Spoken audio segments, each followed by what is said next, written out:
Pleasant good morning to the Honorable John Briceño, Prime Minister of Belize, his ministers, Minister of State, and members, to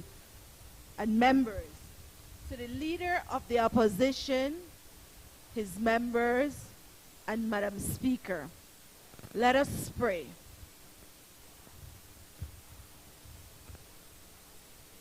Almighty and eternal God, who through Jesus Christ has revealed your glory to all nations, please protect and preserve Belize, our beloved country. God of might, wisdom, and justice, please assist our Belizean government and people with your Holy Spirit of counsel and fortitude. Let the light of your divine wisdom direct their plans and endeavors so that with your help we may attain our just objectives. With your guidance, may all our endeavors tend to peace, social justice, liberty, national happiness, the increase of industry, sobriety, and useful knowledge. We pray, O God of mercy, for all of us, that we may be blessed in the knowledge and sanctified in the observance of your most holy law, that we may be preserved in union and in that peace which the world itself cannot give.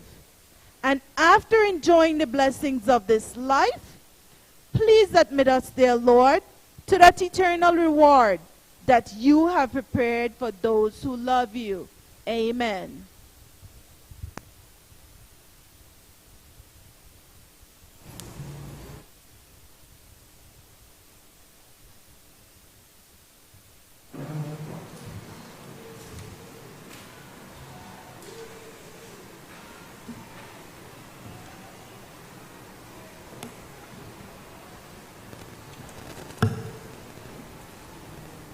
Announcement by the Speaker. Good morning, honorable members. There are a few announcements I will make before we commence today's House meeting. First, this month is Breast Cancer Awareness Month. Honorable members, I ask for a moment of silence in salute to those who have lost their battle and to those survivors who are an inspiration to all of us on the importance of screenings and early detection to combat cancer.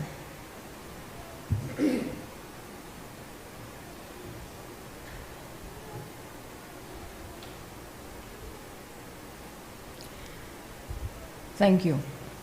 I encourage all of us to do our part in spreading the awareness and education on breast cancer and early detection. Secondly, on October 9th, the National Assembly building marked its 53rd year since its inauguration in 1970. I take the opportunity to inform all members that one of the initiatives we at the National Assembly have been working on since assuming office is a project grant proposal to the Government of the Republic of China, Taiwan on renovation works of this National Assembly. I am pleased to announce that we received the news that the grant request has been approved for $1,584,250 Belize dollars. This would be the first major renovation, and which I'm sure members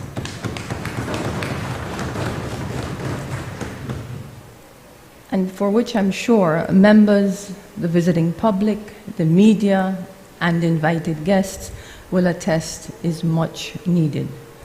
There will be an official ceremony for the record of donation on November 7th, and further details on extent of works, implementation, timeline, and all other attendant issues will be had at that time in full gratitude and recognition of this grant.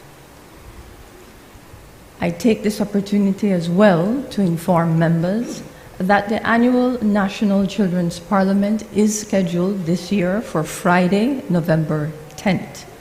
We welcome the encouragement and support of all parliamentarians to the youth parliamentarians participating this year. As per usual, the office will be reaching out for your kind support in meeting with the youths as they prepare themselves for their National Assembly debate. I now turn my attention to the last two matters. Last year, I presented an annual report on the work of the House of Representatives. I take the opportunity today, members, to apologize that this year's report, regrettably, has been delayed. You have the assurances of my office that this will be completed before the end of November, and therefore, it will be an annual report with a mid-year review so that it is brought up to date. I felt it necessary to apprise you of the status of the report, since an annual report, while not a requirement of the Office of the Speaker, it is considered a best practice on the principles of open Parliament. Therefore, it is incumbent upon me to ensure that the initiative started continues and hopefully remains a practice for future parliaments. Lastly, it would be remiss of me, since we last met in this chamber, to not address the issue of the comments that transpired from that last sitting and has continued over the past week regarding the handling of disagreements with the Speaker's rulings. I take this opportunity to repeat again, for the record, that members are free to disagree and criticize vociferously. However, such must be able to be communicated in a manner befitting of the respect for the office and for the institution. It is about the respect for the rules. It is about the respect for the institution of Parliament, an institution for which much work must be done to regain the public's trust in its management and conduct. As the Speaker, my job coming into this environment is to rule with clarity of thinking and not to be distracted by the politics or to be taken down the alleyways of unparliamentary, indecorous, and undignified behavior, unbecoming of the position of a parliamentarian and the expectations that come with such a weighty position. Honorable members, I am duty-bound to preside by the rules and the long-standing best practices of parliaments and presiding officers, without fear, without favor, from either side of this House. And so I commit to continue doing so. I thank you for your time. Papers. I recognize the Prime Minister and Minister of Finance, Economic Development and Investment. Good morning, Madam Speaker. Good morning to everyone. Sorry. Madam Speaker, before I start, can you allow me just to say a few words about the situation between Israel and Palestine and in the Gaza area, that we pray for peace. I don't think that Belize will ever support any kind of terrorist act, and Hamas did commit a terrorist act over the weekend when they attacked and massacred many innocent people. But that does not justify, Madam Speaker, the response that we're seeing from Israel. We recognize that Israel has every right to defend itself. But when you start to do this random or just bombing out of cities in Gaza, and possibly thousands of innocent people have been killed, I don't think that kind of response is justified. We also need to recognize and accept that Israel also needs to respect the land of the Palestinian people. Over the years, they've been going and pushing into the West Bank and taking more and more land of the Palestinian people.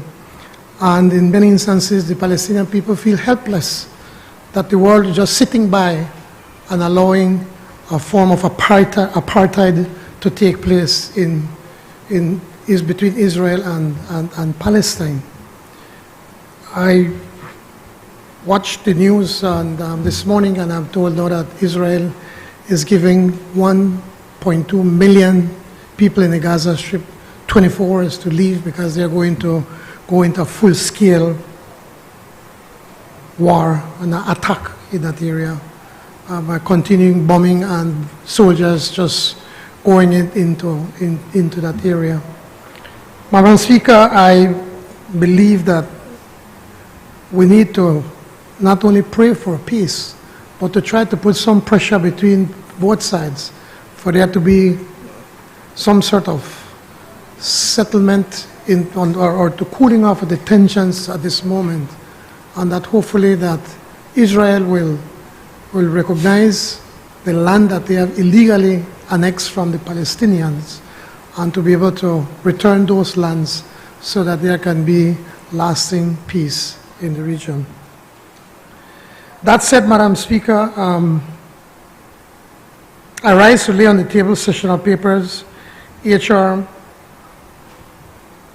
219/1/13, the Development Finance Corporation, the DFC Annual Report for the year 2022. HR 2020-221/1/13, the Belize Social Investment Financials Fund Financial Statements for the year ending 31st March 2023. HR 220A/1/30, the Central Bank of Belize Annual Report and Statement of Accounts 2022, and HR 2020B/1/13, the Central Bank of Belize Revised Estimates of Revenue and Expenditure for Fiscal Year 2023. Honorable members, those papers are ordered to lie on the table. Presentation of reports from select committees. I recognize the Honorable Chairperson of the Constitution and Foreign Affairs Committee.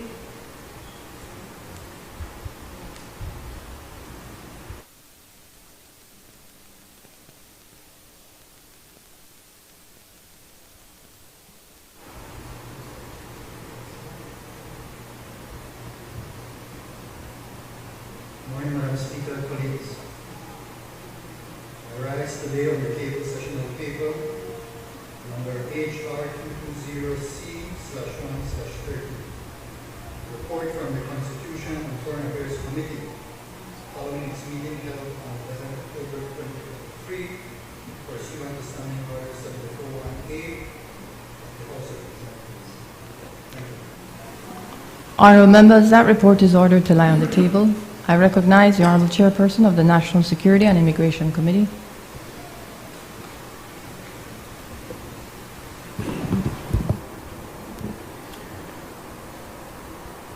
Madam Speaker, I raise to lie on the table sessional paper number HR 221/1/13, report from the National Security and Immigration Committee on the Firearms Amendment Bill 2023. Thank you.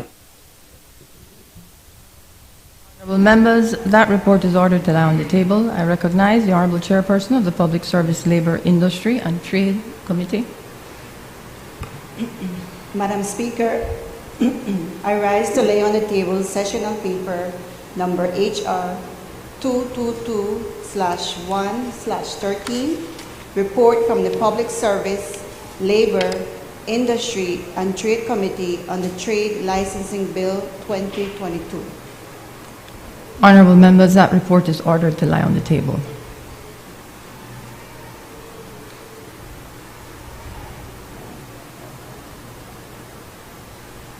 Introduction of bills. I recognize the Honorable Prime Minister and Minister of Finance, Economic Development and Investment.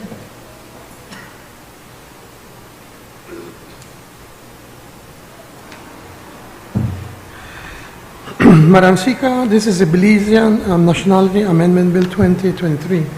Madam Speaker, I rise to introduce a bill for an act to amend the Belizean Nationality Act, Chapter 161 of the Substantive Laws of Belize, Revised Edition 2020, to clarify the provisions relating to grant of nationality to children born to non-Belizeans who have, since the birth of that child, acquired Belizean nationality, and to provide for matters connected therewith or incidental thereto. Madam Speaker, as way of explanation, the Ministry of Immigration has brought to the attention to the Cabinet a phenomenon that we wish to regularize. There are examples of two non-Belizeans having children outside of Belize. Now, I need you to follow me, what I'm explaining here. Since the children are not born to Belizean parents, they are not entitled to Belizean nationality. And because they were not born in Belize, they cannot claim nationality by birth. So what we're saying here, Madam Speaker, is that if you are not a Belizean and you're a Belize and your child is born in Belize, that child has a nationality. But if you're born outside from a non-Belizean, obviously that child does not have the privilege to get a Belizean nationality.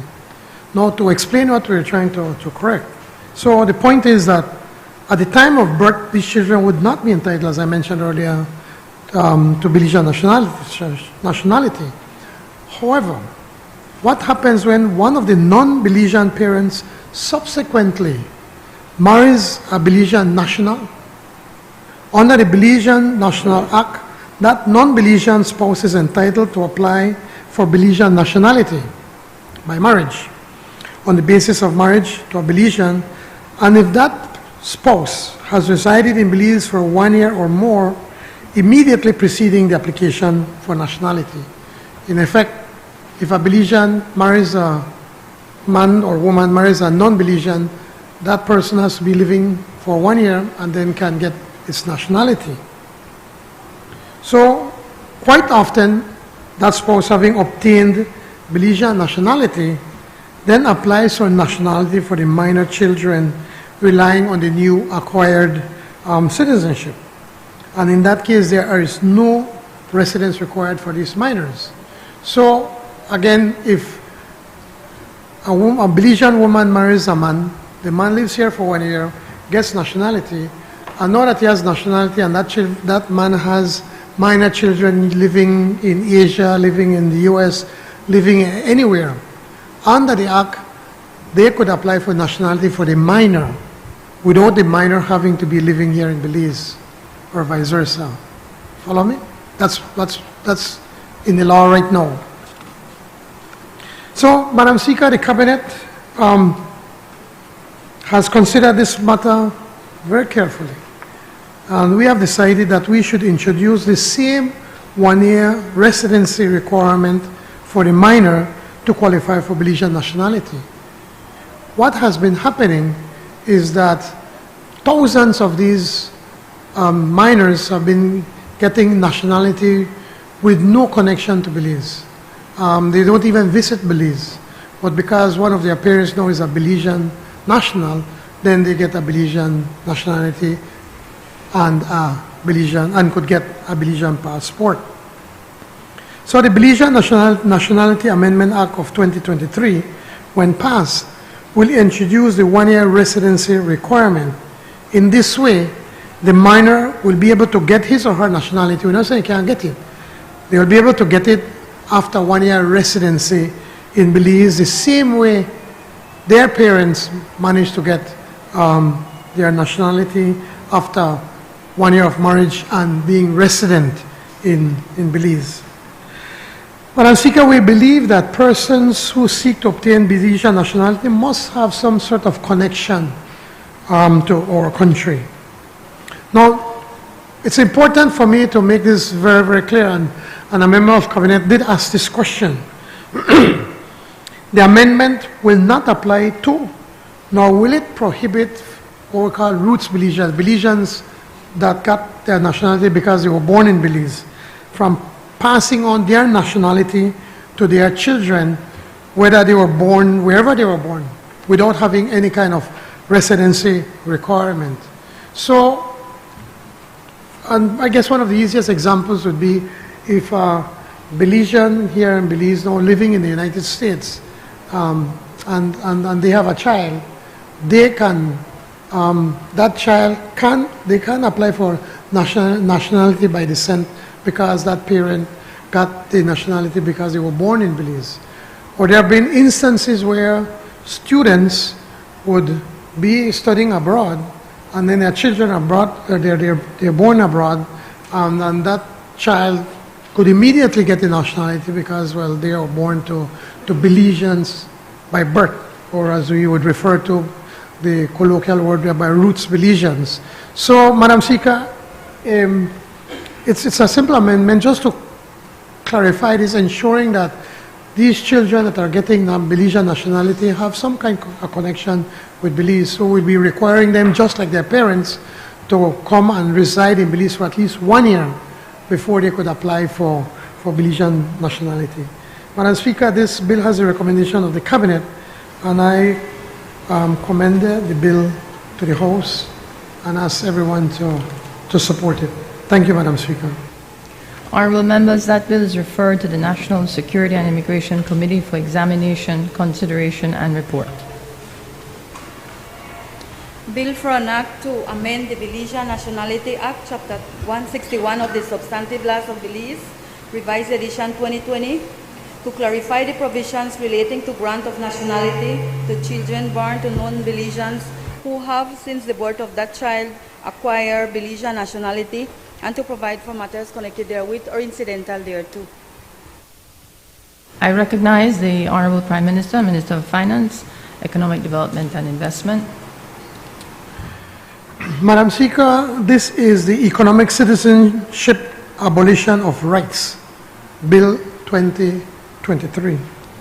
Madam Speaker, I rise to introduce a bill for an act to finally abolish the right of persons to obtain Belizean nationality through any relationship, whether by descent or by marriage, which can be traced back directly or indirectly to a person who obtained Belizean nationality by economic citizenship, and to provide for matters connected therewith or incidental to.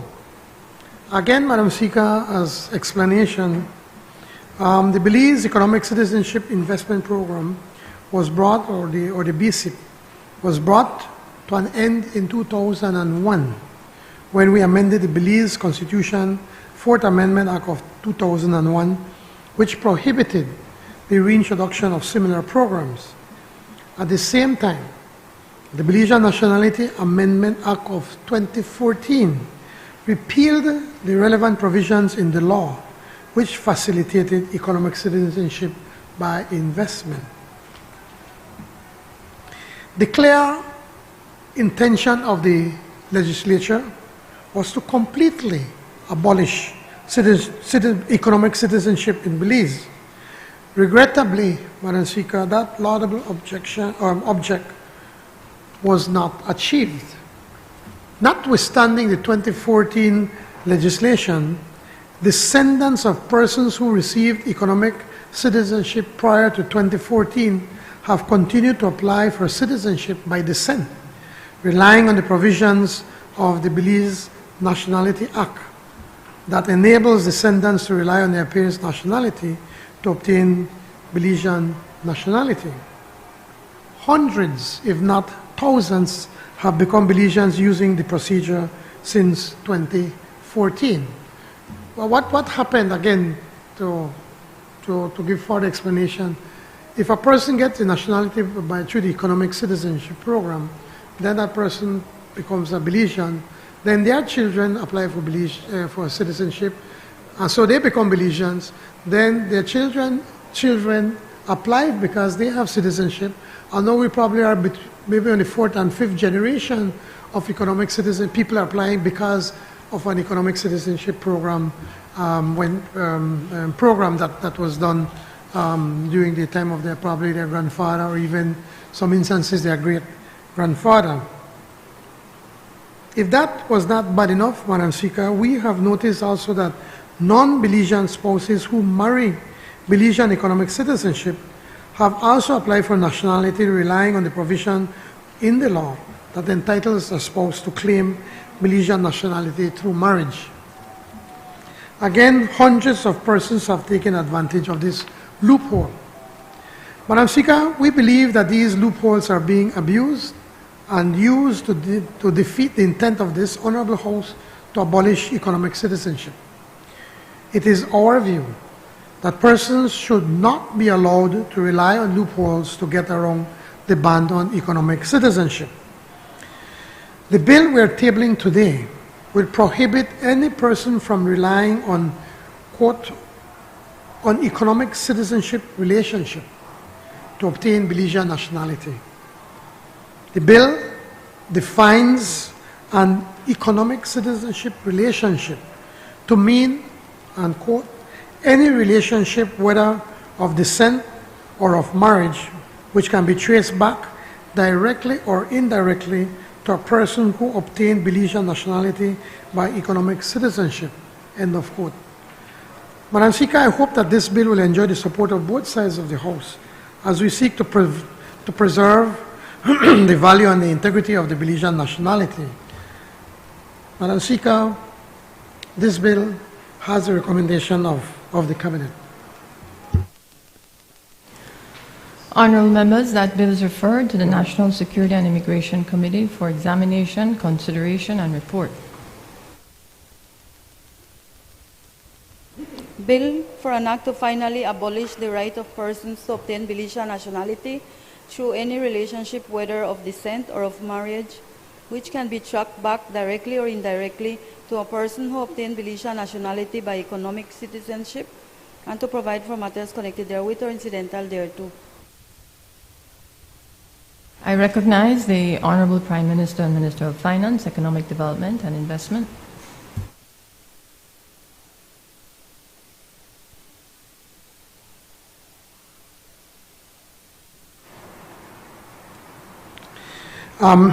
Madam Speaker, this is the Municipal Securities Bill 2023. Madam Speaker, I rise to introduce a bill for an act to provide for the regulation of municipal securities and to provide for matters connected therewith or incidental thereto. The proposed Municipal Securities Bill seeks to provide the enabling legislation to regulate how local municipalities can access the capital market directly through the issuance of long and short-term municipal securities to finance public investments and drive local economic development. The bill also considers a range of other matters, such as the appropriate regulatory framework for these municipal securities and the public disclosure obligations to the municipalities to protect investors.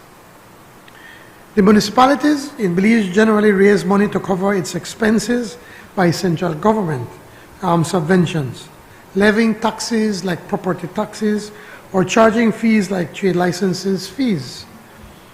This typically supports operating expenses like salaries, administration and maintenance expenses. And in some instances, it's not even enough to cover their operating expenses. This, however, is not the most appropriate means by which long-term infrastructure works or can be funded. In the past, the municipalities have simply gone to the banks to borrow funds on long-term loans or overdraft to finance these works. As we all know, whenever you have a middleman, there tends to be an additional cost added for the middleman to make money. In this case, the middleman is the bank. That is why they are referred to as financial intermediaries. In other more financially developed jurisdictions, borrowing from banks is not the typical practice of municipalities. Municipalities typically raise money through direct borrowing in the capital market by cutting out the middleman, by cutting out the banks. This is done by issuing municipal securities in the form of bonds, notes, or municipal paper.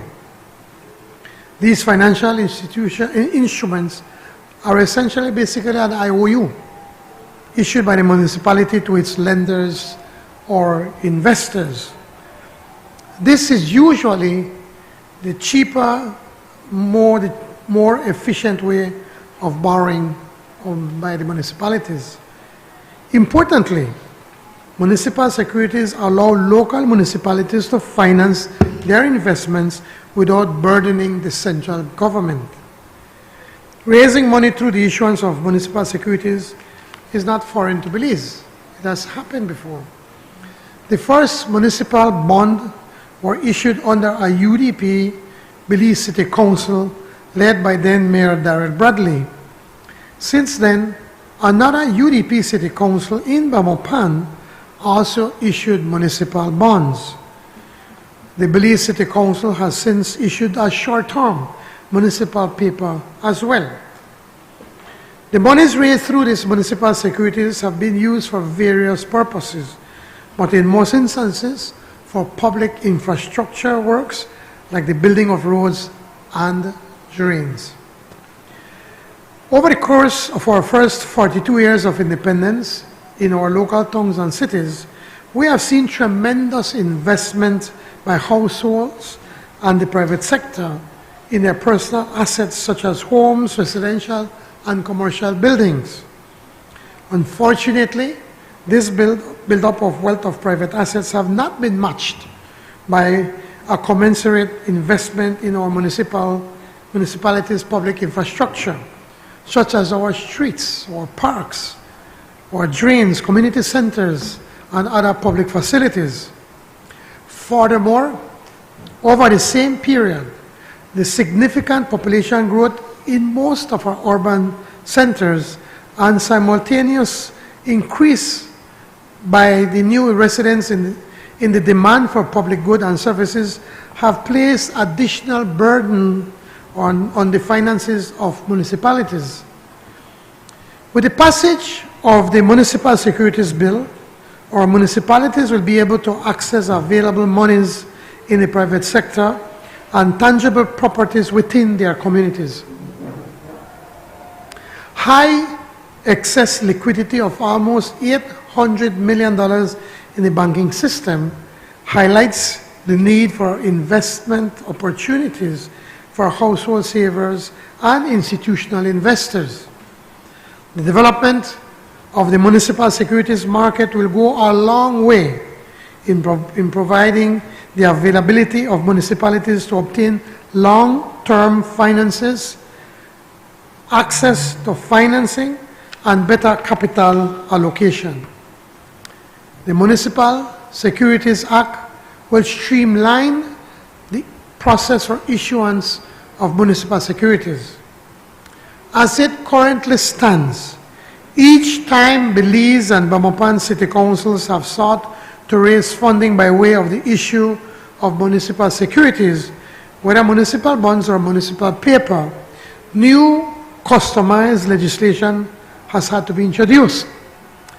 As a result, the Belize City Council Municipal Bond Act, the Belize City Council Municipal Paper Act, and the Belmopan City Council Amendment Act 2016 all had to be enacted.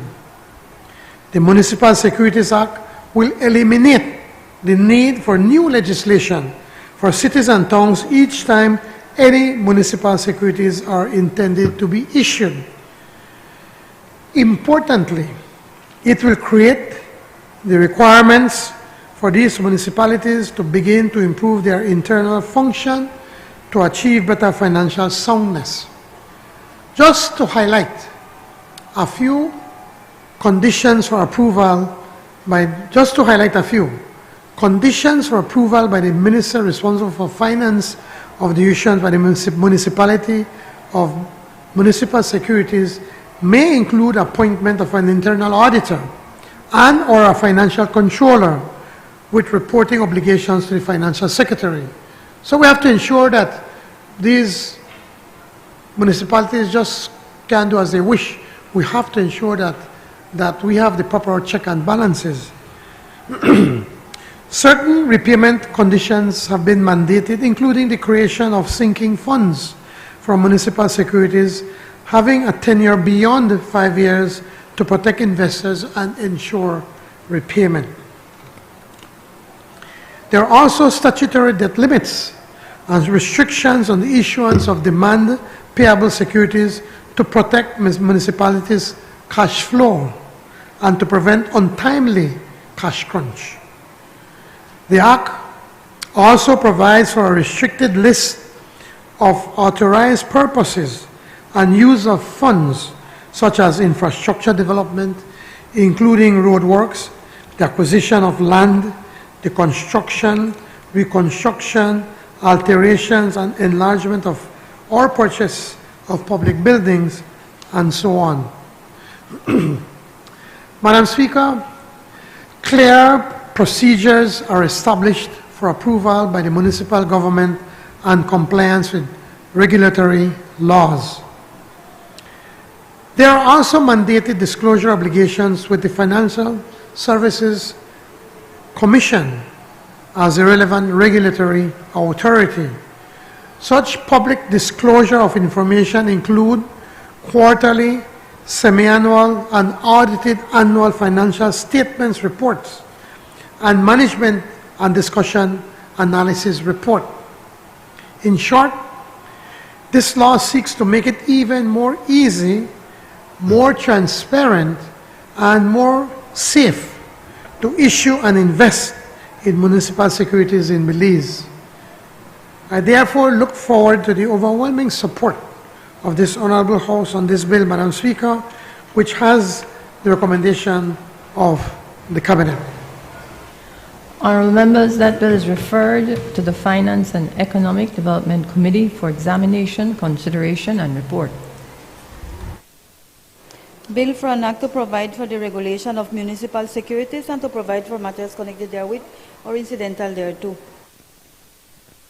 I recognize the Honourable Prime Minister, Minister of Finance, Economic Development and Investment.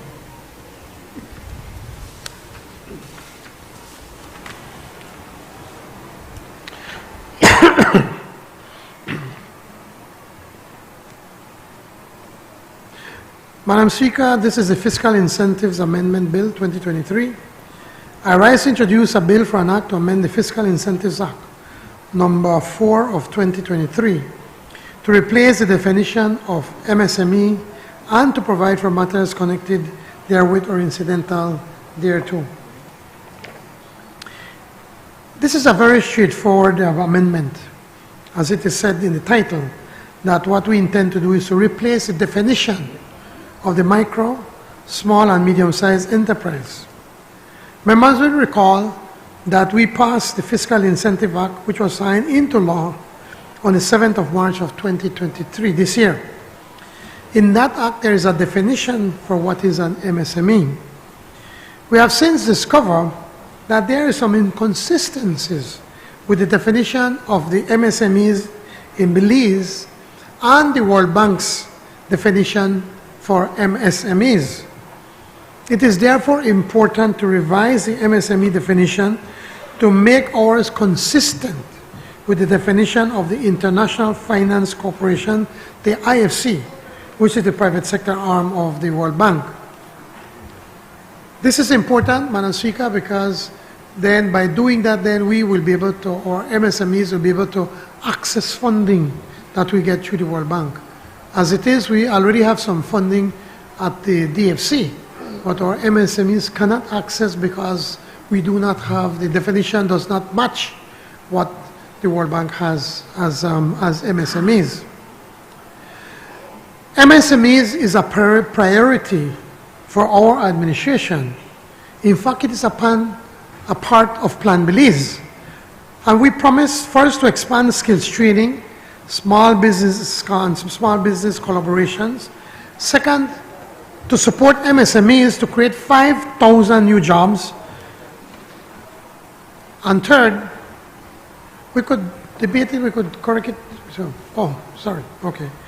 And third, to build resilience to climate change, disasters and risk through education, preparation, diversification, and innovation in climate-smart systems of land use, in particular for the small producers and farmers in high-risk regions. Now, when we met with officials of the World Bank, they mentioned that Belize had the opportunity to access additional low-cost funding for MSMEs financing if our definition is in line with that of the International Finance Corporation, the IFC. What we are trying to do, actually, since I mentioned it, when we were working on setting up the MSME, we were just looking, since we have approximately, I think it was 9,000 plus small businesses or in Belize, of which businesses in Belize, of which about more than 95% of them are declared their MSMEs. And so we were trying to put the definition that would more reflect what we have in Belize. It's only after we did that, then the World Bank said, we know what you're doing, you're a small country, and so a small business in Belize would be, or for instance, Bowen & Bowen would be, which is a big company in Belize, and BTL, they would be recognized as probably a medium-sized business in a country like the United States. So whilst we were trying to put the definition that could be applicable to what we have in Belize, the World Bank then pointed out, but you know what, whilst we know what you're trying to do, being a small country, and over 95% of your businesses are considered MSMEs, which, by the way, the Central Bank pointed out that only about 5% of our MSMEs have access to financing from the bank.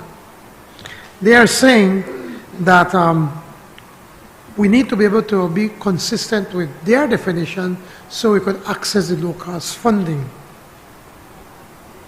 So accessible and affordable financing options are essential for the growth and development of our MSMEs in Belize.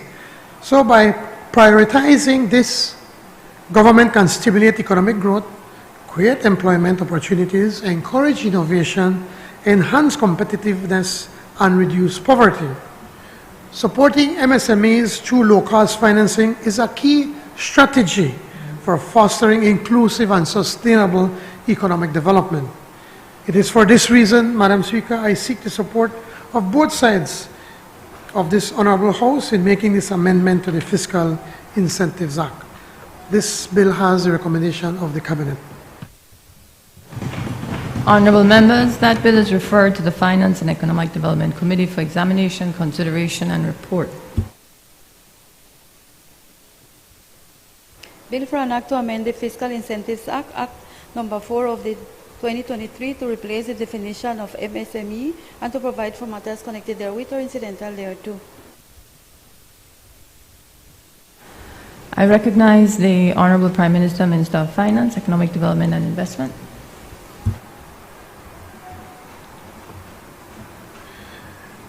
Madam Speaker, this is the Fiscal Incentives Decision, quote, Decision of the Minister, Validation Bill 2023. Madam Speaker, I rise to introduce a bill for an act to validate Prime Minister.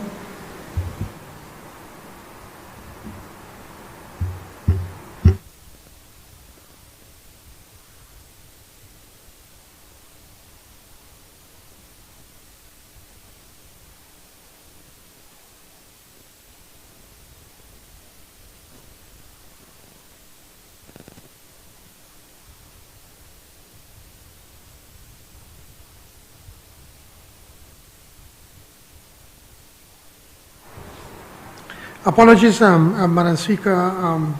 Madam Speaker, in accordance with Standing Order number 49-1, I move that the bill be taken through all its stages forthwith. We need to do this now because of the funding that we have available for our people, and it's a straightforward amendment that we're doing, Madam Speaker. Honourable members, the question is that the next stages of the bill be taken forthwith. All those in favour, kindly say aye.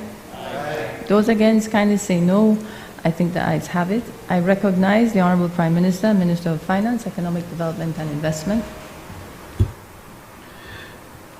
Madam Speaker, this is the Fiscal Incentives Decision of the Minister, Validation Bill 2023.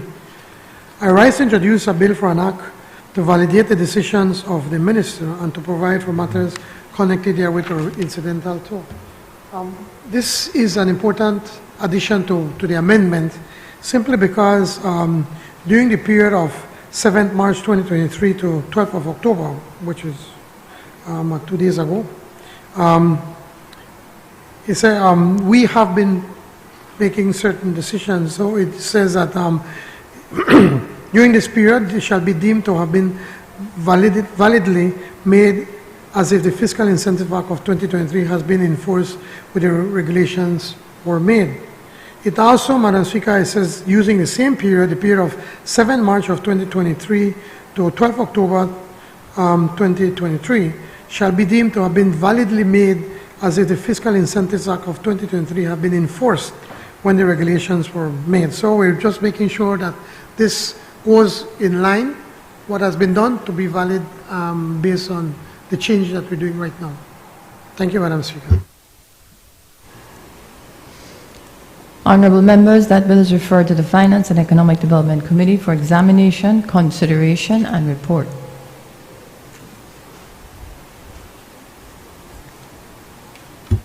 Bill for an act to validate the decisions of the minister and to provide for matters connected therewith or incidental thereto. I recognize the Honorable Minister of Education, Culture, Science, and Technology.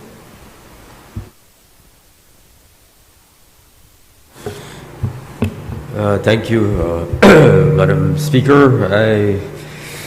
This is the Criminal Code Amendment number 2 Bill 2023. Madam Speaker, I rise to introduce a bill for an act to amend the Criminal Code Act, Chapter 101 of the Substantive Laws of Belize, Revised Edition 2020, to expand the definition of aggravated assault, to rationalize and increase the penalty for threat of death and similar character offences, and to provide for matters connected therewith or incidental thereto. Madam Speaker, this bill has the recommendation of the Cabinet. I will introduce another bill immediately after this one. So when I introduce that bill, because they are interconnected, I will provide some brief remarks on both of them. Honorable members, that bill is referred to the Constitution and Foreign Affairs Committee for examination, consideration, and report. Bill for an act to amend the Criminal Code Act, Chapter 101 of the Substantive Laws of Belize, Revised Edition 2020, to expand the definition of aggravated assault, to rationalize and increase the penalty for threat of death and similar character offences, and to provide for matters connected therewith or incidental thereto. I recognize the Honorable Minister of Education, Culture, Science, and Technology. Madam Speaker, this is the Summary Jurisdiction Offences Amendment Bill 2023. I rise to introduce a bill for an act to amend the Summary Jurisdiction Offences Act, Chapter 98 of the Substantive Laws of Belize, Revised Edition 2020, to upgrade the use of threatening words or behavior from a petty offense to a serious offense, and to provide for matters connected therewith or incidental thereto. Madam Speaker, this bill has the recommendation of the Cabinet. As I said, Madam Speaker, these two bills, the Criminal Code Amendment number 2 Bill and the Summary Jurisdiction Offences Amendment Bill, are interconnected.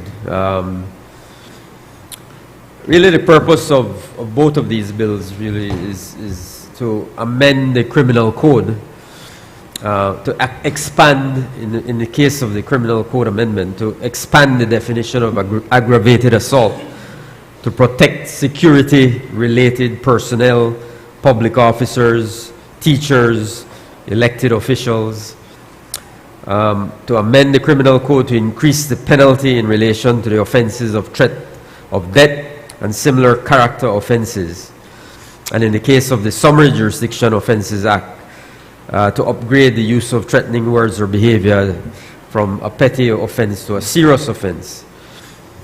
These bills, both of them, follow on the recommendations of the National Security Council discussion paper titled Threats Made to Security Personnel and State Officials, which was tabled at the National Security Council in June of 2023. Of course, as well as concerns which have been shared publicly by public officers of security threats in the exercise of their duties. As we all know, security personnel, public officers, public officials are inevitably often part of the communities they serve, often making them easy targets for assault and abuse. And while, certain acts provide some support for these officials, for example, like Section 38 of the Police Act prohibits threats against a member of the police department or a special constable.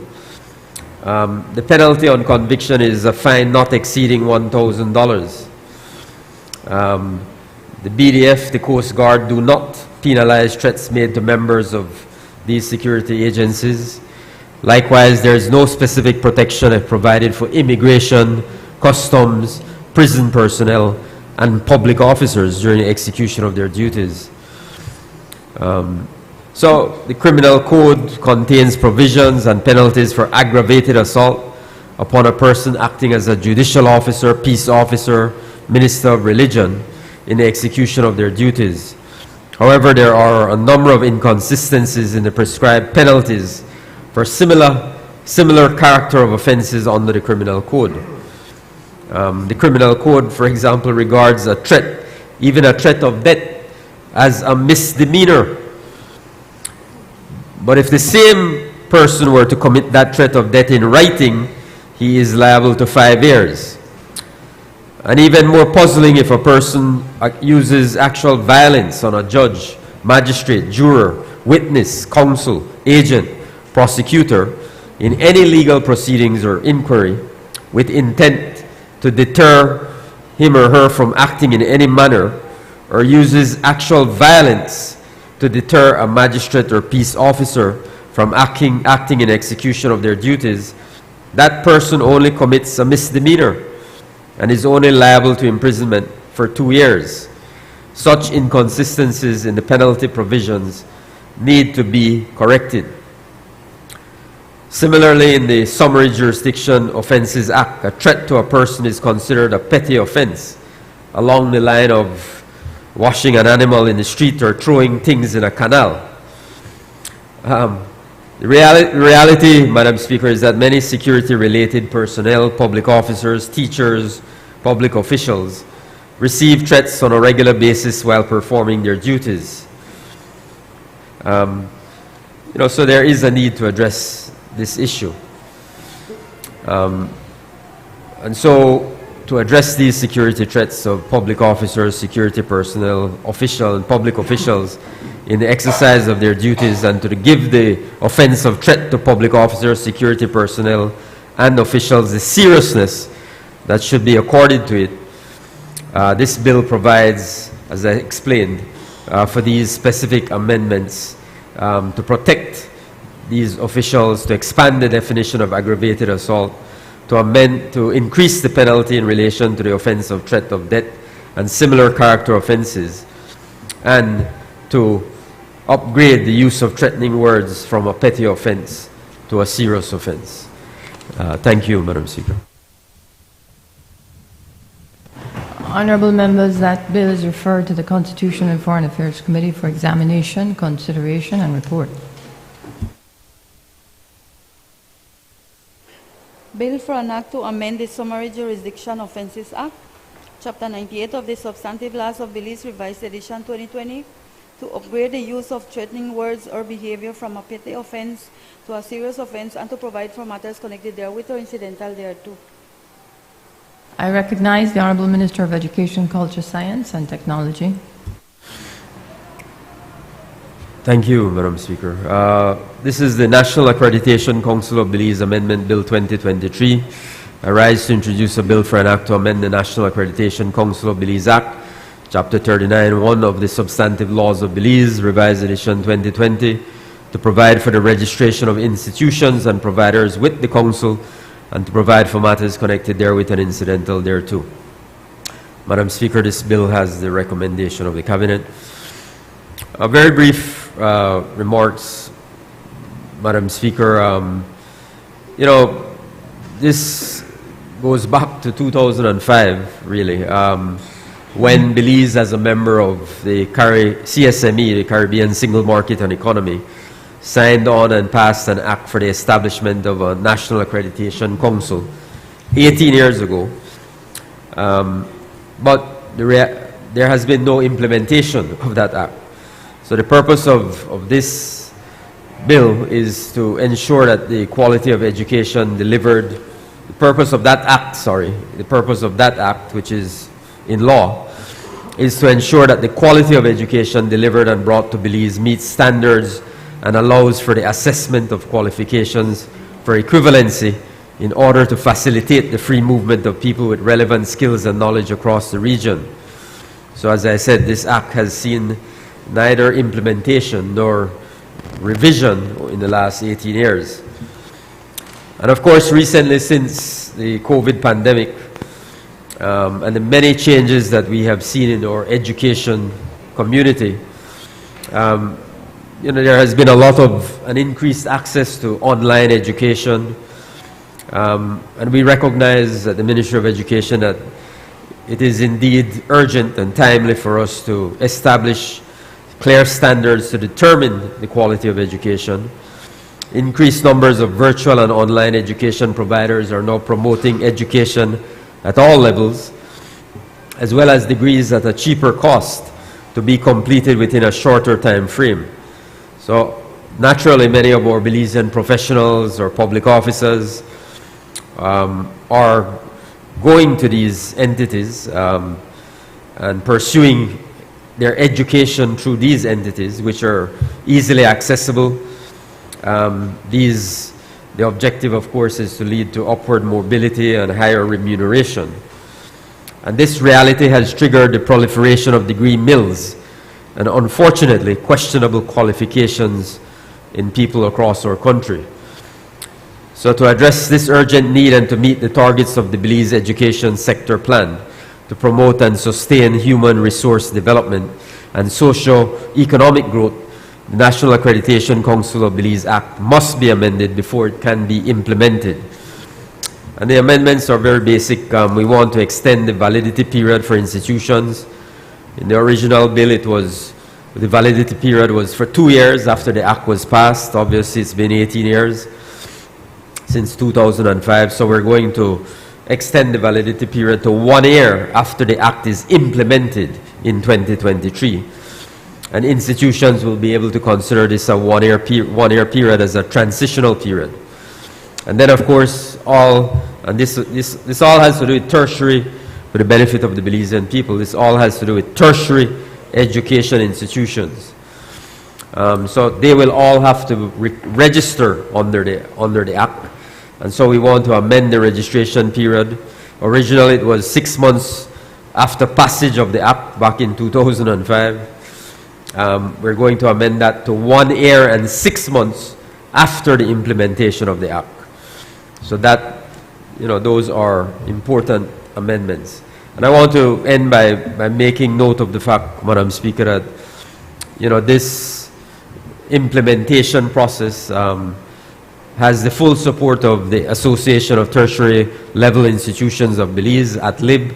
They have been working very closely with the Ministry of Education to get the Accreditation Council active and effective.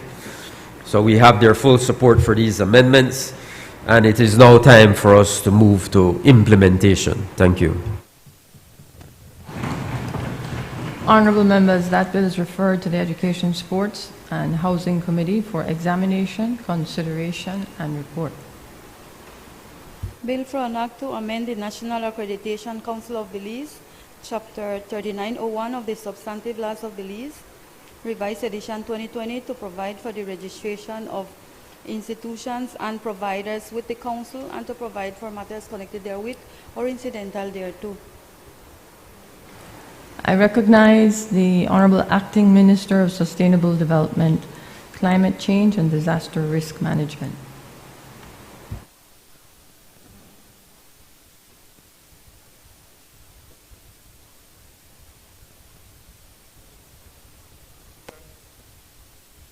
Climate Change and Carbon Market Initiatives Bill 2023. Madam Speaker, I rise to introduce a bill for an act to develop, implement, manage, and regulate mechanisms to enhance climate change resilience and low-emission development for the sustainable development of to respect the objectives and principles of the international climate regime ratified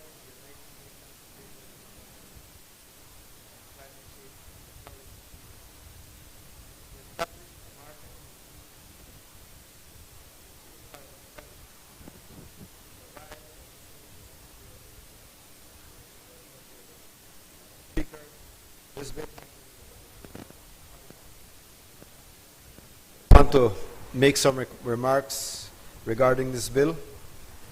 Under Article 6 of the Paris Agreement, it provides for a framework to promote market-based mechanisms that promote the climate and sustainable development goals, and thereby creating conditions for robust international and carbon markets to be formed and to thrive. In Belize, Madam Speaker, several opportunities exist which we have been passing by in Belize to finance our climate change and sustainable development goals by developing marketing mechanisms for sale and the trade of carbon credits. This bill therefore outlines the rules, the modalities, and the procedures for parties to engage in the sale and trade and purchase of carbon credits within Belize. It outlines a governance structure for the implementation of the climate change resilience strategies and low carbon development within Belize, including, Madam Speaker, the establishment of the National Climate Change Council and the establishment of the Climate Change Department. Thank you, Madam Speaker. Honorable members, that bill is referred to the Natural Resources and Environment Committee for examination, consideration, and report. Bill for an act, or that should be bill for an act, yes, to develop, implement, manage, and regulate mechanisms to enhance climate change resilience and low emission development for the sustainable development of Belize, to respect the objectives and principles of the international climate regime ratified in the UN Framework Convention on Climate Change and the Paris Agreement, to establish a market in Belize to trade carbon credits and to provide for matters connected therewith or incidental thereto. I recognize the Minister of Public Service, Constitutional and Political Reform and Religious Affairs. Thank you, Madam Speaker. Good morning. Madam Speaker, before I introduce the bill this morning, if you'll allow me, I'd just like to express my congratulations to two schools in Belize and their students. Palote High School, Madam Speaker, and their students were recognized by the international company, the multinational Samsung, for a design for an aid for the visually impaired, Madam Speaker. And I think it's important that we recognize the good work being done at Palote High School and by their students. And secondly, Madam Speaker, I have to congratulate the student athletes. Yes, the student athletes from Belize High School. Thank you, Minister Radwell, for recognizing robotics as a sport. They went to the first Global Challenge in Singapore, and they won the silver medal for their design of their robot. Out of 191 countries, Madam Speaker, they came in second. Only China beat them. It just shows the ingenuity and the talent that these persons have, Madam Speaker. China has, yes, exactly, the population. Well, of course, the principal of Belize High School is Mrs. J. Roche. I have to congratulate her. But all of the mentors. But, Madam Speaker, it just shows throughout the country, Madam Speaker, our schools are doing an excellent job. Our high schools, our primary schools are turning out the best and the brightest, Madam Speaker, and we have to congratulate our students countrywide. Madam Speaker, I rise to introduce a bill for an act to amend the Referendum Act, Chapter 10 of the Substantive Laws of Belize, Revised Edition 2020, to expand the circumstances in which a referendum shall be held and to provide for matters connected therewith or incidental thereto. Madam Speaker, two sections of the Referendum Act, Chapter 10, are being proposed for amendment to expand when a referendum should be held. One, on any proposed amendment or repeal, whether express or implied, of the Petroleum Operations Maritime Zone Moratorium Act, and 2, on any proposed legislation affecting the carrying on of petroleum operations within the limits of the Maritime Zone of Belize. Madam Speaker, just as a little background, a statement was released yesterday, jointly signed by the government of Belize and by Oceana in Belize.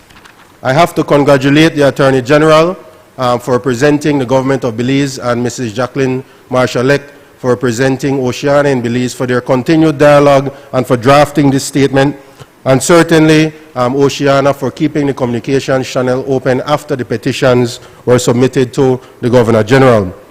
A few points from the joint statement. 1, GOB confirms that there is no intention of amending or repealing the provisions of the Moratorium Act. We have to be clear about that. 2, GOB and Oceana in Belize are mutually committed to meaningful consultation on the matter of petroleum exploration in the Maritime Zone.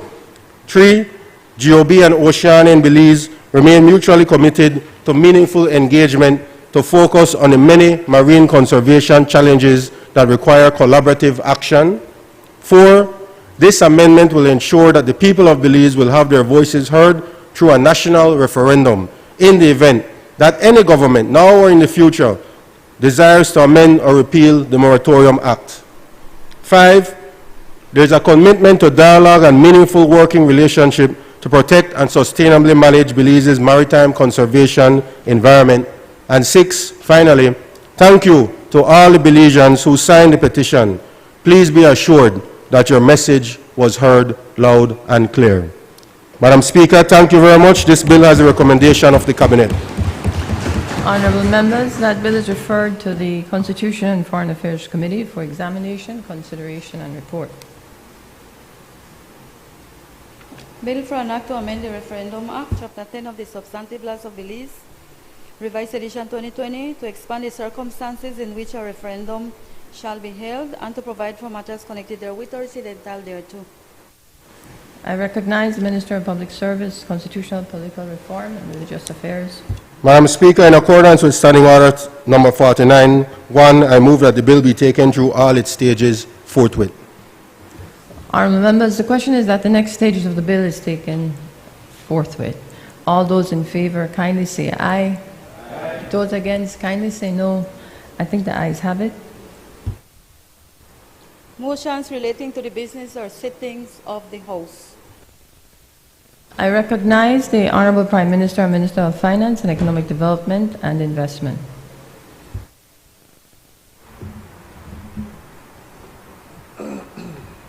Madam Speaker, I move that at its rising today, the House adjourn to a date to be fixed by the Speaker. Honourable members, the question is that the House, at its rising today, adjourn to a date to be fixed by the Speaker. All those in favour kindly say aye. Aye. Those against kindly say no. I think the ayes have it.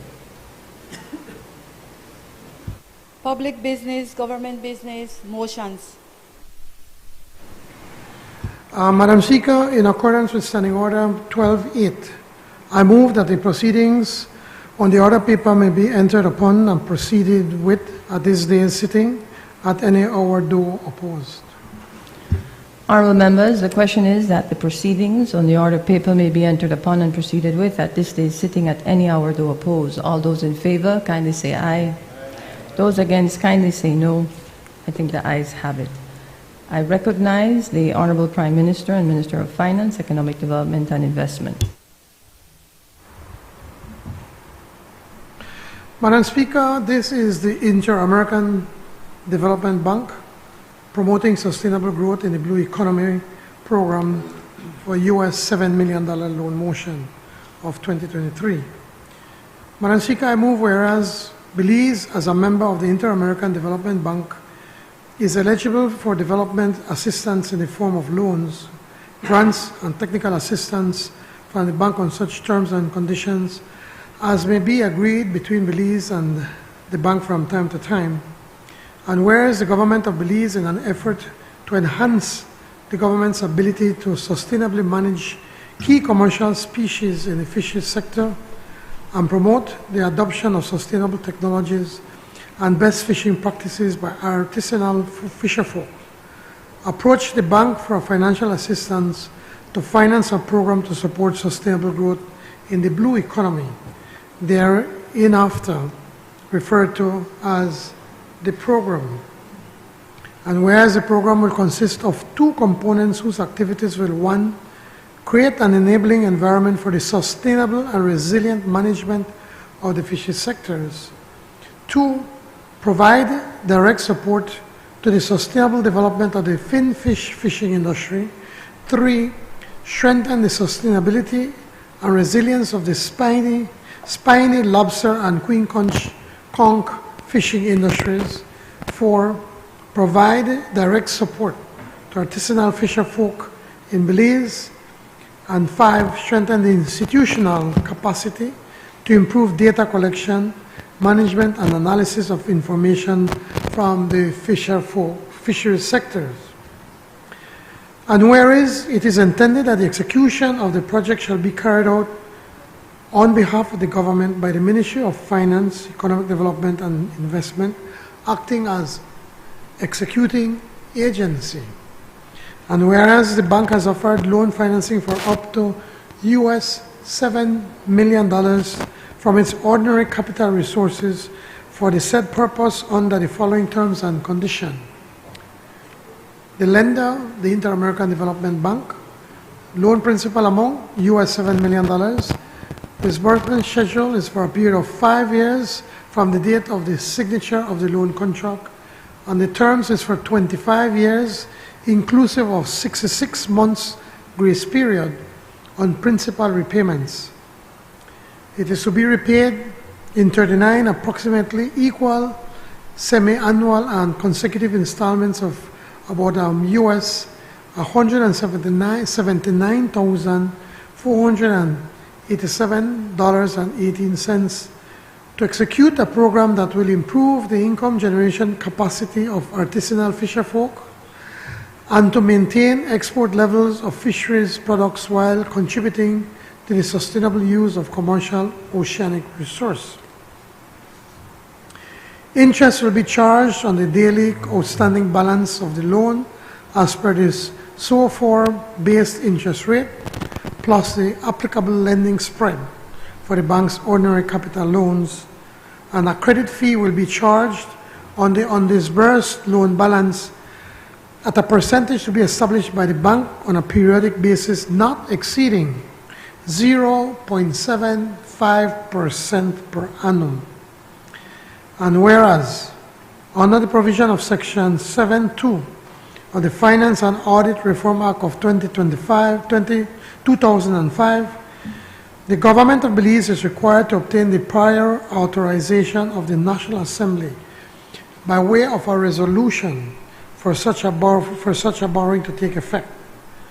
Now, therefore, be it resolved that this Honorable House, being satisfied that the loan proceedings would assist the government of Belize in its efforts to mitigate the factors that can jeopardize the fishing sector's ability to maintain its contribution to the Belizean economy in terms of marine exports and income opportunities for our fisherfolk, approves and confirms that the government may enter into a loan contract with the Inter-American Development Bank on the terms and conditions set above, and further authorizes the Minister of Finance to execute and deliver the said loan contract and all other documents associated therewith.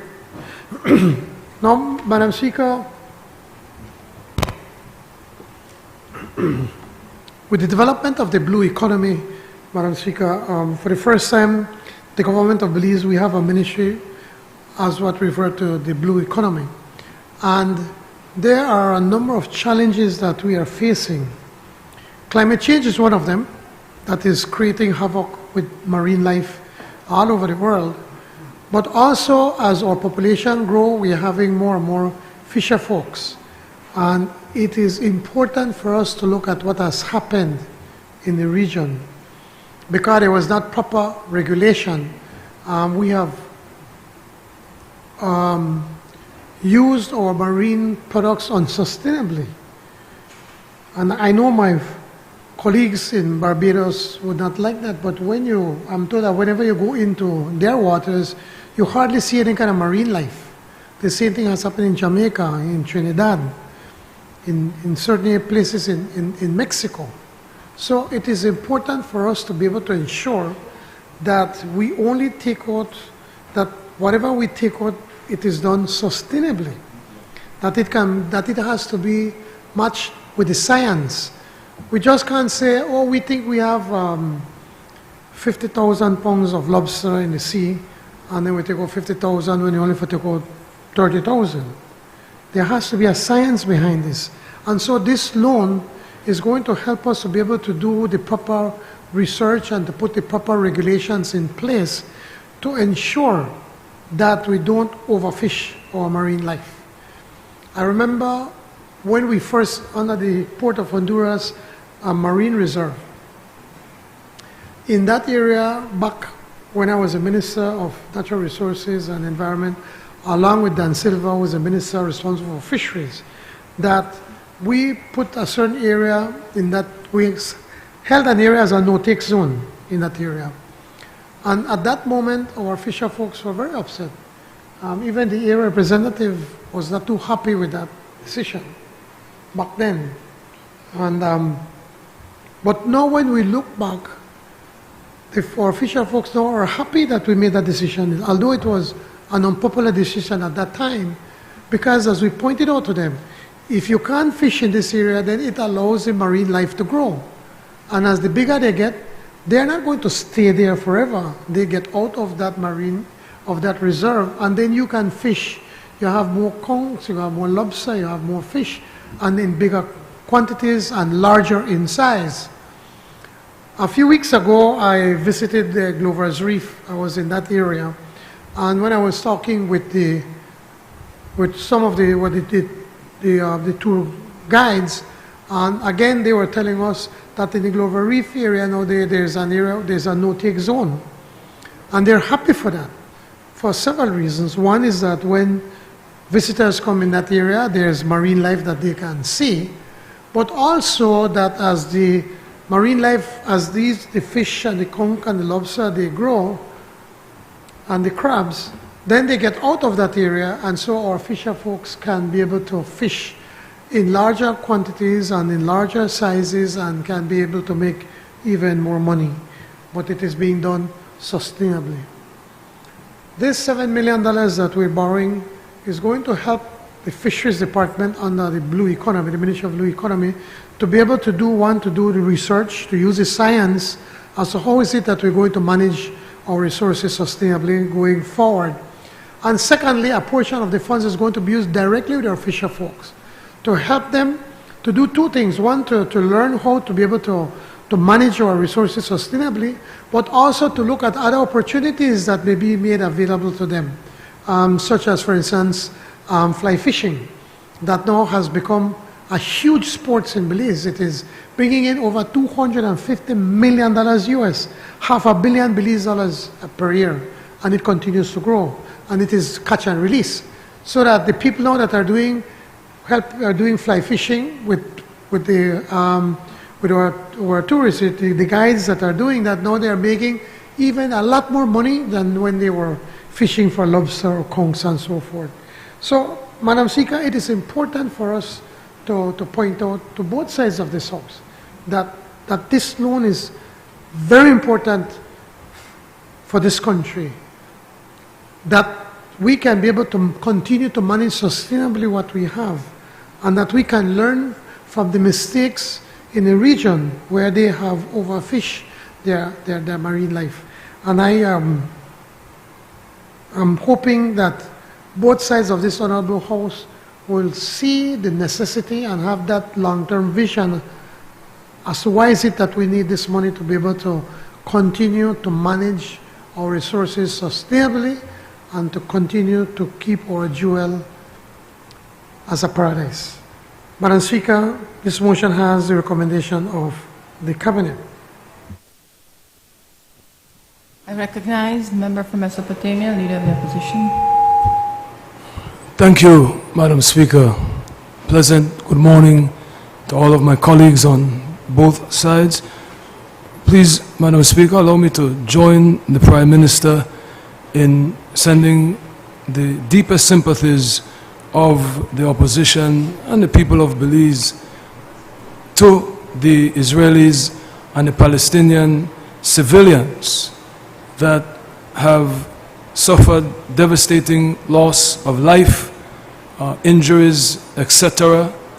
And we pray for de-escalation, we pray for restraint on both sides, and we pray for a two-state solution that sees a Palestinian state alongside a Jewish state in peace and security. Thank you, Madam Speaker. As it relates to this motion, Madam Speaker, the opposition completely supports these types of investments. Sustainable development is key as we move forward in a new era of existence. These fishing communities in Chonush, Sarteneja, Capabanc, Kikaka, San Pedro, Punta Negra, my great-grandmother, Aina Lindo, is from Punta Negra, Punta Gorda, and Dangriga. We support our fishermen and women, and so we have no difficulty with these types of investments. But, Madam Speaker, we must highlight the pathological borrowing, the obsessive borrowing that is taking place by this government. And we must underline that this exposes the dishonesty in this government's report of a robust GDP growth. If the economy was doing so well, why can't the government make this investment with all of the surplus that they should have based on the reports that we get from the Honorable Prime Minister? So this is just another example that the GDP growth, the economic growth, is anemic at best, and the government has no money.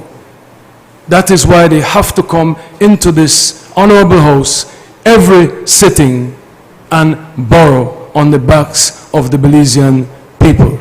Thank you, Madam Speaker. I recognize the member for Belize Rural South.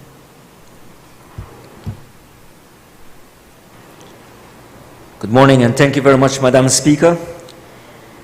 I rise to lend support and give support to this loan motion that Honorable Prime Minister has passed, is putting on the table here. Madam Speaker, as the area representative of Belize Rural South, this loan motion could not be more timely as it relates to the much needed funds for our fisher folks, directly benefiting not only the islands of Kikakar and Ambergis Key, but indeed all coastal villages. While we may be talking of another loan to borrow, I want to make it clear that this plan here that was being done here for the $7 million was a carefully planned out studies that has yielded results now, and now we need to implement. And I say this because when we're talking about our artisanal fisher folks, especially those that the leader of the opposition, the honourable member of MESOP, mentioned, directly up north, Sarteneja in particular, the traditional artisanal fisher folks that we must recognize. In fact, for your information, there are about, if our figures are right, there are about at least about 80 or so traditional fisher folks that continue to fish in that same manner and are the only recognized in Central America. So this much needed funds will go there to enhance to this much needed area that they need to go to teaching sustainably, to grow sustainably. And if you look at the figures here, from that $7 million, as much as $3 million will go directly to these people. And this will serve, Madam Speaker, directly supporting the artisanal fisher folks by strengthening and teaching them the sustainability, especially as it relates to conch and lobster, and by extension, stone crabs as well. I also take time out as well to recognize the great work that the Fisheries Department is doing, because all of this leads for us to qualify to get this loan, in particular the stone crab industry. Previously, and this year we just passed legislation that the stone crab, the way how it was done is that you harvest the entire crab. The law did not state that you have to do it sustainably.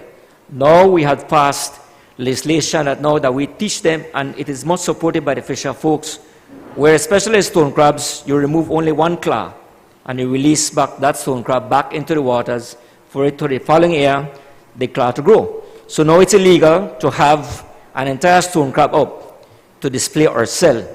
But this is the reason it's being done is for it to be sustainable. So this is a factor that we can throw in there that allow us in preparing this plan to get this loan through. So while we may be talking about borrowing and borrowing and borrowing, as it relates to these specific funds of $7 million that will go directly into the blue economy is much needed, and that can be more opportune than ever before. While you may feel that it is long overdue, but this has been a diligent work that the Fisheries Department in the blue economy as well have been doing, and as such, it has my full support right here. So thank you very much, Madam Speaker. I recognize the member for Colette.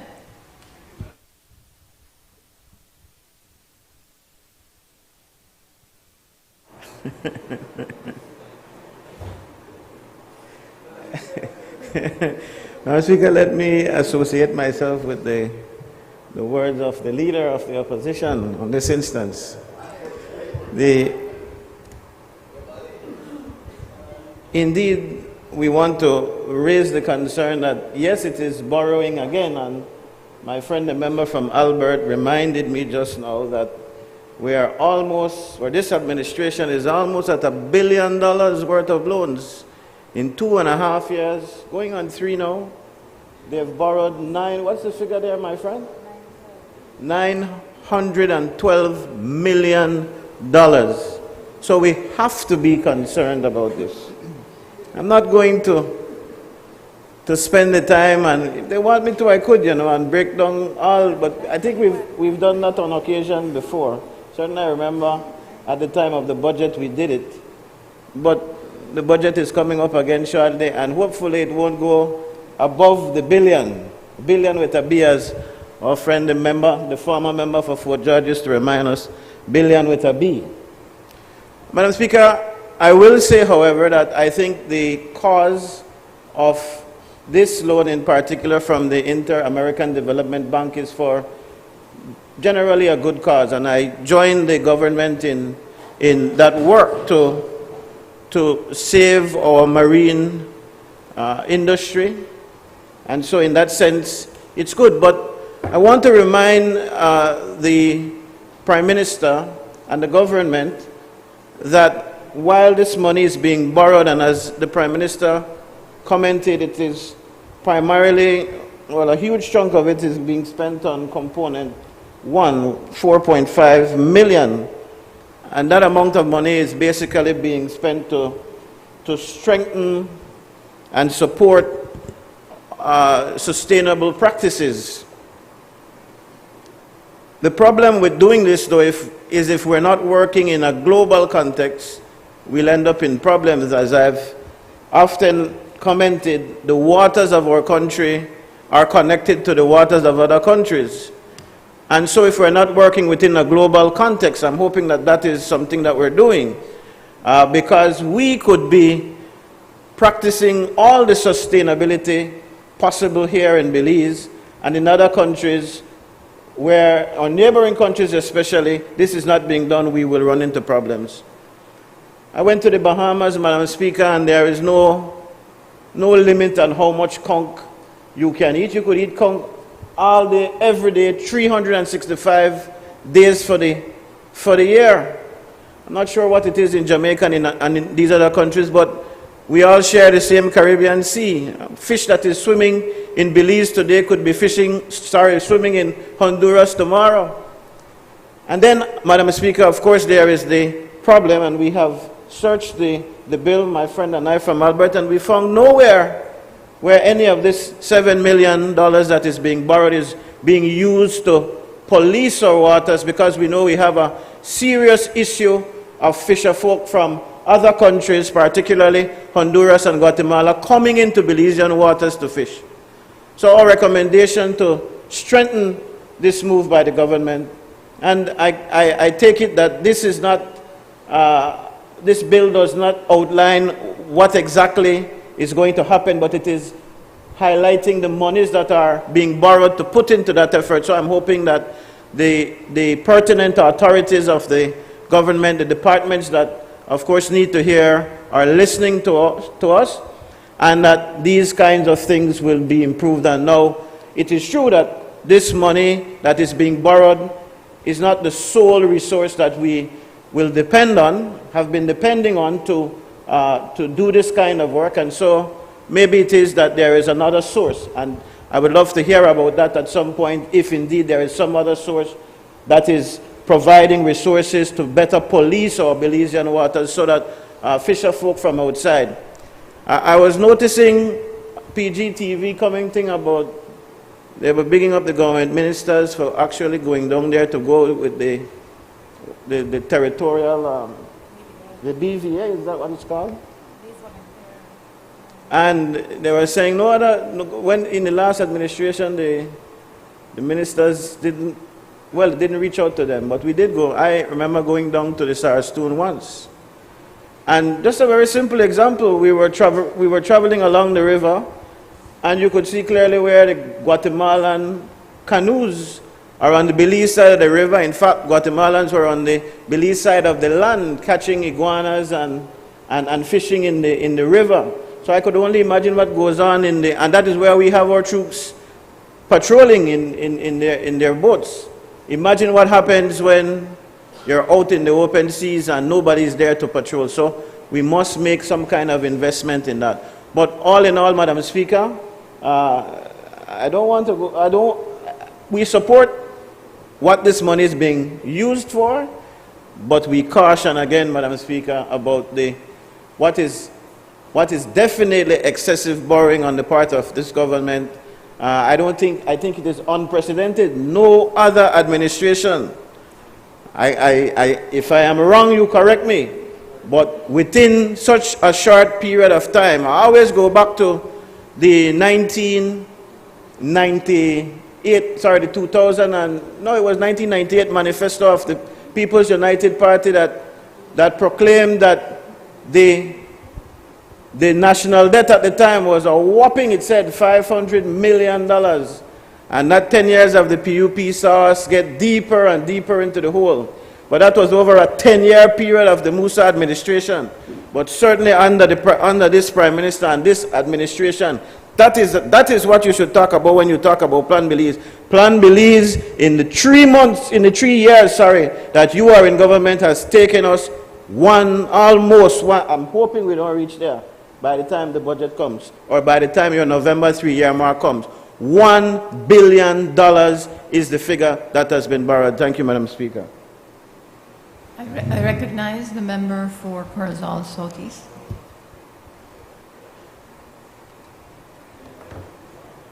$1 billion? Okay, thank you very much. Thank you, Madam Speaker. I rise to support this bill, but I was a little bit confused from my colleague and friend from Collett, where first of all, I think he's highlighting the wrong statistics, man. You shouldn't worry, focus on that. What you should focus on, and I'd love to hear from you more often, that this Prime Minister is the Prime Minister who reduced the debt to GDP ratio from 132% to 65%. That is what you should be speaking of, that you left and you didn't complain for 13 years.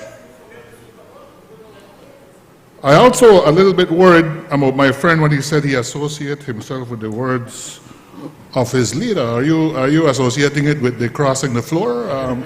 Please clear that up. Inquiring minds want to know, my good friend.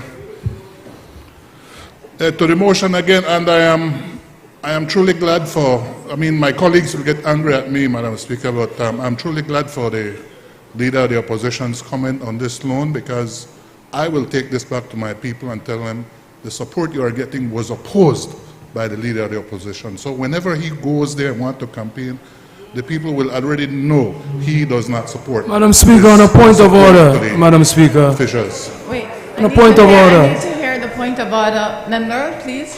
Thank you. What's the point Madam of order? Speaker, he's misstating what I have said. I said that I What's the supported. point of order? One second. That's What's a the point clarification, of not a point of order. elucidation?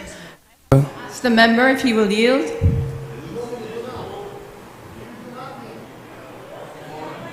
Are you yielding so that the Leader of Opposition can elucidate? Madam Speaker, he already made himself quite clear. No, I'm not. Okay, continue, please. And please ask it to stop the interruption. We all know the charade of the interruption, no? Yes, Madam Speaker. All right, that's one of the beauty of this when you have to expose yourself, all right? This is a beneficial bill for the fishermen. There is a phrase that goes out there where there's a phrase that said, we do not inherit the earth, we are borrowing it from our children. We are doing this, Madam Speaker, in other words, that future generations of fishermen can continue to fish. I appreciate what's happening in the Bahamas and all that, but Belize must protect what is ours, Madam Speaker, and this government will protect our fisheries so that this livelihood of fishing continues long after all of us have left this house, Madam Speaker. So I am in full support of this bill. Thank you.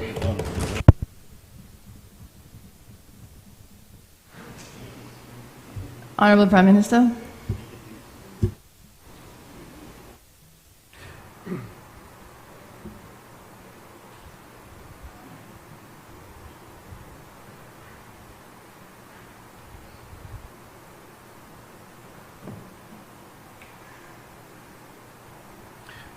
Madam Speaker, these guys on the other side are funny. The leader once felt, you're right, Honorable Florent, member from Corozal Southeast. One side he can attack that they want to consider to support, and then afterwards he said, the support. That's what he said. Madam Speaker, on a point of order. I will not. The standing order 38-5, Madam Speaker. No member shall impute improper motive. I said when I started that we support the motion. I said that, but we have our criticisms as far as the excessive borrowing. At no time did I say we did not support the motion. Your point of order. It's not 38-5, but the point is taken. You did stand and say you support. Speaker, then afterwards he said he is concerned about the support because of the what he quote-unquote excessive borrowing. You can't have your cake and eat it, my brother. Decide whether you want support or you don't want to support. Be one man. Be a man and decide what you want to do. What the other side do not want to accept, Madam Speaker, was everybody is concerned when it comes to borrowing. But he likes to say, oh, the economy to grow. So you're supposed to, he's saying now that the government is saying that the economy to grow, so you're supposed to have the taxes to be able to do it. What they don't realize, that they left us in such a bad state that the monies we collect that just would try to catch up and get out of that deep hole where they left we in. That's what you did. We need to remind you it is the UDP government that left Belize with a debt to GDP of 133%. And thanks to the work of this government, we are at 64% debt to GDP. Every business, if the honorable member from the other side may had some business sense, he never may have broke today, you know. May I remember he said, I make billions of dollars, or he now built a millionaire. If he knew about business, he never may have spent up his money in our parties and they buy fancy vehicles and fancy food and that kind Madam of Speaker, on a point of order. What's the point Madam of Speaker, order? 30 84, Madam Speaker, is attacking me personally. You don't know my bank account. Yes. You don't know my financial state. You don't know what I was doing. This is what allows the House to descend into chaos. Point of order is taken, Member. Prime Minister. Madam Speaker, that's not a point of order, but I will not argue with you. I will not argue with you. The point is, if this honorable member from the other side, the leader of the opposition, would know that every business borrow. They borrow to invest. When we borrow to build the highway, it is an investment for this country. We don't take the money and go spend it on tacos and go have fun and care people, go take one ride out, go to Chetumal or Corozal, they use the money. We are investing in our people. That's what we've been doing. And if for a minute you just stop the politics and speak to the truth, is that a lot of those loans that we're passing at the beginning were loans that were enacted by the UDP government. You cannot start the paving of the road. You cannot start the paving of the Northern Highway by the UDP, and then we are come and say, then do that, when you get into 2008, just for spite. But we cannot come and say for spite, all the UDP start to pave the Northern Highway, so we don't do it, we and stop it. We are a responsible government. That's why we have to borrow the money. What about 2 or 3 times you come to the House saying that you're going to borrow money for the bridge, the Halover Bridge, then vote for the money or no? About 3 times. And where the money go? We don't know yet. Now, we could have come here and say, well, you know what? We know the borrow. That's a UDP project. And we don't want to borrow no more money. But we know that we need to rebuild the Halover Bridge. So we take a project that you left. When you don't borrow a lot of money, but spend up the money, we come and we are being a responsible government in making sure that we could finish this. We could have become we could have stopped the coastal road. We could have stopped the road to Caracol and say, you know what, we do not deem that as an important project, so we could reduce the borrowing. But we are a responsible government. What did we do? We look at what they are doing and realize that, you know what, they got too much fat in their contracts. And so we cut it. We cut between Halover Bridge and the road to Caracol, we saved over $50 million.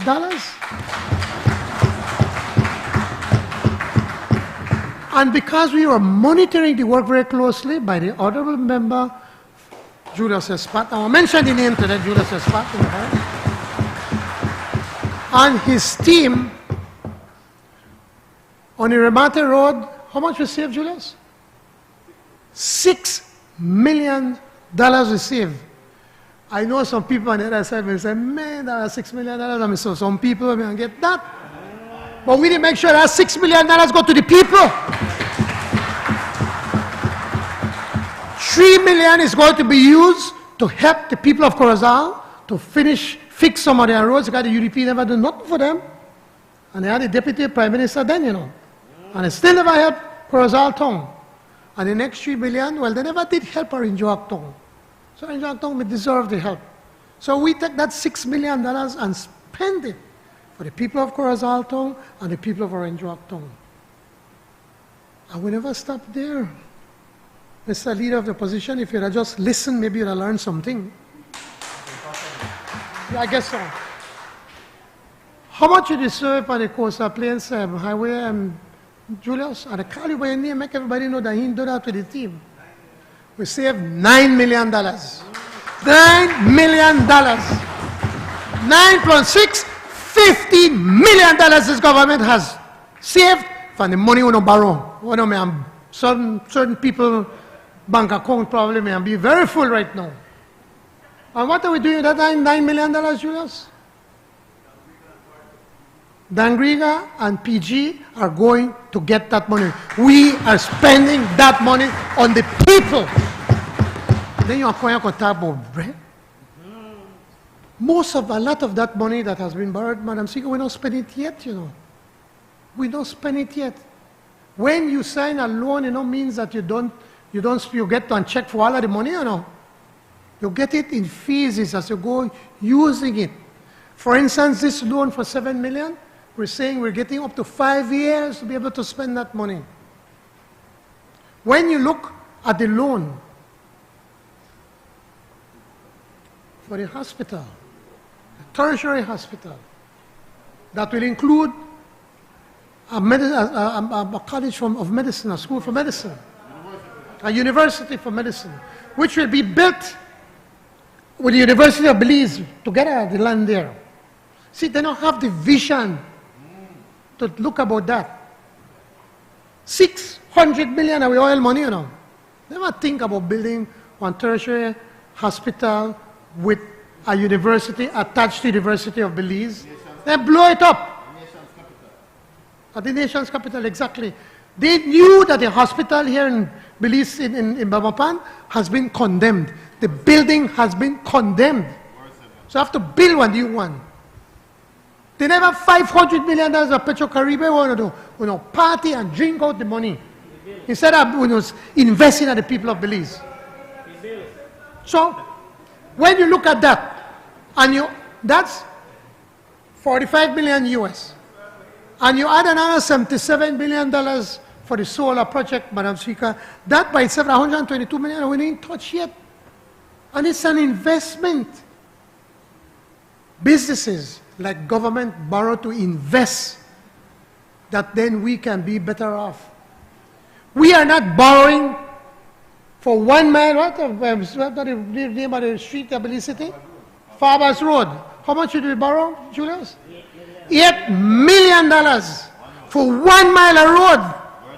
And then when the road finish, two vehicles, if one vehicle pass, Brother Van Colette, we never may interrupt you. Then build the road so narrow that if one vehicle park, the next vehicle, they can't, you create traffic jam. But $8 million they spend on 1 mile of road, and you dare to come and talk about borrowing? Now I know that the honorable member from Colette is trying to get into the good graces of the member from Mesopotamia. Just what? Yesterday or the day before? The man is saying that what? The man walked across the floor. The man is standing others, not the Constitution. Or here they say, oh, the man walked across the floor. But I can do not more it, That's why the honorable member Van Colette still sit down 1 seat away from him. It gets closer and closer. But honorable member from Colette, on a very serious note, when you said that we live in a global community and the waters, everybody, and all of that is understandable. But we can't, with Guatemala, and then they overfish and everything, whatever, then we can't do the same thing because then they do it. We have to do, let me finish, man. Don't get excited, man. We have to do our part to protect for our people, for our lands, for our waters and our land. Now you said you went there and you see the fish, the boats or whatever, Guatemalans coming and fishing on our land, on our water. That may happen maybe the BDF or the Coast Guard, Fisheries Department, whatever got gasoline for do the monitoring. But when I was there yesterday, when I spoke to the Coast Guard, they said, we the monitor, and whenever a Guatemalan can fish in a free area, we send them back, or hold on, man. You said that the answer, yo. What they are saying, the Coast Guard and the honorable member of Florencio can tell you, the minister responsible for the Coast Guard to tell you that what they're saying, that they tell them they have to go out to the other side And just a few days ago, they confiscate the canoes and the little boats, and they go to court. They have to go to court, to magistrate court. We are monitoring. Maybe you never made a monitor, your government, but we are monitoring because we know the importance of protecting our waters, Madam Speaker.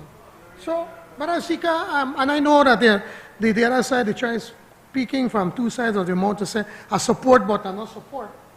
And that's fine. That's a different business.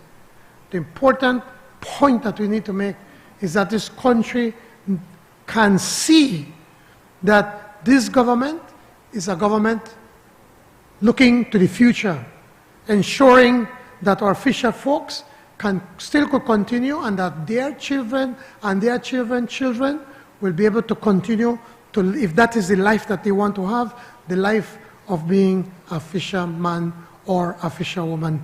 Madam Speaker, again, I ask both sides to support this loan motion. Honorable members, that motion is referred to the Finance and Economic Development Committee for examination, consideration, and report. I recognize members. I recognize the Honorable Prime Minister and Minister of Finance, Economic Development, and Investment. Madam Speaker, I seek the indulgence of this Honorable House to have this motion taken through all the stages this day. Honorable members, the question is that this motion be taken through all its stages this day. All those in favor kindly say aye. Aye. Those against kindly say no. I think the ayes have it. Honorable members, we are now at the other motion, which is the adoption of the report from the Constitution and Foreign Affairs Committee. Before I call on the Honorable Minister of Infrastructure, Development and Housing, I will ask that I recuse myself, and I will now call, I will recuse myself, and I will call on Deputy Speaker to take over the presiding of this debate, since it would not be appropriate for me to be presiding over a debate that has the Speaker as a subject matter. Deputy Speaker Marconi Leal, unfortunately, has not been well and was not able to remain today, and therefore we have the Honorable Member for Cayo North stepping in. Cayo West.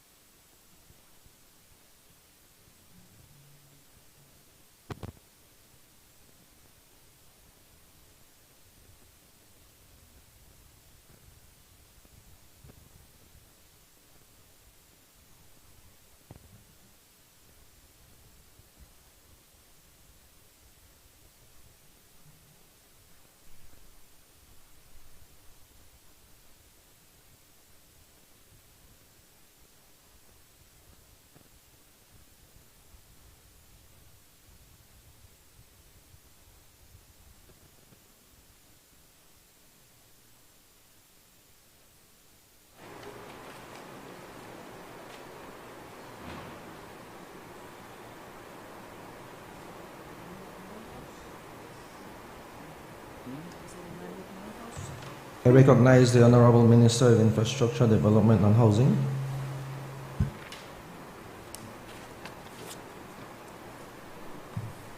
Good afternoon, Mr. Speaker.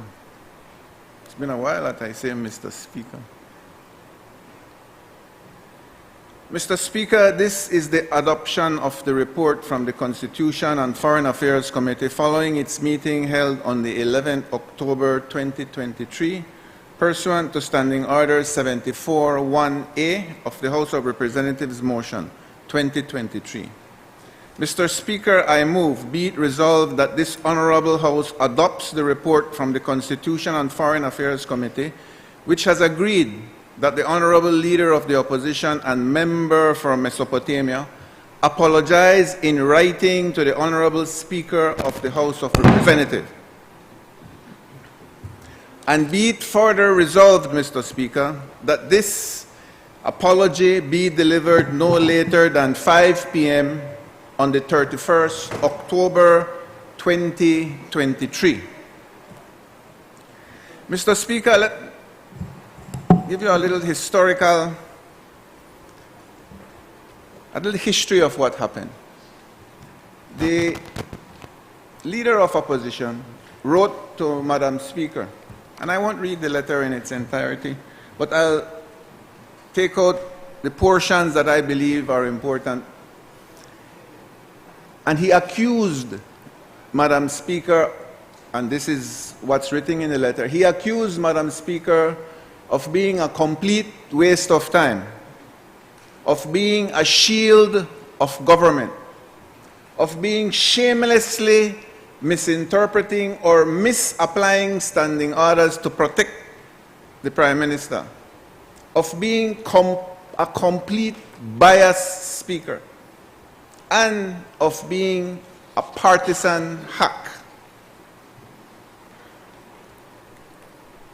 I will also read, Madam Speaker, a letter written by the Honorable Patrick Farber, who I believe sits on the other side. Member for Collett. Member for Collett. My apologies, you understand, apologies are given when one is not doing things in the proper format. So I apologize, member from Collett. Yeah, I don't know.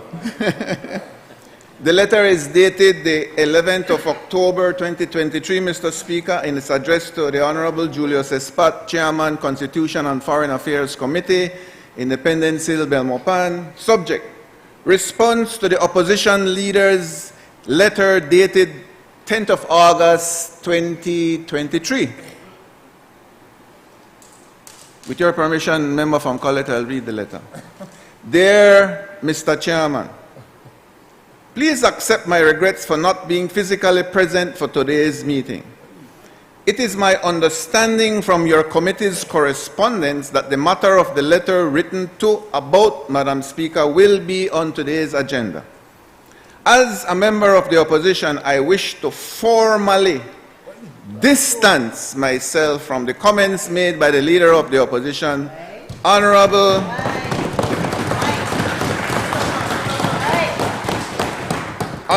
Dr. Shine Barrow. I would have removed the doctor, by the way. In his letter dated 10th August 2023. You are going to be a doctor. Yes, but he is not a doctor. They say people that get those kind of doctorate degrees should not put it as part of their description. That's what they say. And the ones that do have an ego that is far surpasses any one of us. Let me continue with the letter. It is crucial to uphold the principle that every office and position, particularly within our esteemed institution, be treated with the utmost respect. We agree with you. The way the Speaker of the Honorable House was addressed in the mentioned correspondence is not reflective of the respect and decorum we should maintain. We agree with you. If there are genuine concerns or disagreements regarding the procedures or decisions in the House, they ought to be communicated in a manner that is both constructive and respectful. The nature of the letter from the leader of the opposition was neither. I repeat, the nature of the letter from the leader of the opposition was neither. The role of the Speaker is integral to the proper functioning of our democratic process, and as such must always be approached with due reverence and respect. We agree with you, sir. I trust that this committee will note my position on this matter and will continue to uphold the values and principles that our institution stands for. Letter written by the Honorable Member from Collett. No, the member from Collett, for the record, did not vote at the meeting because he was not present at the meeting. The only thing he did was present us with this letter. Mr. Speaker, I've already explained what was written by the leader of the opposition. I have given a response by his member from the other side, the member from Collett, and the recommendation is for an apology. But what does it mean when one gives an apology? This might help the leader of the opposition, Mr. Speaker. Hopefully it does. It says, apology helps us to move past our anger and prevents us from being stuck in the past. One of the reasons to give an apology. Offering an apology implies that they have harmed another person in some way which can elicit feelings of shame. So we understand. We are human beings. We make mistakes. You have to acknowledge your mistake, as I just did with the member from Collett by mentioning his name instead of his title. But it goes further, Mr. Speaker. It says, people who cannot or refuse to apologize often have such deep feelings of low self-worth that their fragile egos cannot absorb the blow of admitting that they were wrong. Mr. Speaker,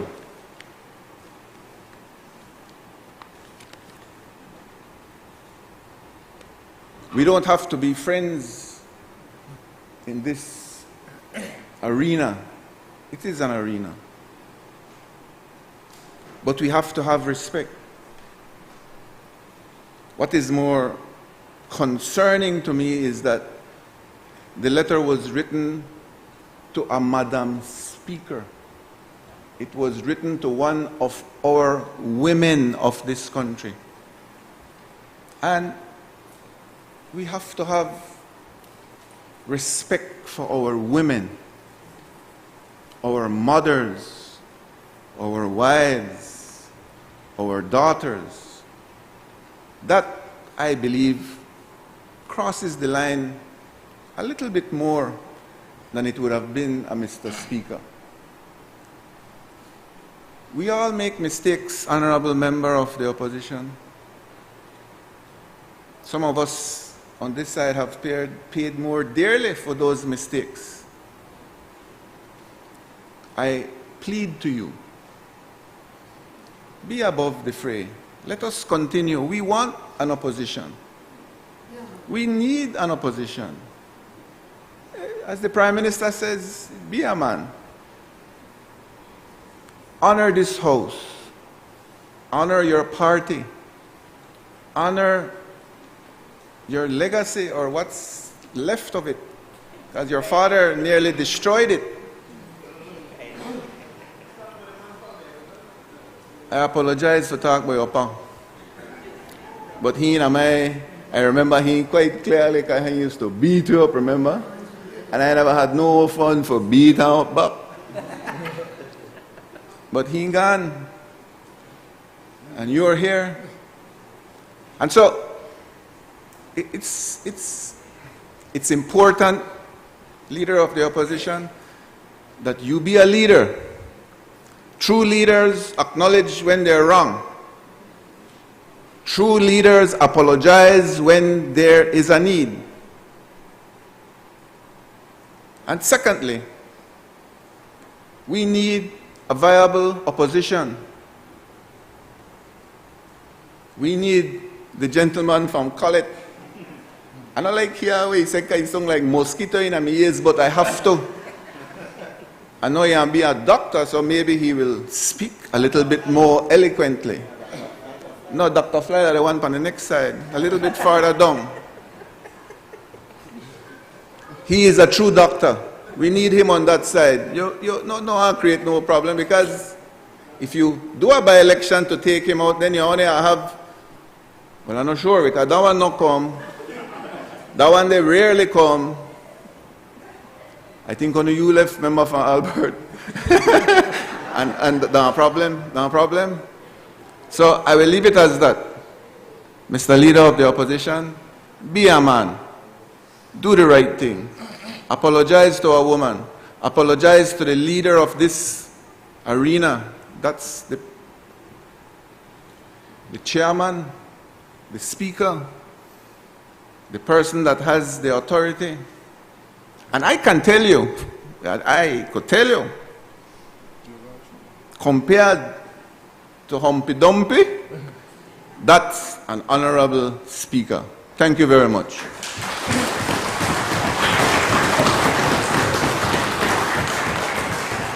I recognize a member of the opposition for Mr. Potemir. Thank you, Mr. Speaker.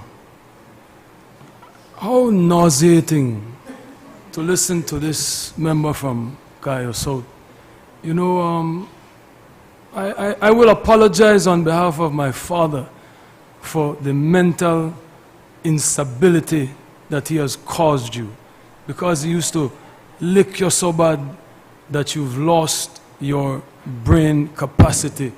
Mr. Speaker, Mr. Speaker, on a point of order. What's the point of order? Imputing improper. What's the point of order?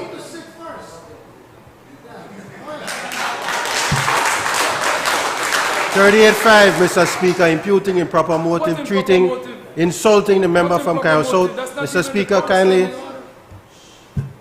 Point, Leader of the opposition, please. Mr. Speaker, you allowed the member from Cayo South to go on a diatribe and make all types of offensive and insulting statements. So, Leader of the opposition, please caution you, stick to the point. But the member from Cayo South talking about decorum in this house is like a rat protesting against the missing cheese. You have absolutely zero moral authority, and neither do your colleagues. And then you want to talk about gender. You want to make this a gender issue. When the member from Alberts, in this honorable house that you claim should have required by its members the greatest reverence, in this honorable house, the member from Orange Walk South said things to the member from Alberts that I dare not even repeat because it was so reprehensible.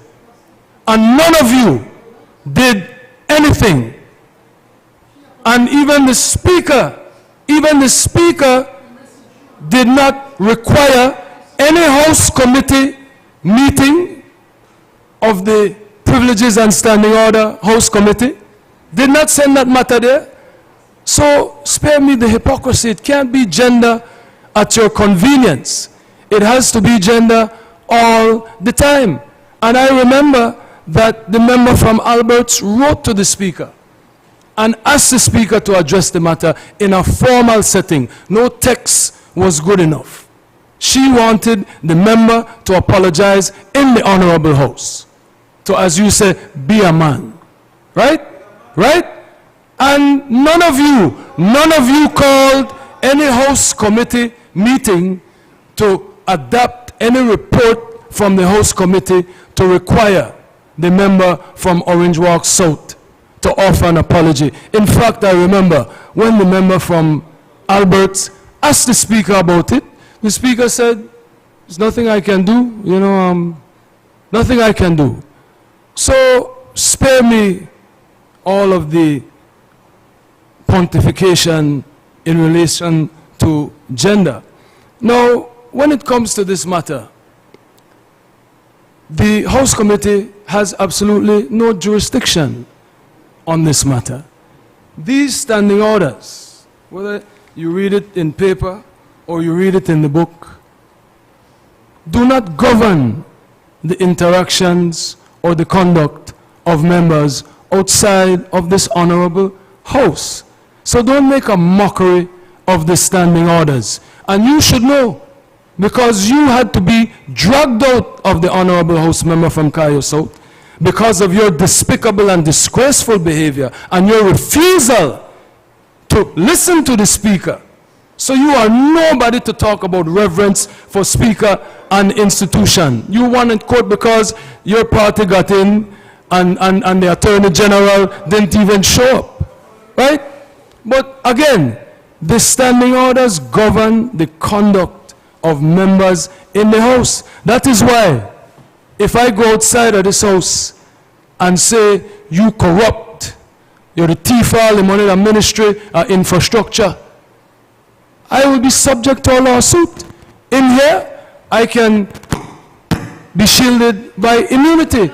So the standing orders make a clear distinction as to conduct in the Honorable House and conduct outside of the Honorable House. If you want to amend the standing orders, that is something that we should discuss. If you want to seek clarification, if you want to expand the rights of the Speaker outside of the Honorable House, you want to contemplate that, then do so. But don't try to make it up as you go along and now want to govern the conduct of members outside the Honorable House. I'll give you an example, Mr. Speaker. I could recall writing to the clerk on matters relating the House. And because I did not put it on my letterhead, the clerk told me that that letter, I can't accept it. It's not official. And in this instance, I responded to the Speaker, not on my letterhead, in an email, and they have tried to turn this into a witch hunt with co-conspirators, political enemies from all sides, right? When it comes, but when it comes to the member from Orange Walk South, right? Nobody cares. You could talk to a woman however you want, an honorable member of this House, however you want, and there will be no consequences. Yet in this instance, Mr. Speaker, the criticisms that we have for the Speaker of the House are well in order, regardless of what anyone tries to say in order to score political points. We all agree on this side that we are taken advantage of in this House, that we are silenced, that there is great misapplication of the standing orders, great misinterpretations of the standing orders by the Speaker. And we have a right to voice those complaints. When I send the Speaker a notice of a no-confidence motion for the hapless and hopeless member from Orange Walk Central, and that he should go, when they were in opposition, our Speaker, as much as you tried to ridicule him, allowed you to bring your no-confidence motion. The Speaker of the House, I sent the notice of the no-confidence motion 8 days before the sitting of the House. And the Speaker of the House waited until the night before to deny the no-confidence motion. That is a waste of time.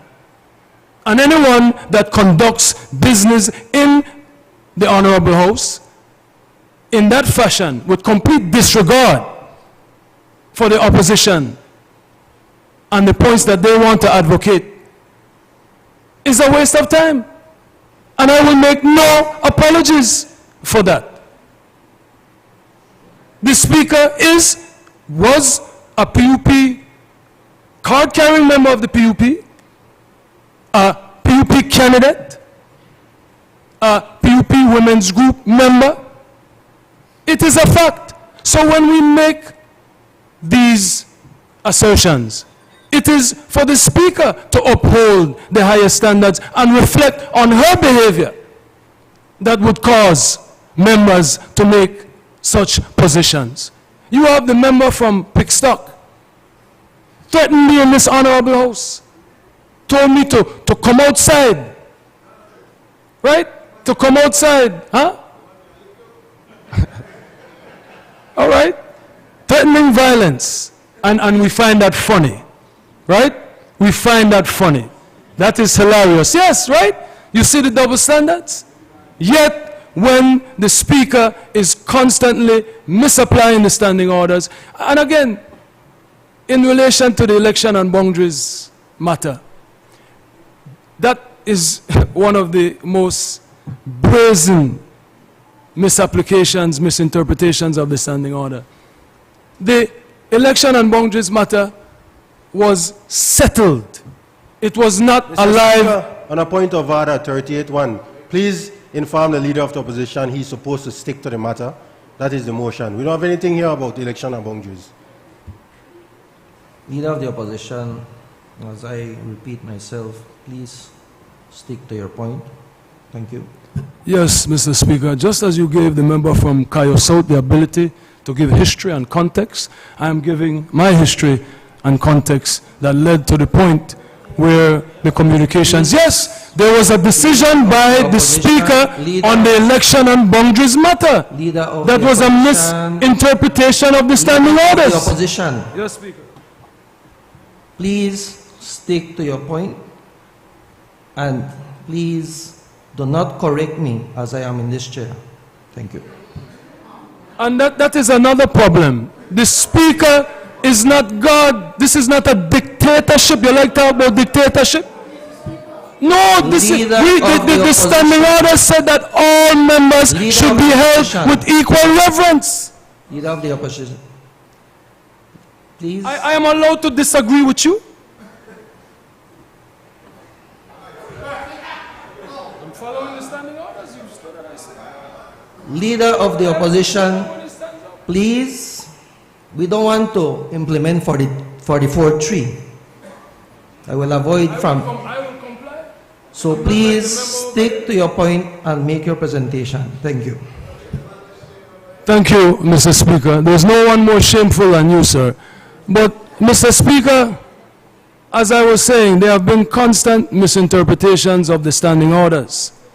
When members have a right to come into this honorable house, whether it is on the intervention, whether it is on an urgent matter, whether it is on a privileged motion, whatever it is, members have a right to their voice. And if the Speaker is acting in a fashion that is injuring and infringing on those rights, he or she will be called out. And I make absolutely no apologies for calling out the Speaker's actions. Thank you.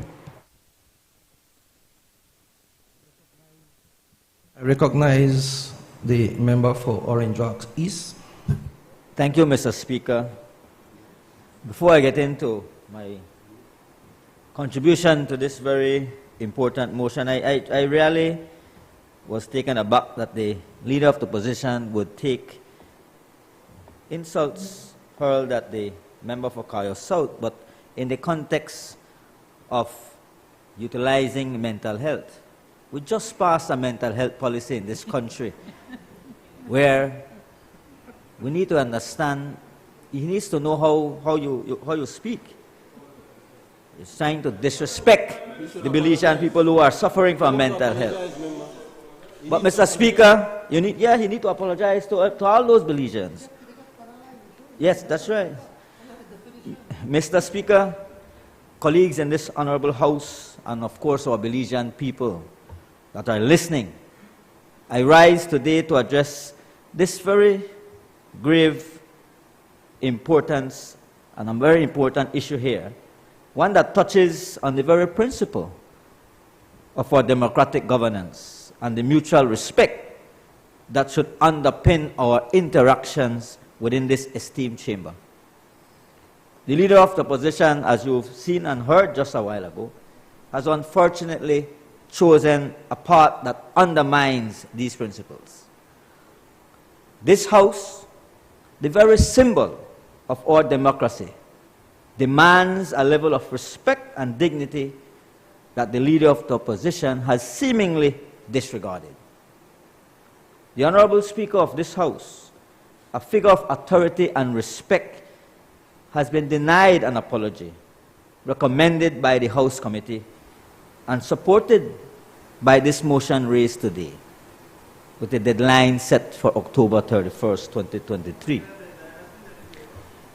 The leader of the opposition, Mr. Speaker, has not only refused this recommendation, but he has also gone on public record, and he's done it again today, using the media platform to voice his refusal. This is not a simple matter of personal disagreement or political maneuvering. This is a matter of institutional respect, of democratic principle, and of basic decency. The refusal to apologize, despite the recommendations and motion of this House, flouts our established procedures and undermines the dignity of our institution. It is a behavior that is unacceptable. Mr. Speaker, on a point of order. What's your point of order? If the member wants to read from a statement, he needs to ask your permission. That is in the standing orders. Ask the permission. I am speaking. Ask the permission. Leader of the opposition. Since you know your standing orders, so ask permission. Member for May I proceed, Mr. please Speaker? continue. Please continue. I carry you to school one of these days. That's all right. Mr. Speaker, the refusal to apologize, as I was saying, despite the recommendation and motion of this House, and you know it hurt you, flouts our established procedures that undermines the dignity of our institution. As I said, it is a behavior that is unacceptable and should be condemned in the strongest terms. We must not allow such conduct to set a precedent in our democracy. It is our duty as elected officials, as representatives of the Belizean people, to uphold the honor and integrity of this House. We must not allow personal disagreements or political rivalries to overshadow that responsibility. We must show the Belizean people that we are committed to maintaining a level of decorum and respect that our positions demand and that they deserve. Therefore, Mr. Speaker, I want to urge the Leader of the Opposition and urge members of this House, regardless of party affiliation, let us join hands together in condemning this type of behavior. And I condemn the behavior of the Leader of the Opposition. We must send a clear message that such conduct is not representative of the standards we set for ourselves, the standards set by those who came before us, and most importantly, the standards expected by the people of Belize. I thank you. I recognize the honorable member for Danguigang.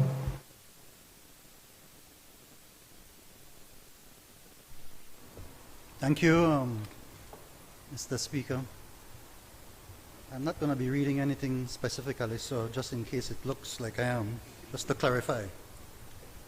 Mr. Speaker, I had the privilege of serving as the pro tem chairman for the committee meeting that we had that made the recommendations today. And I want to make some points that hopefully will clarify for the record and for the Belizean people some of the things that may have been clouded by the remarks from the member from Mesopotamia. The member has been arguing that he sent this email from outside of the House to Madam Speaker. And yes, maybe he was physically outside of the House. But if you look at the email, Mr. Speaker, it was sent to the clerk of the National Assembly. Okay, addressed to the clerk. So it came to the House. And it was signed by him as Honorable Dr. Shineborough, sorry, member from Cayo South. Yeah. Leader of the opposition, House of Representatives, and MP for Mesopotamia. Both of those, in my view, clearly make it a document within the House of Representatives. Isn't that clear? So the member is trying to make up his own rules with respect to what is and what is not going to be dealt with in terms of proper conduct, proper behavior. And I want to join all our colleagues on this side, and hopefully most on that side, in commending the member from Collet for putting down on record what he felt was proper decorum and what he felt was behavior that was unbecoming of his own leader. Very clearly written in that letter, which we did put on the record as he had requested. So I think it is very important for the Belizean people to understand these things clearly, that we cannot make up the rules as we go because we feel that it will suit us this way, and because we don't like what is being done that is clearly exposing us to these certain behaviors.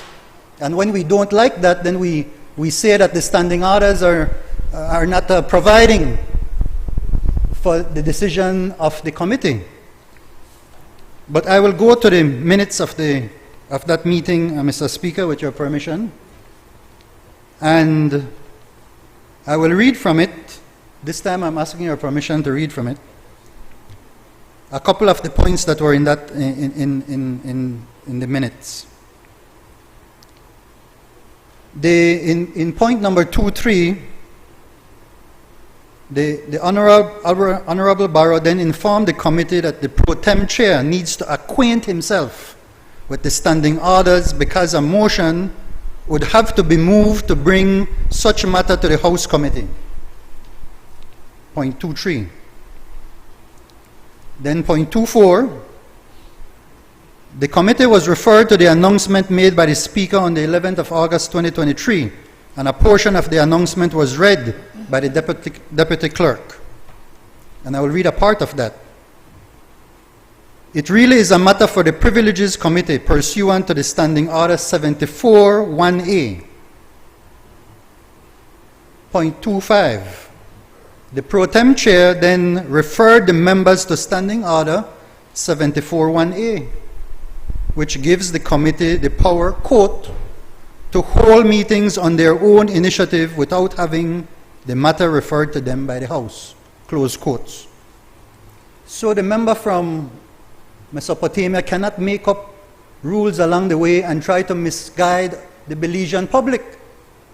I saw his reports in the news media making this argument that the committee was out of order in addressing the matter, when clearly it is provided for, and when clearly his letter was between himself and the National Assembly, and so falls squarely within the House of Representatives.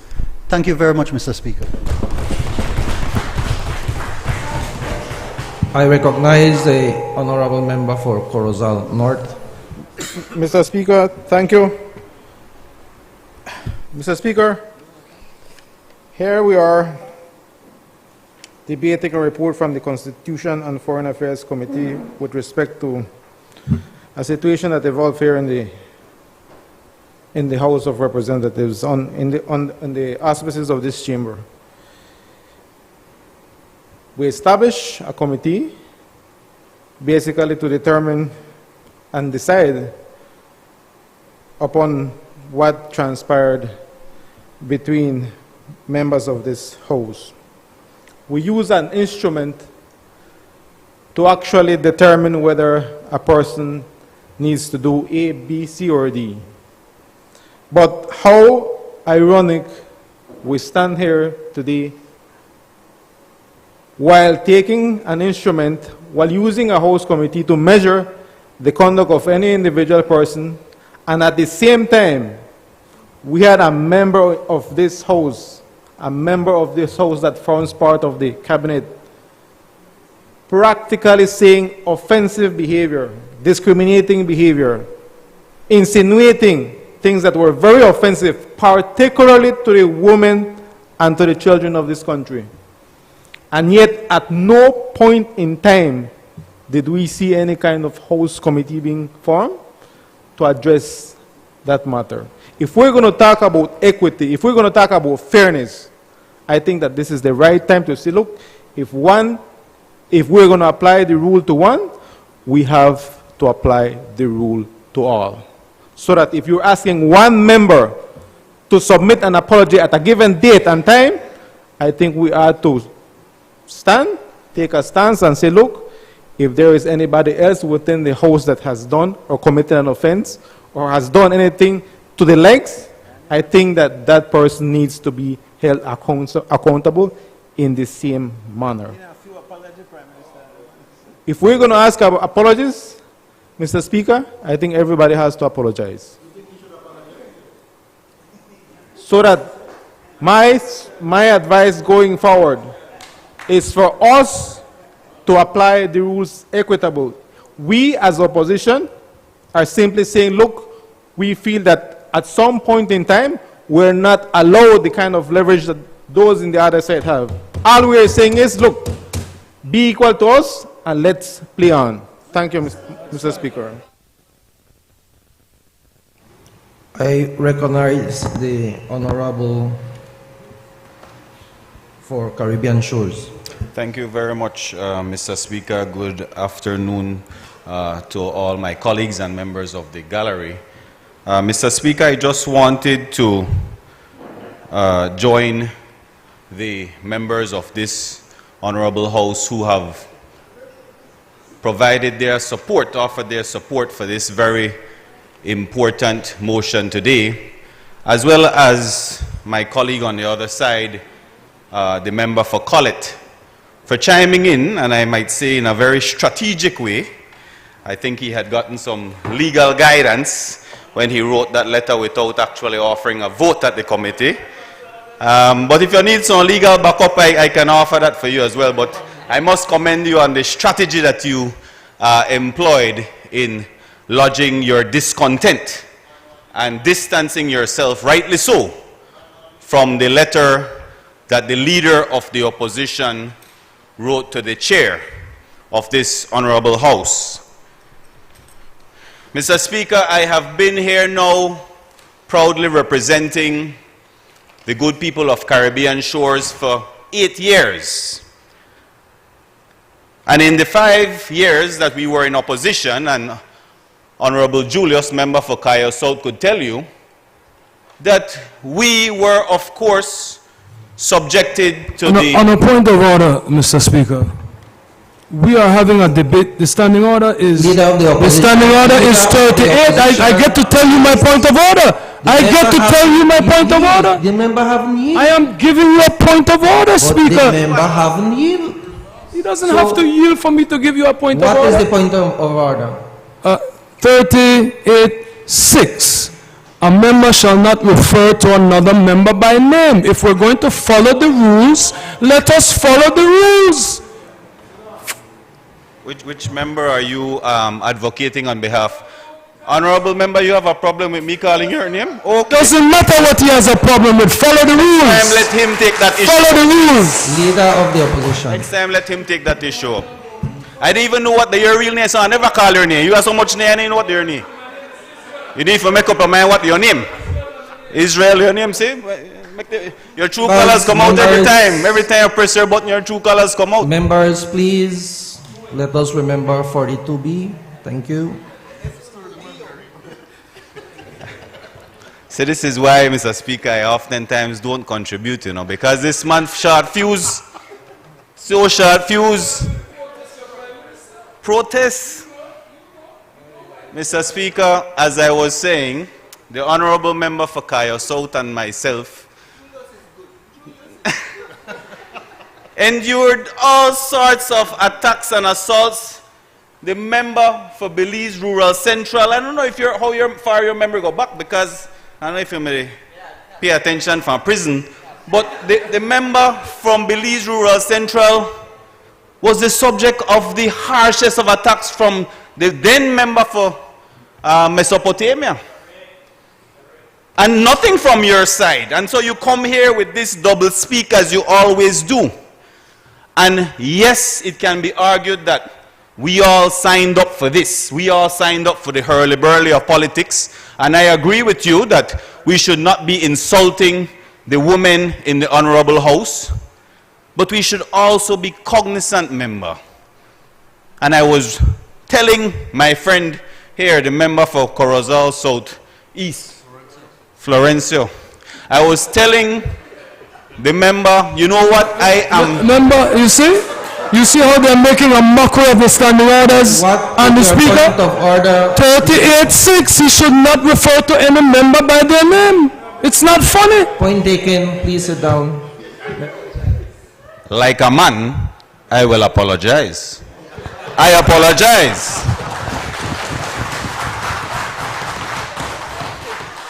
I was telling my friend, the member for Corozal Southeast, before you got up, and I said, you know what? I have every confidence in the member for Mesopotamia that he will apologize. I have that confidence, he can tell you. I say he's going to surprise all of us in this honorable house. And that's why I never tell you. Because there's a certain maturity that it takes, member, to be the leader of the House of Representatives. A certain respect and reverence, as the member for College says, for the chair of this honorable house.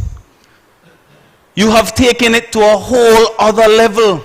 Our entire democracy is founded on this level of respect that you clearly don't have for the highest seat in this honorable house. And instead of apologizing, again to my surprise, because I thought you would have, because like I said, I've borne witness to how many years of your father not once attacking the chair, you know.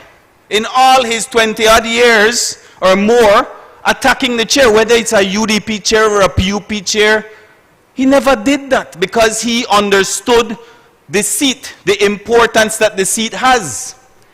And as much as he disrespected us and we disrespected him right back, we never guided that to the chair.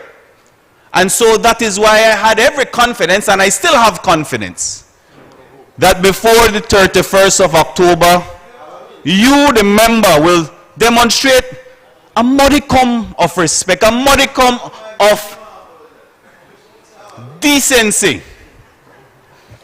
And I know that is very difficult because humility doesn't come natural to you.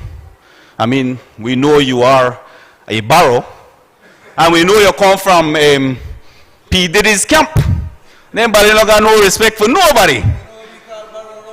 But I want to remind you, you're no longer in that bad boy life, member. You're no longer in that bad boy life.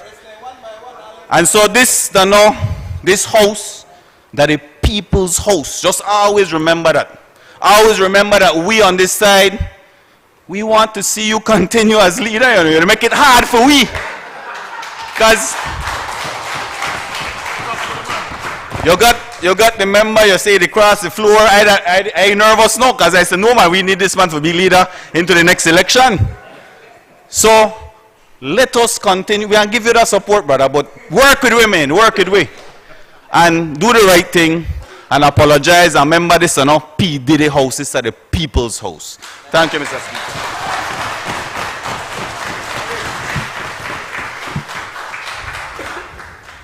Yes, member. Thank you, Mr. Speaker. I will be brief. I want to align myself with the comments of my colleagues. And quite frankly, Mr. Speaker, where I used to work before, there was a huge saying on the wall that said, we can disagree, but we can't disrespect. And throughout my life experiences, I've had many times I've disagreed with people vehemently, and have had those disagreed with me as well, but never disrespectful, Mr. Speaker.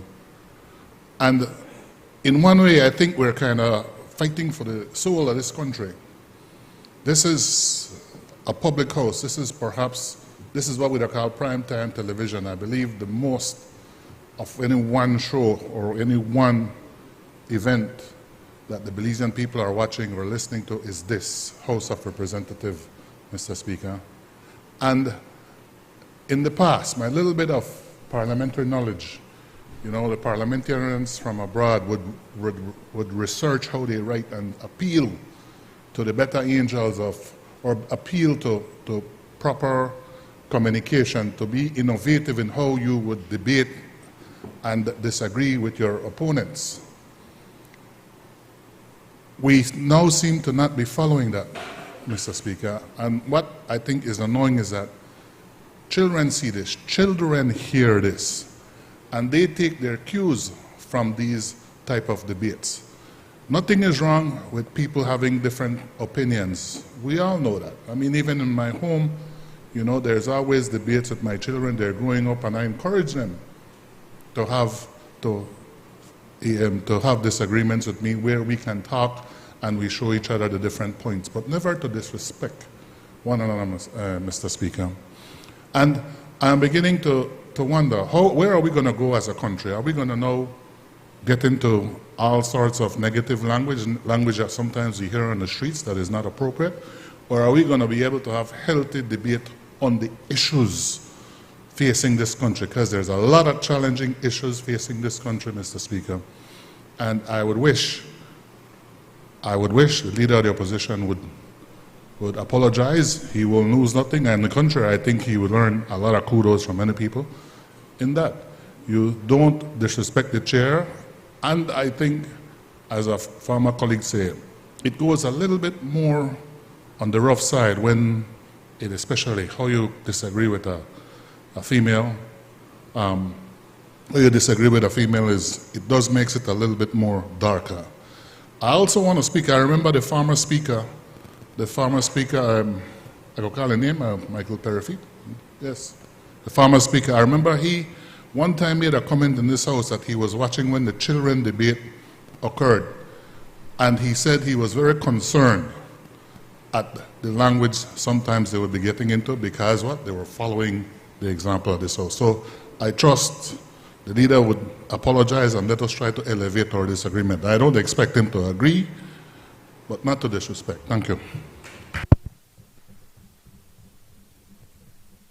I recognize the honorable member for Fort George.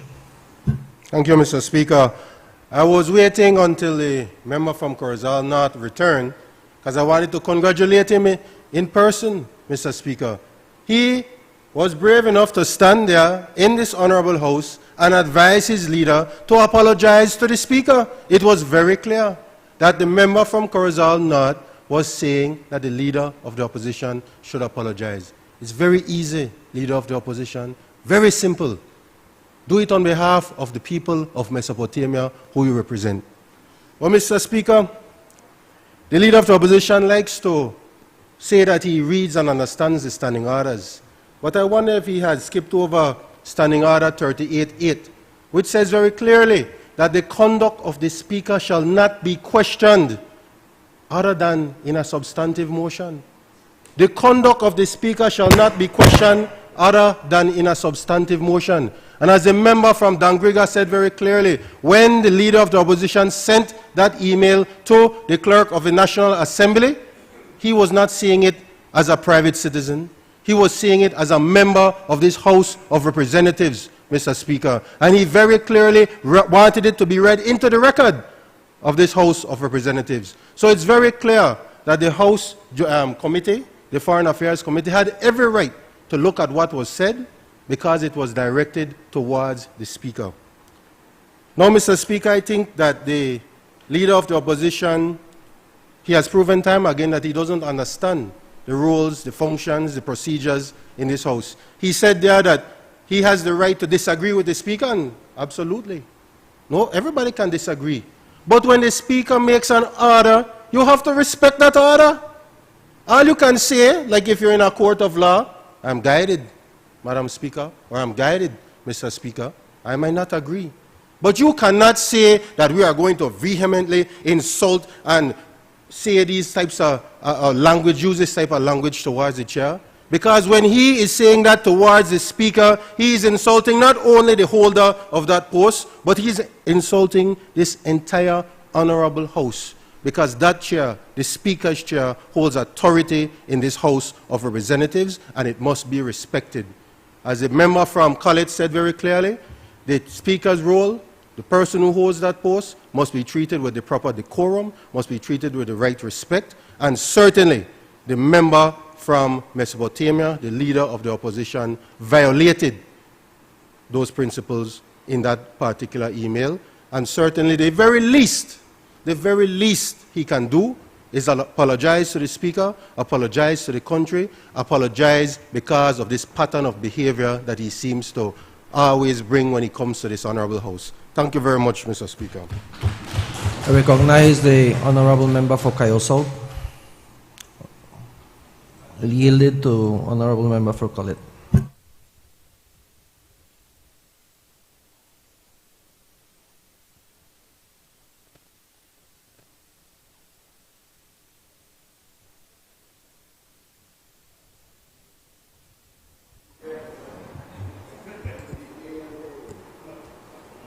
Thank you, Mr. Speaker. You know, Mr. Speaker, I have been here a very long time. I heard my friend from Caribbean Shores said 8 years. I'm here this year for 20 years, and I've witnessed, I believe, 7 speakers. I think I have the same number of years as my friend from Freetown, and I think we are second only to the Prime Minister and the member from Lake Independence. So I've seen a lot.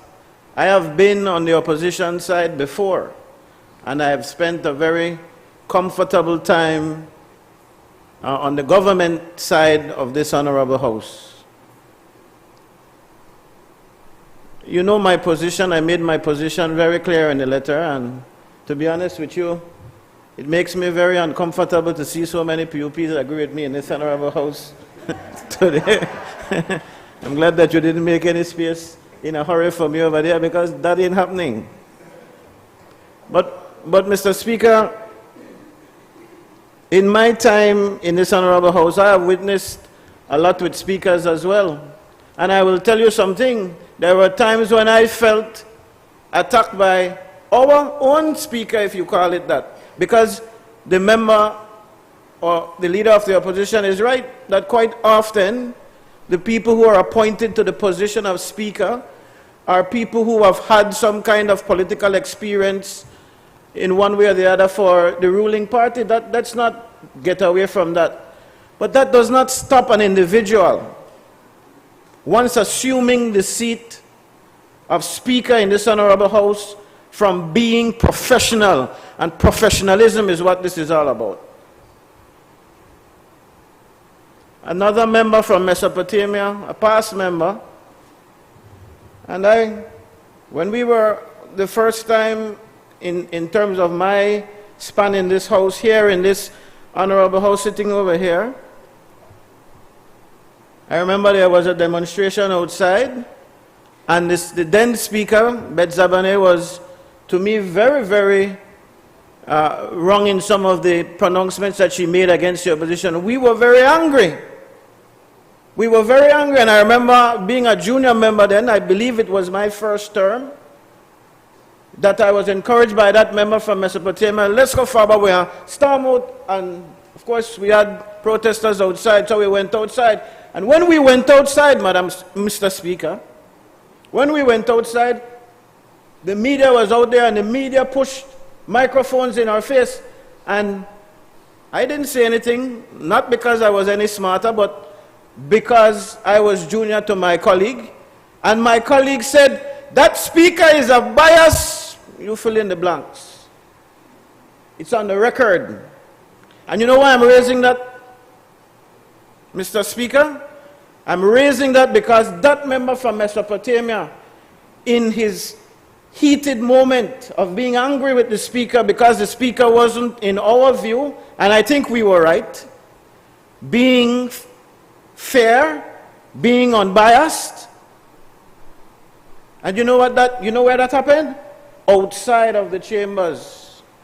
Didn't happen inside. The media were on the steps, I believe, and we were going down to greet the crowd that had gathered down there. And you know what that member from Mesopotamia did? The next meeting, in as much as it was a difficult thing to do, that member from Mesopotamia got up in this honorable house and said, Madam Speaker, I apologize.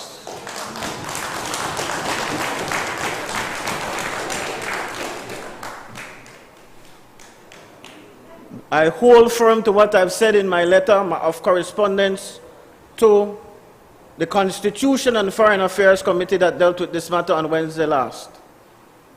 Because I hold firm to my belief, and I will tell you that the leader of the opposition is not wrong. I have some concerns about some of the things that happen in here in terms of how the speaker rules as well, but as many have pointed out before, it is improper for us to talk about that in here, and in fact there is a proper way of registering our complaint when that is the case. So it is out of no ill will or malice that I wrote my position to the committee, and I stand firm with what I've said. But I also wish, Mr. Speaker, to place on record what my other colleagues have said, because they fail to highlight those members on that side who have used my letter to make their points. There is a section of my letter that says, it is crucial to uphold the principle that every office and position, particularly within our esteemed institution, be treated with the utmost respect. And in fact, while you celebrate today me saying that the respect needs to be there for Madam Speaker, we must also have respect for each other. And there are times, so I join my colleague from Corozal North in saying that there are things that have been said in this house that have been left just as is. I have been insulted many times, called a boy, called mentally unfit, all sorts of names on the record. But you are, to some extent, it is understood that there will be jarring across the floor.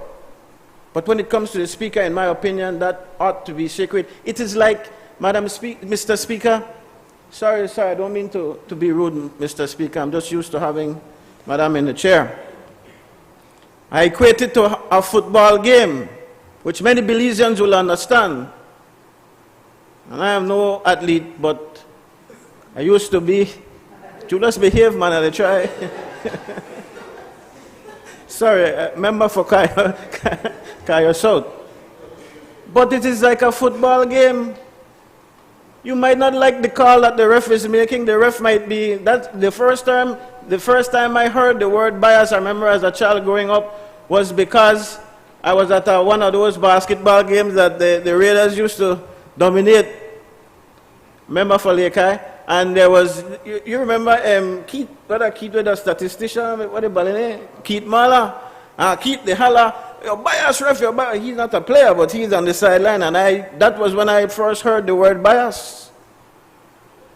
But he can say that, Keith Mala used to say that because he's my very good friend, by the way, my scouting brother. He used to be able to say that on the sidelines as a fan, you know, saying that. It was anybody else saying that about the Speaker, that's fine, but in here, it's a different thing. If that referee makes a call that is contrary to what you feel is correct, and you may well be correct, you can't cuss out the ref, you can't tell off the ref, you can't do that. And that's simply my point. That is where I am at. I am happy that my friend from Kaya South, who is the chair of the Constitution and Foreign Affairs Committee, although he was not in the chair at the time of Wednesday's meeting, I am happy that he made the clarification. And I don't want to go into that, but if it is a vote you're looking for, it ain't going to happen. I want to make that clear, because I am a UDP, and I am not in any kind of way siding with the People's United Party or with the government, but I am standing up for what I believe is correct as it relates to the quorum in this honorable house. And so, Mr. Speaker, again, you know my position. Many members over there have articulated it, elucidated it, whatever description you want to put to what they've done to it. That is my position. Thank you, sir. Recognize the member for Kayosok, or the Honorable Prime Minister, member for Orange Walk Central.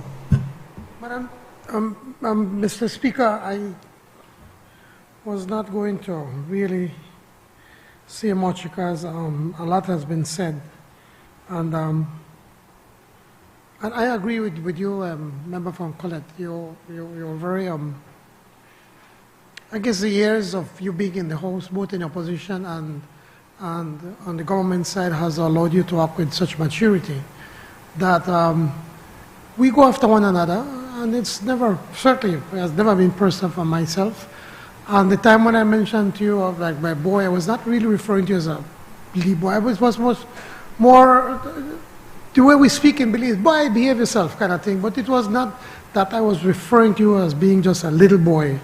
You know, and you asked me to apologize, and I apologize because she was not trying to be derogatory to you in that sense. And so everybody kind of accept a little bit of this kind of going after one another. Of course, sometimes we overdo, and we should not go down that road. But you are absolutely right that the speaker is a different thing. That the speaker is a person in charge of this house, just like a referee. We may not agree with the speaker, but we have to respect and abide by his or her ruling. You remember when Michael Perifit, how Michael Perifit used to treat way? I mean, that guy was, I mean, I can't even find the words right now to describe. He was a bully, continues to be a bully, but especially in the house, he was so bad.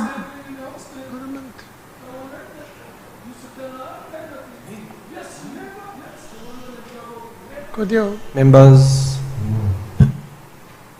Michael Perifit was so bad as speaker and uncontrollable that even the then Prime Minister had to change him.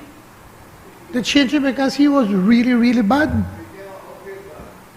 Well, with Miss Langsworth, you know, we knew that she's a UDP, and we knew that she would do whatever the Prime Minister then tells her to do. But she was a lady, and she behaved like one, and we treated her with decorum, and we treated her with respect. There are many times when she was ruling against us, but at no time we dared to call her names. There are many times several times they never accept my questions, you know. Questions when I thought that we met within the standing orders. I never tell you a waste of time. I never call out or go up in public for, oh, I'm a macho man. I never call she out.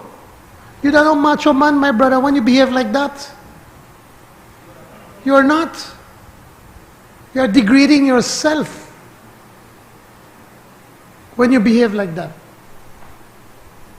And yes, you make it harder for we. I agree with the honorable member from Caribbean Shores. Would you allow me, my brother, to call you by name? You know, I won't call you Karim because we the brothers. There you go. Oh, he don't order. No, you have to follow the standing orders. If the institution is that important to you, follow the orders. But it's a joke to you guys. It's a joke.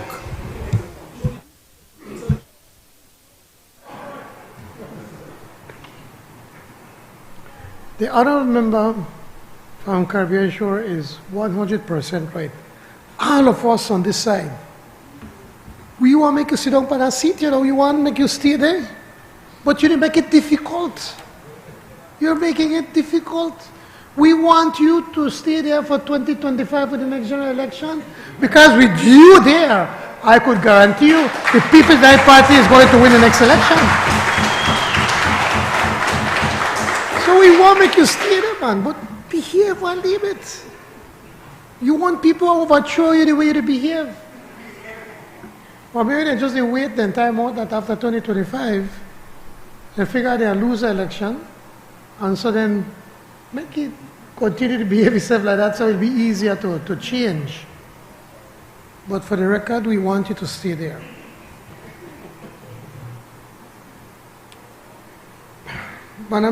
Mr. Speaker, the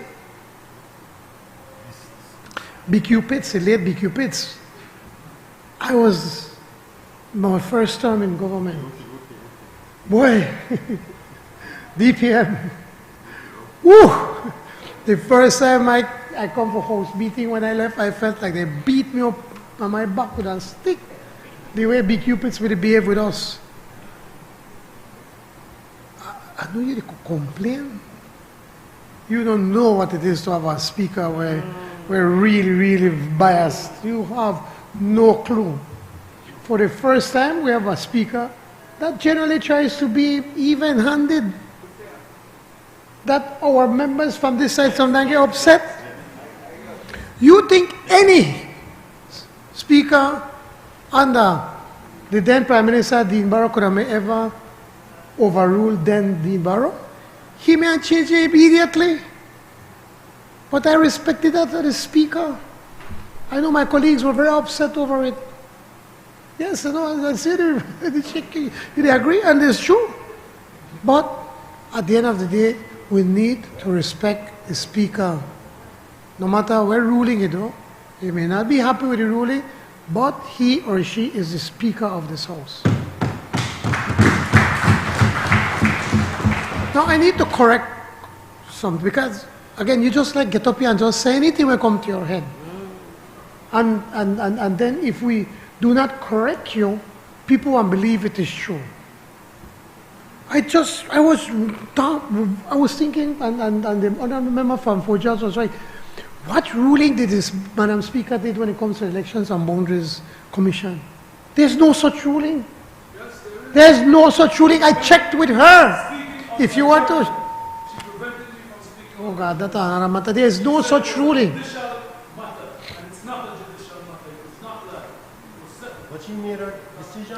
She has made no ruling when it comes to the Elections and Boundaries Commission, and that is the fact. Now to the member from Albert, when the honourable member from Orange Walk South made some comment which she took offense to, the member did send a message and apologizing to the honourable member from Albert. The member from Orange Walk South did go publicly to the media and apologize to the member from Albert. Now, after the fact, when that happened, nobody in this house, even the members on the other side, got up on a point of order. Nobody. The own people on the other side did not get up and ask for a point and made a point of order. The honourable member from Albert afterwards wrote the Speaker of the House, and the Speaker, along with the clerk, tried to guide her as to what is it that needs to be done. And the clerk mentioned to her that the member would need to table a complaint to the respective committee. And the honourable member from Albert decided not to do so. Had she done that the way we have done it, that we said this is going to go to the host committee, then she would have, then the same thing would have happened, that the committee would have then decided whether the member from Orange Walk South would have had to apologize or not. The point that we are trying to make here, Mr. Speaker, again, that the hurly-burly of politics, sometimes we go overboard. I agree. And when we do that, then we try pull back and do the right thing and apologize. But the Speaker of the House is sacrosanct. We cannot allow the Speaker to be disrespected in the way that the Leader of the Opposition has done.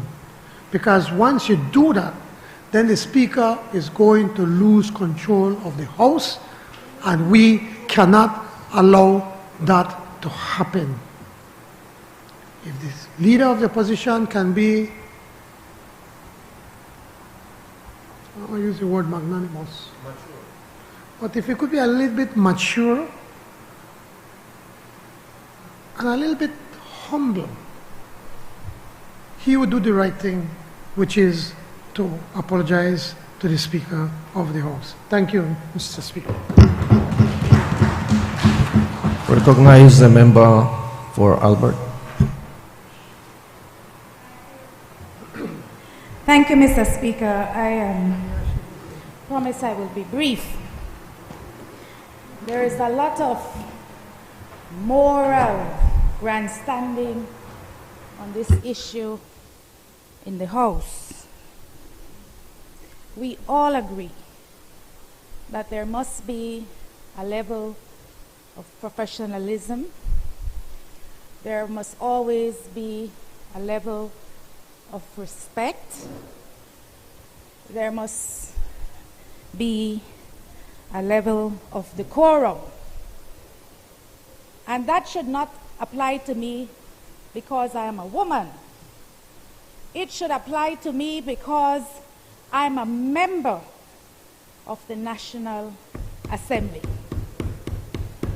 So these token approaches to create a gender issue is really a concern to me. Mr. Speaker, not only has the member from Orange Walk South been grossly disrespectful to me, but the member from Orange Walk Central, our Honorable Prime Minister himself. If you want to be treated as a lady, you must act like what? Really? I agree that we must respect the ruling of the Speaker. But the kind of attacks I have received in this honorable House, and don't tell me about semantics, take it to the Privileges Committee. The member from Orange Walk South was adamant that he would not apologize to me in this National Assembly. Absent and all, the meeting following the gross disrespect, not only to me, Mr. Speaker, to his mother, to his wife, to his sister, to the Speaker of the House, to his female colleagues on the opposition, on the government side.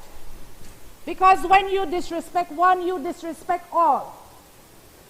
So that disrespect didn't only land on my shoulders, Mr. Speaker.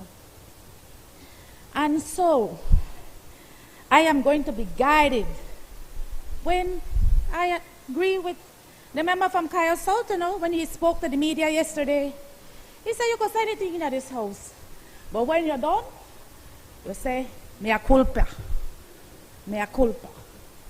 I am still waiting for the member from Orange Walk South to say, mea culpa.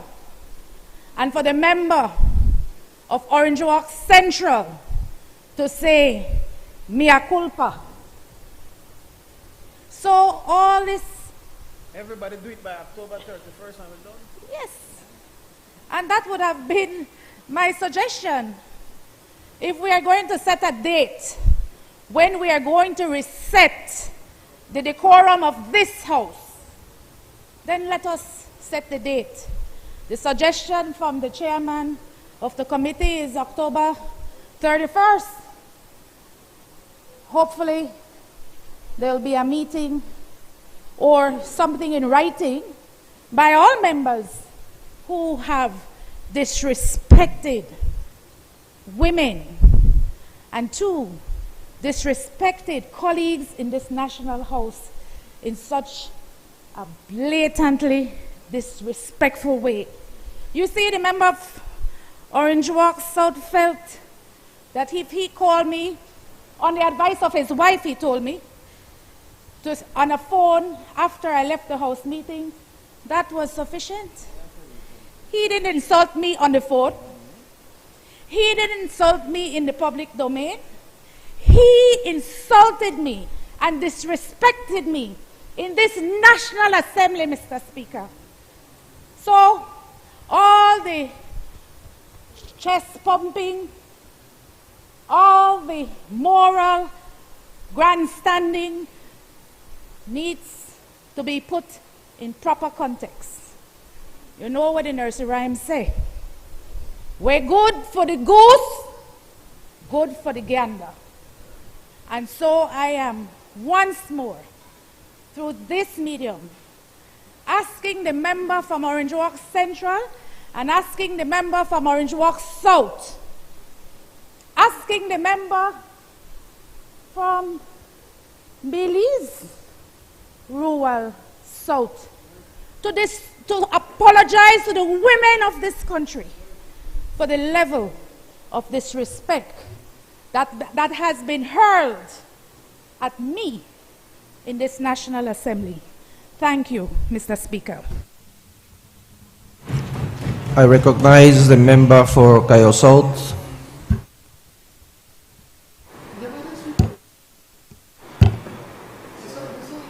Gideon?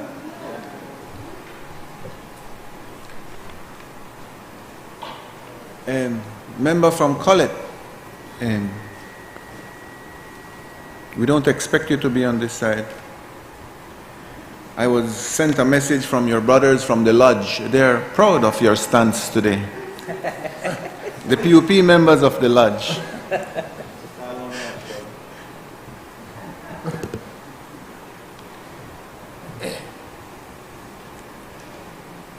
Prime Minister, I have to disagree with you. I think I have the record, not the amount of time, but the record of the amount of insults that a member has received from a sitting prime minister in this country. I believe I have the record because I have a little paper, a little black book about this size, 2 inches wide, 3 inches long, where I used to write down what the member from that time from Queen Square used to hurl at me, and I was a first-time member, so I could understand what happened to you during, I don't want to say the years, but I could understand how you felt, Prime Minister. But, you see, this is now a good thing that's happening, because I like to look at the glass full and not the glass half empty. Half full, not half empty.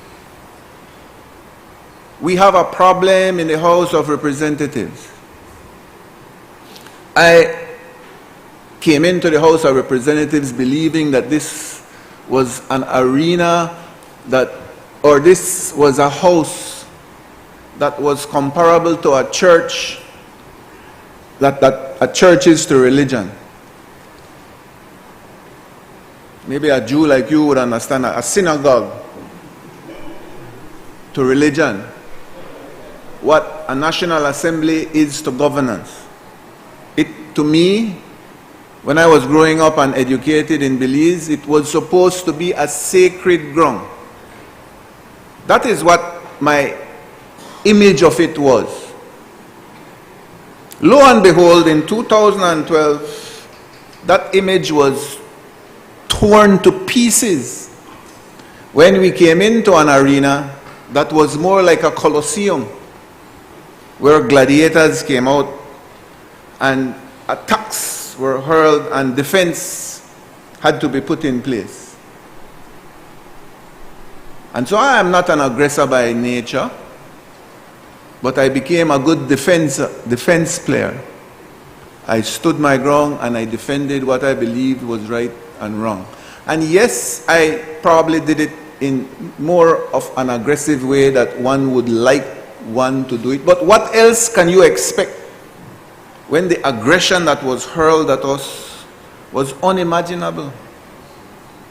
And so I am blaming both past PUP governments, past UDP governments, that they have lacked one thing, and I think this speaker, I'll get to her soon, this speaker wants to make it better.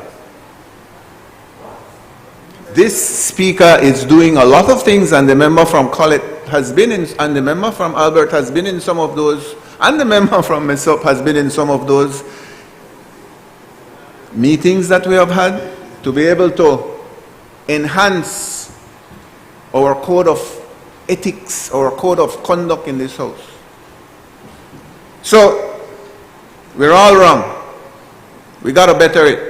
I agree with your member from Albert. We should all apologize. If nobody wants to apologize, I will apologize for any member on this side that has caused you any hurtful feeling.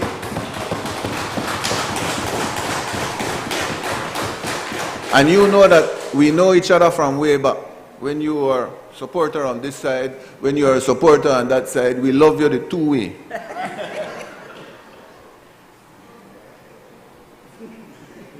We have to better how we conduct ourselves in this house, period. You might not like it, the member from Mesa, but we have to do it. As I said, a true leader knows when he is wrong and apologizes.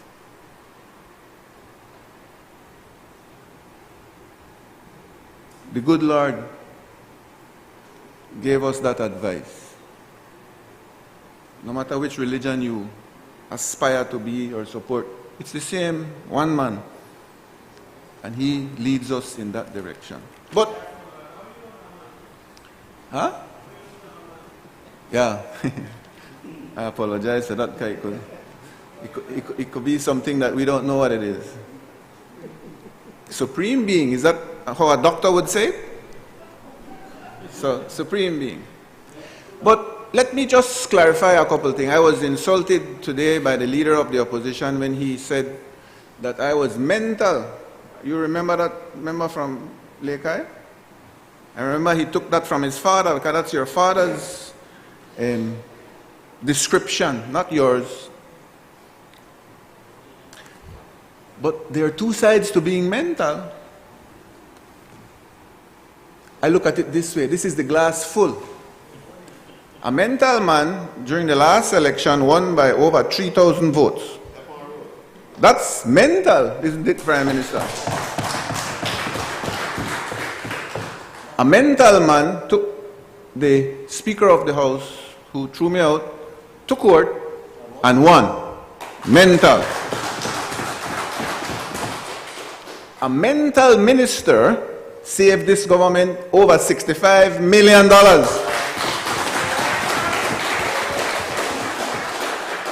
A mental minister has built over 400 homes for the impoverished people of this country.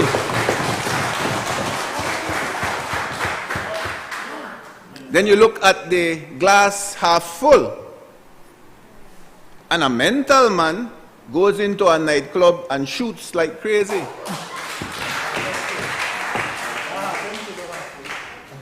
Half empty? All right, half empty. And then a mental man kicks a wife down the steps. And then a mental man uses titles that he does not deserve academically to describe himself. Mental, take it how you want. It is just how you feel about what you do. And then, Mr. Speaker, I come from the construction industry, 30 years working hard on the ground. And as a supervisor, you're going to the sites.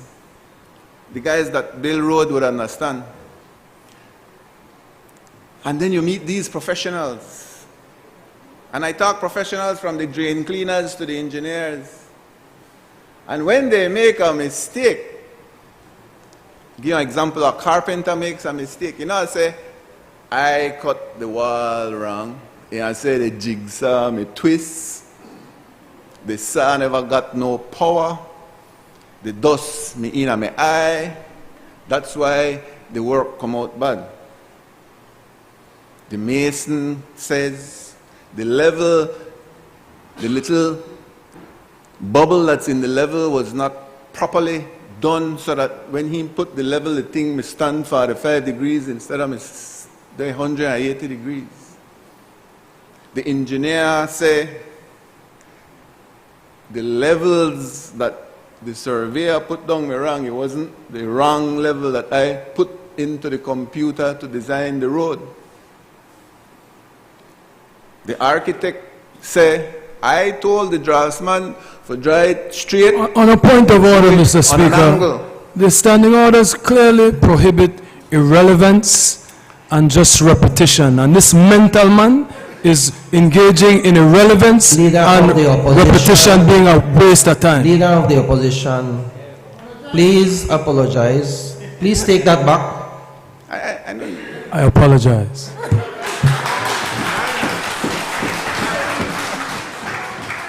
Mr. Speaker, you see, when he's being lectured, he's starting to understand. I think he reflects what the member from Caribbean Shores said. We need you there, my brother. We need you there. But what I'm trying to say is professionals, when they do wrong, instead of saying that they're wrong, they blame their tools. They blame somebody else. A real man, a real professional accepts when he is wrong, apologizes, learns from his mistakes, and move on. And I didn't mean man in a wrong way, member from Albert. My apologies for that. Man, woman.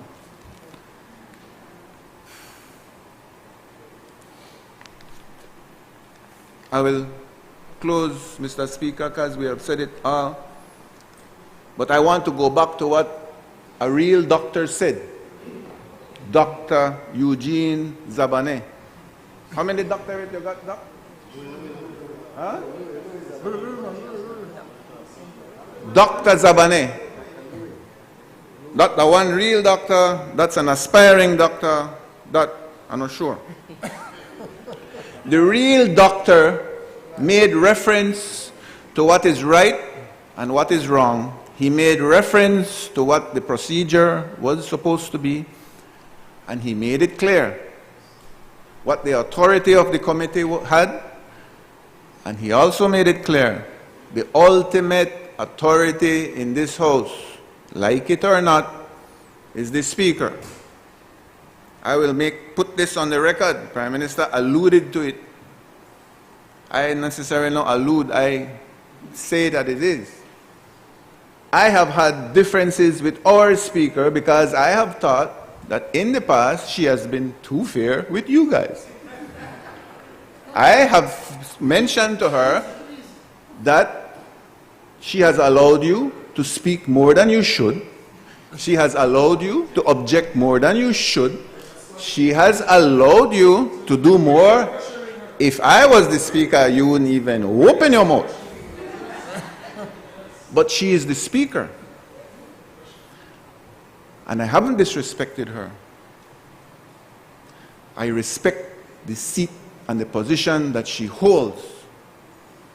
And I could say this publicly of how I disagreed with her because she knows me well. And she don't care if I disagree neither. She and do what she believes is right or wrong. And we got mutual friends, you know. She and I got mutual friends, and we whispering in my ears and whispering after she ears. It doesn't matter. But this Speaker, and I can compare her to two speakers. I can't how much you got? 520? I'm not sure. I only dealt with two previous speakers. One, I don't really want to go there. So we are taking out of the formula. The second speaker was a lady. I also did not agree with the second speaker on many things, but I respected her. She come from what you call true red UDP camp.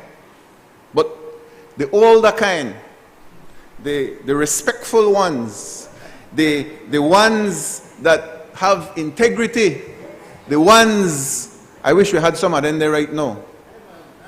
That lady gained my respect. And I told her in the house, I've told her outside of the house, I have even went to a conference with her. And I'll give you the story. At the conference, I think members were there. They said they want the member from Cayo South give the closing remarks at this Commonwealth Parliamentary Association conference about my speaker. I say, I said, people must get a call for somebody back home because they want me to give a presentation about my speaker. I tried hard to describe her in a difficult manner and I couldn't. I told them what I believed that she was and what she stood for. You know when I make we do? You know, like primary school? Then call up the speaker when I don't give me a presentation and I say, shake hands and hug up. This is an example of the world should be in Parliament. Imagine that. Imagine that.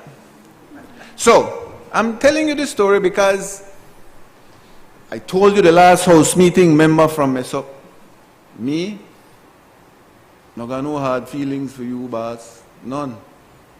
Sorry for calling you that. No hard feelings. It's not personal. Me and anybody that knows me has no hate in my heart. That's stress. Hate, that's stress. We are working for and on behalf of the people of Belize, and we should never forget that. We have to mutually agree to better the level of how we handle ourselves in this house, me included. I plead to you, and I know I will lose the bet because I don't think you will do it. Member from Caribbean Shores and I throw and bet just now. I bet, I apologize. But in my heart, I pray and hope that you do. I prefer lose the money on the bet for the greater good of this country. You understand me what they say, member from Lake? But they tell you in your face, they come in and no hypocrite. I tell you how it is. I would have never hired you in the private sector. Never, never, never. But in here, so you're the leader of that side. Not get it wrong. Because you went abroad and they said you were the leader of the house. I think she may apologize for that too. Mr. Speaker, we all have to give this country an opportunity. 42 years, I believe. 42? How many? 42 years. We're young. We're learning. But the Speaker has, and I think it will come soon, the Speaker has spent a lot of time dealing with code of conduct. How should we handle ourselves in this house? I believe a presentation will be made to the executive pretty soon. I know a presentation will have to be made to the judiciary out of respect. I know a motion will be brought to this house. This that is happening right now and all that has happened in the history is the reason why this is happening, and I would hope that both members, not all members, participate, agree, and follow the rules from there onward. We have inherited a system of governance. We have inherited standing orders that you could say was imposed on us. We brought it from a different era. And we haven't had the time nor the interest in bettering it. This is a result of that. Let's better it. Let's find a way. Let's ease down the temperature with the Speaker. We could increase it, you and I, that's cool. But let's respect the chair. I leave that with you, Honorable Member from Mesop. I prefer to lose the bet than for you to go down the wrong road. Thank you very much. Speaker, I call for division. The Honorable Leader of Mesopotamia. Yes, I call for division.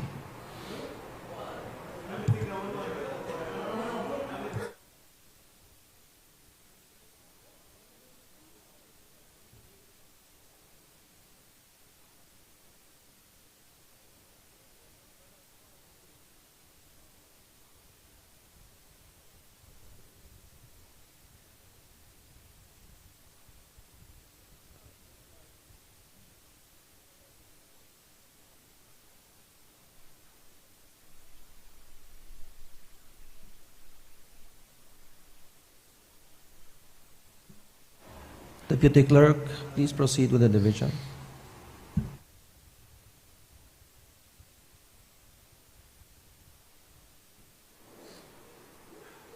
A division has been called for the motion entitled Adoption of the Report from the Constitution and Foreign Affairs Committee following its meeting held on the 11th of October 2023 pursuant to Standing Order 74-1A of the House of Representatives, Motion 2023.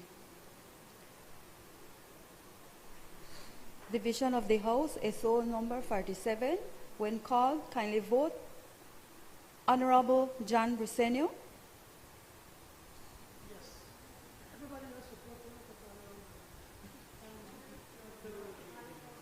Honorable Cordell Hyde. Honorable Francis Fonseca. Honorable Jose Abelardo May. Absent. Honorable Julius Espat. Honorable Rodwell Ferguson. Honorable Dolores Valderramos Garcia. Honorable Karim Musa. Honorable Florencio Marin Jr.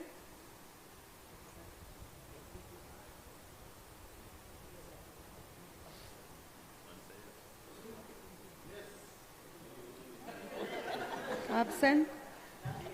Honorable Oscar Requena.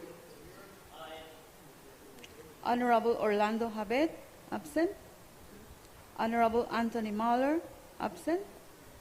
Honorable Henry Charles Usher.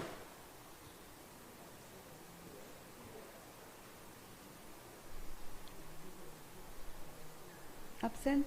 Honorable Michelle Chebat. Honorable Kevin Bernard.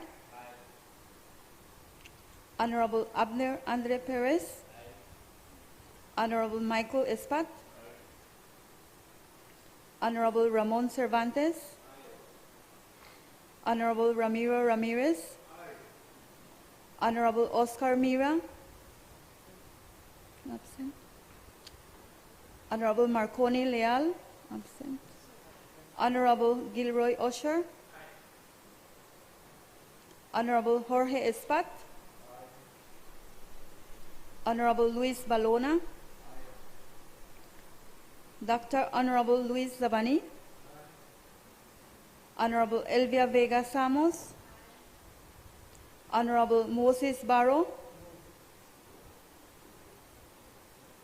Honorable Hugo Pat. Honorable Patrick Faber.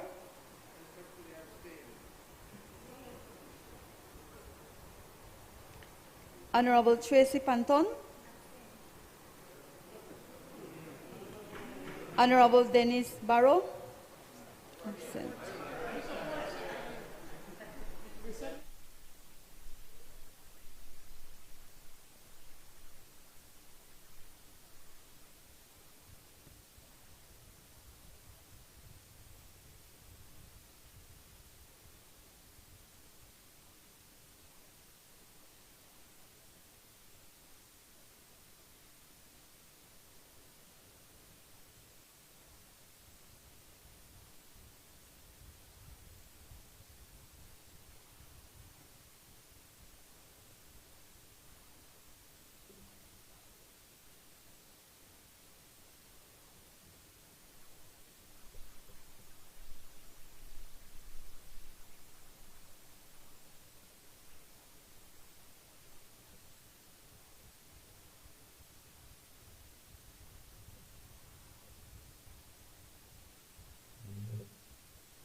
The results are 19 yes, 2 no, 2 abstain, 8 absent. Honorable members, the question is be it resolved that this Honorable House adopts the report from the Constitution and Foreign Affairs Committee, which has agreed that the Honorable Leader of the Opposition and members for Mesopotamia apologize in writing to the Honorable Speaker of the House of Representatives. And be it further resolved that this apology be delivered no later than 5 p.m. on the 31st October 2023. All those in favor kindly say aye. Aye. Those against kindly say no. I think the ayes have it. Announcement by the Speaker. Honorable members, it has been agreed that the bills and motions listed below pass this day. Fiscal Incentives Amendment Bill 2023, Referendum Amendment Bill 2023, an Inter-American Development Bank promoting sustainable growth in the Blue Economy Program, US $7 million loan motion 2023.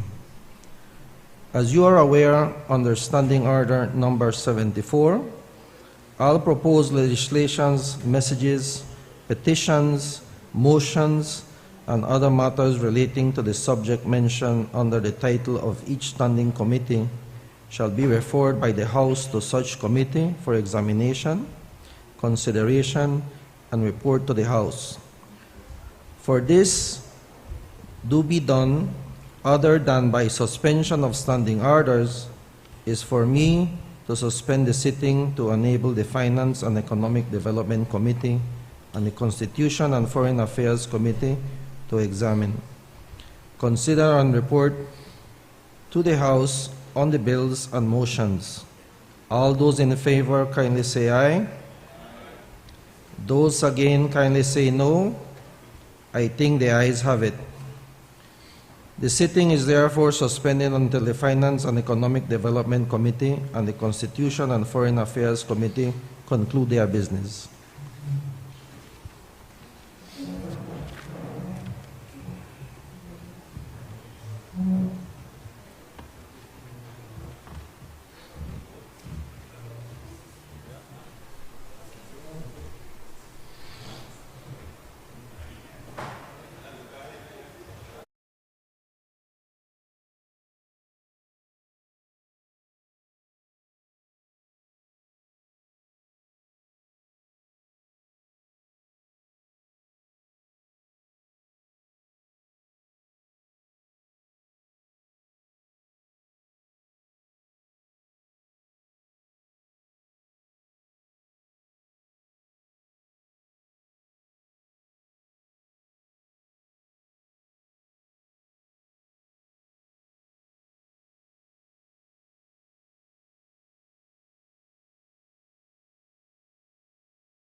Presentation of reports from select committees. I recognize the Honorable Chairperson of the Finance and Economic Development Committee.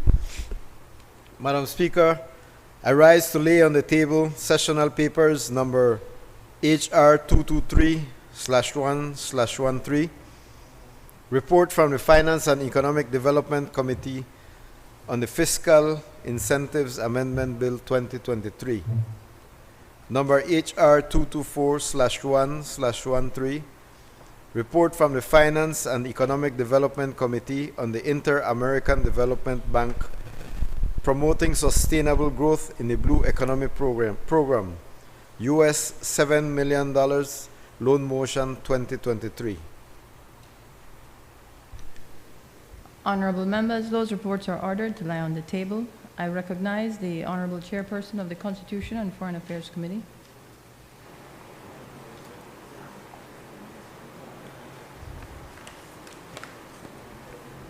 Good afternoon, Madam Speaker.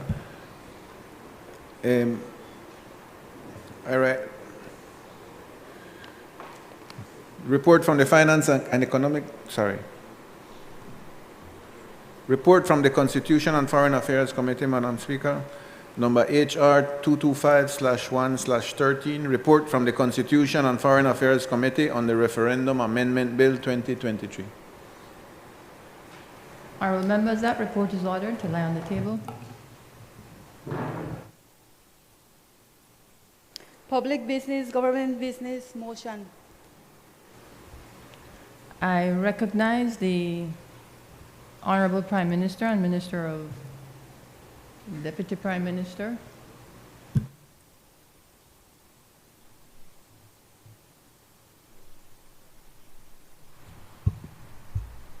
Honorable members, wait, no. Okay. Madam Speaker, with your permission not to repeat the recitals, I move. That's it? Okay. No, but.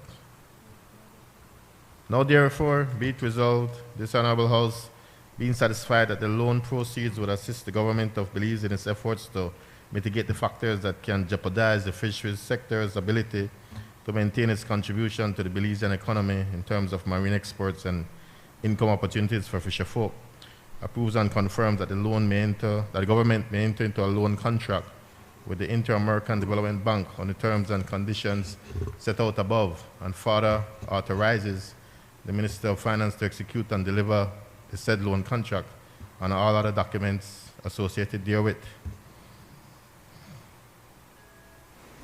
Honorable members, the question is now, therefore, be it resolved, this Honorable House, being satisfied that the loan proceeds would assist the government of Belize in its efforts to mitigate the factors that can jeopardize the fisheries sector's ability to maintain its contribution to the Belizean economy in terms of marine exports and income opportunities for fisherfolk, approves and confirms that the government may enter into a loan contract with the Inter-American Development Bank on the terms and conditions set out above, and further authorizes the Minister of Finance to execute and deliver the said loan contract and all other documents associated therewith.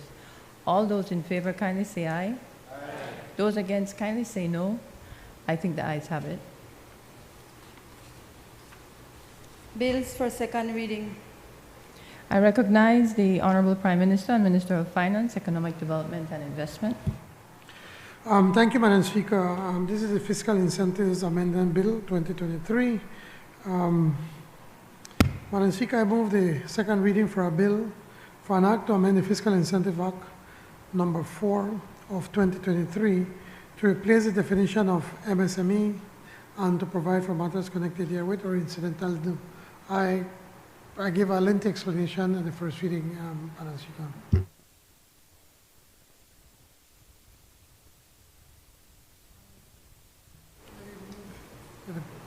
Honourable members, the question is that the bill for an act to amend the Fiscal Incentives Act, Act number 4 of 2023, to replace the definition of MSME and to provide for matters connected therewith or incidental thereto be read a second time. All those in favor kindly say aye. Aye. Those against kindly say no. I think the ayes have it.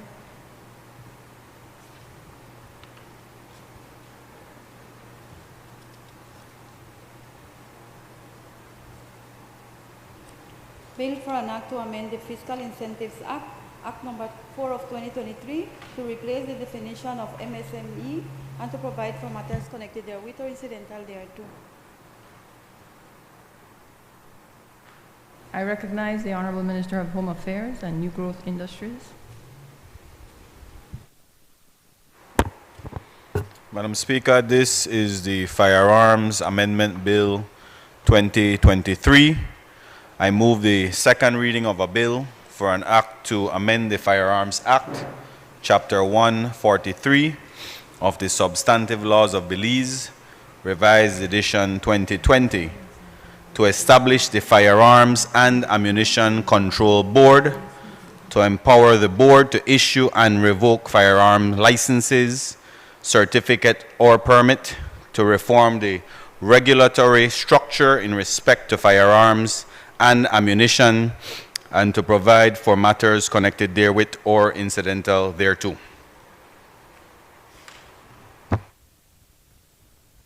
I recognize the member for Colette. Just to put on record, Madam Speaker, that we support this particular bill, and I think that it comes at the right time, given all that we have seen can happen with gun licenses when it is left to just one individual to decide what's going to happen. I think it is no secret that a lot has happened, especially under the present commissioner. What was it? Almost 10 gun licenses within a couple-month period, or 18-month period or so, 17 months. And to be honest with you, Madam Speaker, the nation has not really received a clear answer as to what has gone on there. So while we are moving on, and while we are moving to a system that we are hoping is much better, and I say that because in as much as it is, well, we feel that it is hard to corrupt a system with more people being the watchdogs than just one individual. The truth of the matter is, if those individuals selected, and I see the guidelines and I appreciate those guidelines, but if the fact of the matter is we don't put people of integrity, and there is some leeway in the people who are, or the constitution, the makeup of the board, that if we don't select the right people with the right integrity in terms of this body, we will see the very same problems. Now, I'm not casting any aspersions on the commissioner, but there are questions that really need to be answered as it relates to, that wasn't the first case. There was a case with this lady from Tanga, Mary Beth, and who was saying, so there are many, many questions that are left. And I hope, Mr. Minister of Home Affairs, that we are trying to get to the bottom of these things, because it can mean that, in fact, a good number of those licenses that are issued out there still in the wrong hands, and it could contribute to the very, very overwhelming problem that we have now with crime and violence, but particularly gun violence in this country. And so we support it. In our discussions, Madam Speaker, we had one slight little concern about the certification of competence of the applicants, and who would really do that certification. I don't know that we have any, maybe I am not into the gun world, so I don't know, but I'm not sure that we have any entity that can do that certification here in Belize. So while we put in place the framework today, I'm hoping that there is going to be additional work to ensure that all that is required in terms of this legislation is there so that we can have smooth functioning. I remember some time ago, Madam Speaker, we had a similar problem with the issuance of visas, for instance, and we put in place a committee. And I don't know that there has been any greater efficiency in terms of that process. So I just want to caution that we sometimes put in place a different structure hoping for a different result, but if we don't putting the supporting environment for the legislation to work or for the structure to work, it still won't work. And so I hope that this is just not an empty exercise. My colleague assures me, though, that we have had very good committee meetings dealing with this issue. And in fact, the participation from stakeholders has been very good. And so we are okay with supporting this bill today, Madam Speaker. Thank you. I recognize the member for Cayo South. Good afternoon, Madam Speaker. Madam Speaker, having a board consisting of 3 people instead of 1 person is, in my opinion, always a positive thing. The commissioner is, as we are all aware, is a very busy man. And so having 3 people that have the time to do the necessary vetting, I think, is positive. It will relieve him of lots of stress. And so I think that goes for transparency and accountability, which is what we all fight for.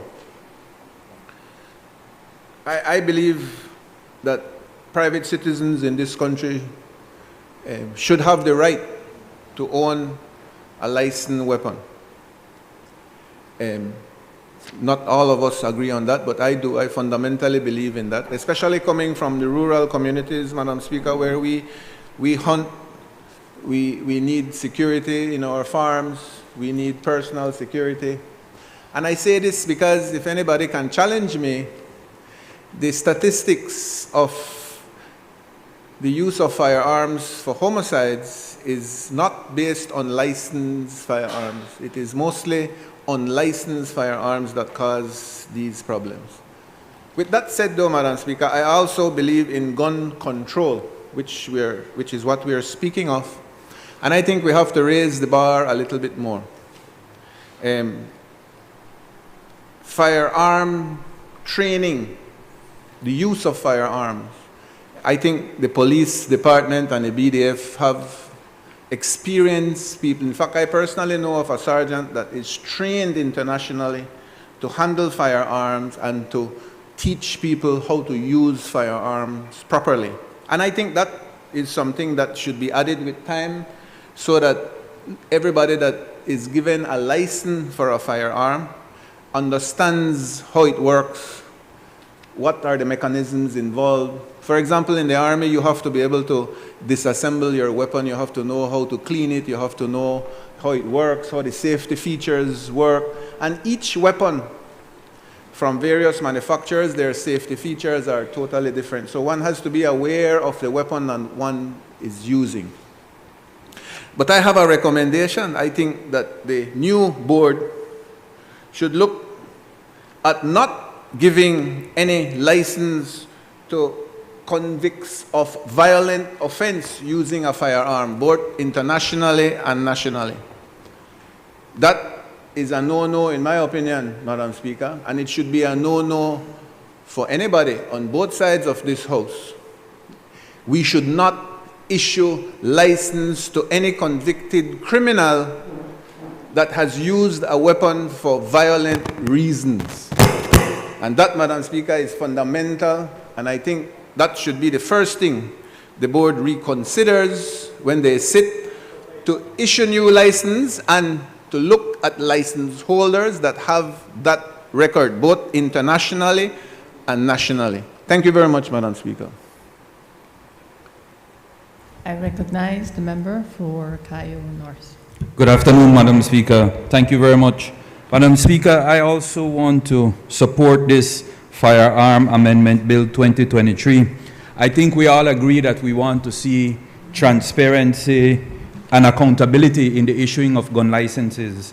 And I think, Madam Speaker, that the creation of this board goes a long way in accomplishing this. When you look at some of the powers that the board will have, you understand that this is a new process. You understand that certain safeguards are being built into it. And I certainly want to highlight one especially, Madam Speaker, and that is really the implementation of a digital management system for firearms and ammunition. And I think this is important because this will allow the board to ensure that there are no multiplicity of licenses, especially in those instances that the law does not allow. But it will also allow the board to have real-time information when it comes to who has gun licenses and so forth.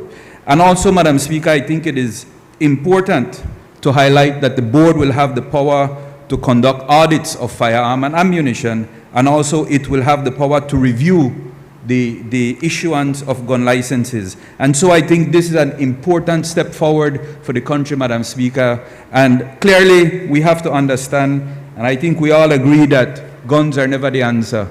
But if we need them, then they must be controlled in a very tight and a very transparent and accountable manner.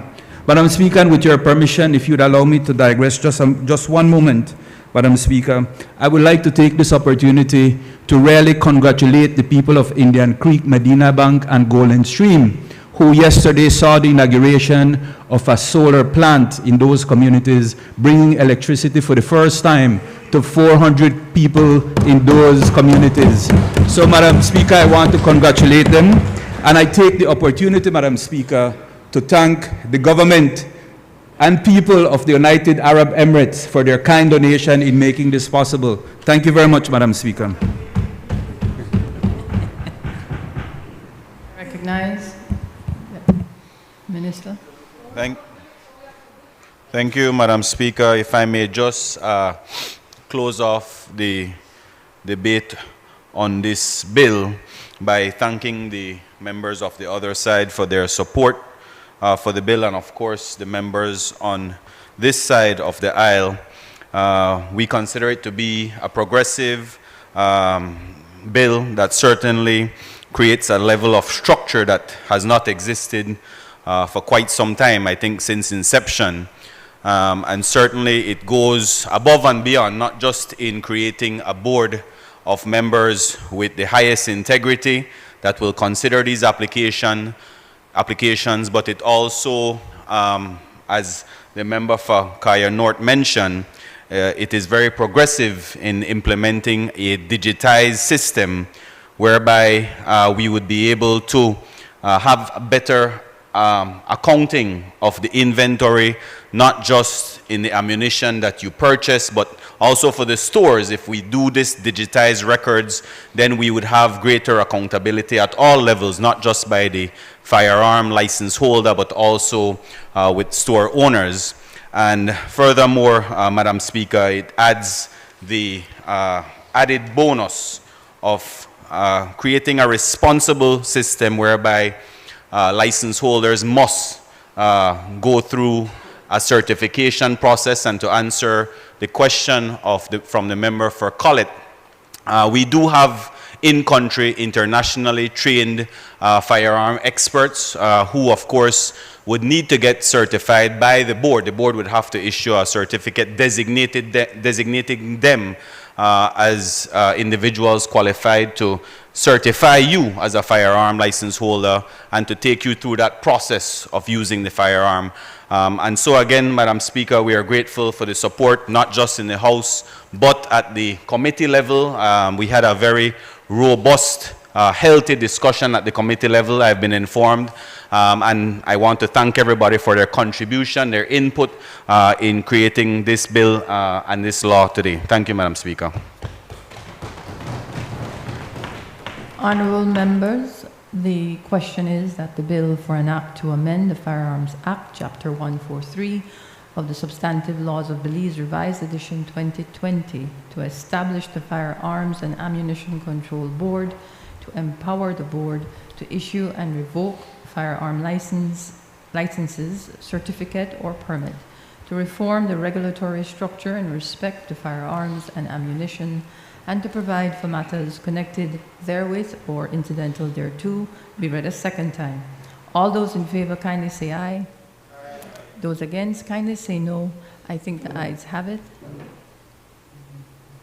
Bill for an act to amend the Firearms Act, Chapter 143 of the Substantive Laws of Belize, Revised Edition 2020, to establish the Firearms and Ammunition Control Board, to empower the board to issue and revoke firearm licenses, certificate, or permit, to reform the regulatory structure in respect to firearms and ammunition, and to provide for matters connected therewith or incidental thereto.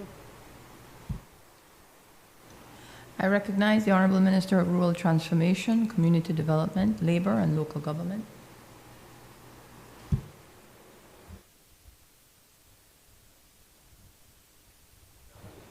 Thank you very much, Madam Speaker. Madam Speaker, this is the Trade License Bill 2023. Madam Speaker, I move the second reading of a bill for an act to make provision for trade licensing, to repeal the Trade Licensing Act, Chapter 66 of the Substantive Laws of Belize, Revised Edition 2020, and to provide for matters connected therewith or incidental thereto.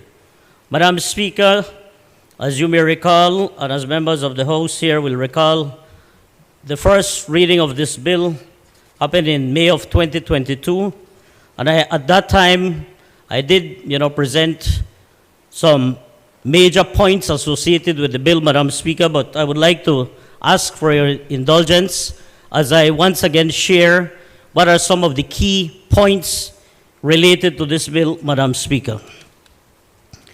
Madam Speaker, the trade license reform is a reform we promised under Plan Belize. Our goal for the trade license reform is twofold. A, to strengthen village governance. B, to facilitate economic growth by improving the ease of doing business in both urban and rural areas.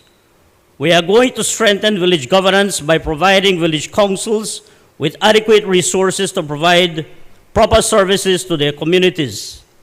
The fees collected from trade license will go directly to rural communities. It will not go to the central government. Many villages have a lot of businesses, and these businesses are demanding better services from their councils. They want better streets, drainage, garbage collection, and so on. And residents are demanding for the same thing, including better upkeep of their community assets, such as parks and playgrounds. The monies collected from the fees will go directly to addressing these needs. There is going to be a proper accounting system that will be set up and monitored within village councils. We already have examples of village councils operating with improved accounting systems. These will be expanded to account for monies received under this new change. Rural communities are growing, and at this time, they have not had adequate resources to provide services to their residents. Businesses in urban areas have been clamoring for changes in the way they are assessed and paid their trade license fees. This reform brings significant improvements. The changes have been discussed with multiple stakeholders in long consultation sessions.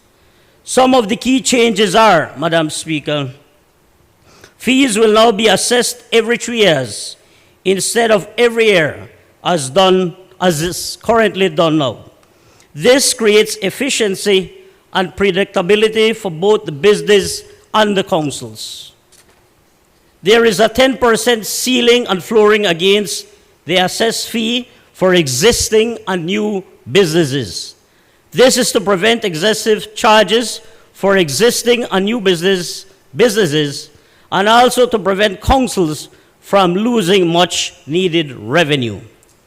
Fees will be determined according to an established formula and will only use the productive footprint where business transactions are conducted.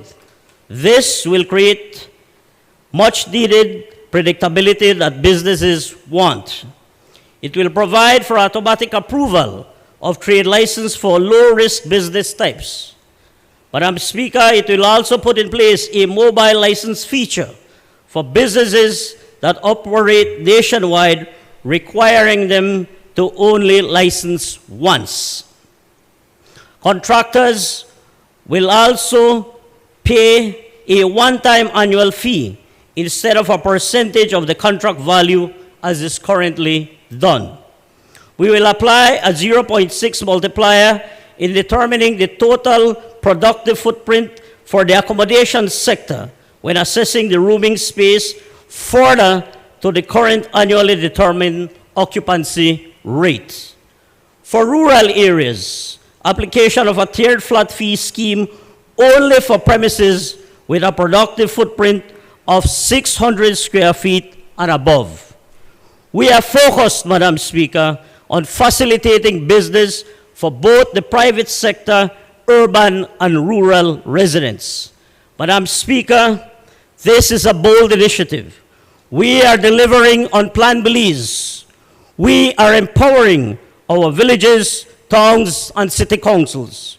We are creating economic sustainability for our local government bodies. Madam Speaker, this bill has the recommendation of Cabinet. I thank you. I recognize the member for Corzall North. Thank you, Madam Speaker. Madam Speaker, this trade licensing bill under Plan Belize is just another tax on the backs of the Belizean people. A tax, Madam Speaker, that is structured in such a way that when it's casted, it will pick up everybody. This is a rape and scrape bill that is being introduced today. It is going to tax the biggest of all businesses, the medium businesses, the small businesses, but most importantly, you guys are going after the peddlers. Those people who have to struggle every day, either to sell them tarts, to sell panades, to sell tacos, to people that have to work today, Madam Speaker, so that they can eat tomorrow. If they are not able to deliver on their goods today, it means that that family will not be able to eat tomorrow. There is no consideration on behalf of this administration for the people out there, for the single mothers out there who are struggling every day to meet their needs under the hot sun, trying to get something for the family. And that libeta money we're not going after, this is criminal, Madam Speaker. And I see in this bill that at this point in time, we're not only moving from the reforms within the municipalities. I don't know if we have members here that have rural communities that don't realize how it is that the structural economic rubric of the families in the rural communities are made up. I see that we are now moving on to the Cayo district to introduce a tax that will see every other village having businesses within that community being taxed. This is common sense. Whatever tax is being introduced, ladies and gentlemen, will not be suffered by the businesses. Eventually, all of this will trickle down to the consumers. All of this will be trickled down to the most vulnerable families. I don't know whether we understand what is fully being debated here this afternoon, but certainly I don't see how I could support such a bill that will see the addition of taxes to our people, particularly in my case where I have a lot of rural communities, Madam Speaker, where I can see families struggling on a daily basis. I do not see, I live right in front of a football field next to the primary school in Pachacam, Madam Speaker. There are a number of ladies out there that are out there on the street side under that hot sun, Madam Speaker, trying to sell some sort of snack, trying to sell some sort of juice. As soon as they're able to get something, two things come to their mind. One is food for their children, and secondly, finding another way finding that money to be able to produce something for the other day. I don't see myself supporting any bill that will see this administration passing a law that will go after these families. It doesn't matter if you tell me that the $1 you want to pay, $1 that you are now telling the Belizean people that they will have to pay is $1 that you're depriving those families from. Madam Speaker, Belize is undergoing probably in the record of history, it is going through one of the highest levels of cost of living. Getting food for the children nowadays is a task that seems not to be ending. Fuel in this country, Madam Speaker, is extremely high, and having ends meet is very difficult by the day. You would have thought that any government or a sensible government would have introduced some sort of incentives to kind of support those small businesses. What we see here today is completely the opposite. We're introducing a bill that will see people in the towns, in the cities, paying more, that will see people in the Cayo district paying more. I am just concerned that the introduction of this bill, it was crafted in such a way that only Cayo will be taxed at this point in time. But I'm just concerned that this is just a pilot project. Eventually, this will go to the entire country. Is that only Cayo? Perfect. There it is, the whole country. Indeed, member, I have to be concerned because from the information that I gather, but I may have overlooked perfectly, but it is clear to the Belizean public, under Plan Belize, all the country won't get taxed. Bottom line. That apart, Madam Speaker, I am extremely concerned on one particular aspect of this bill. The issue of how it is that you assess a particular business has been a topic that has been widely debated, widely criticized by the business people, because as we speak now, there is no clear formula as to how it is that you determine, you come up with a value that is comprehensible, that is straightforward, that is predictable to the business community. There is that aspect where biasness comes in. If we have not been able to address that aspect within the assessment scope under that trade licensing bill in the rural communities, I don't see why it is that at this point in time, no, we're just going to expand that problem. We're moving on to the villages. We're moving on to another rubric of the country where money is not there like in the towns. It's really slow.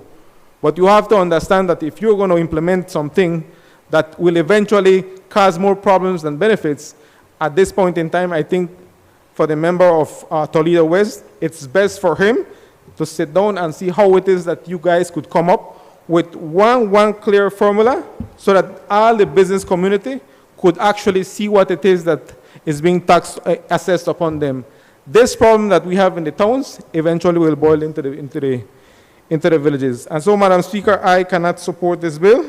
And to our Belizean public, a todos, if I may speak a couple of words in Spanish, Madam Speaker, a todas nuestras aldeas en Corozal Norte y el resto del país, Plan Belize, más impuestos para ustedes. To all our communities, to our villages, starting from Pachacan to San Narciso to Caledonia, more taxes under Plan Belize. Thank you, Madam Speaker.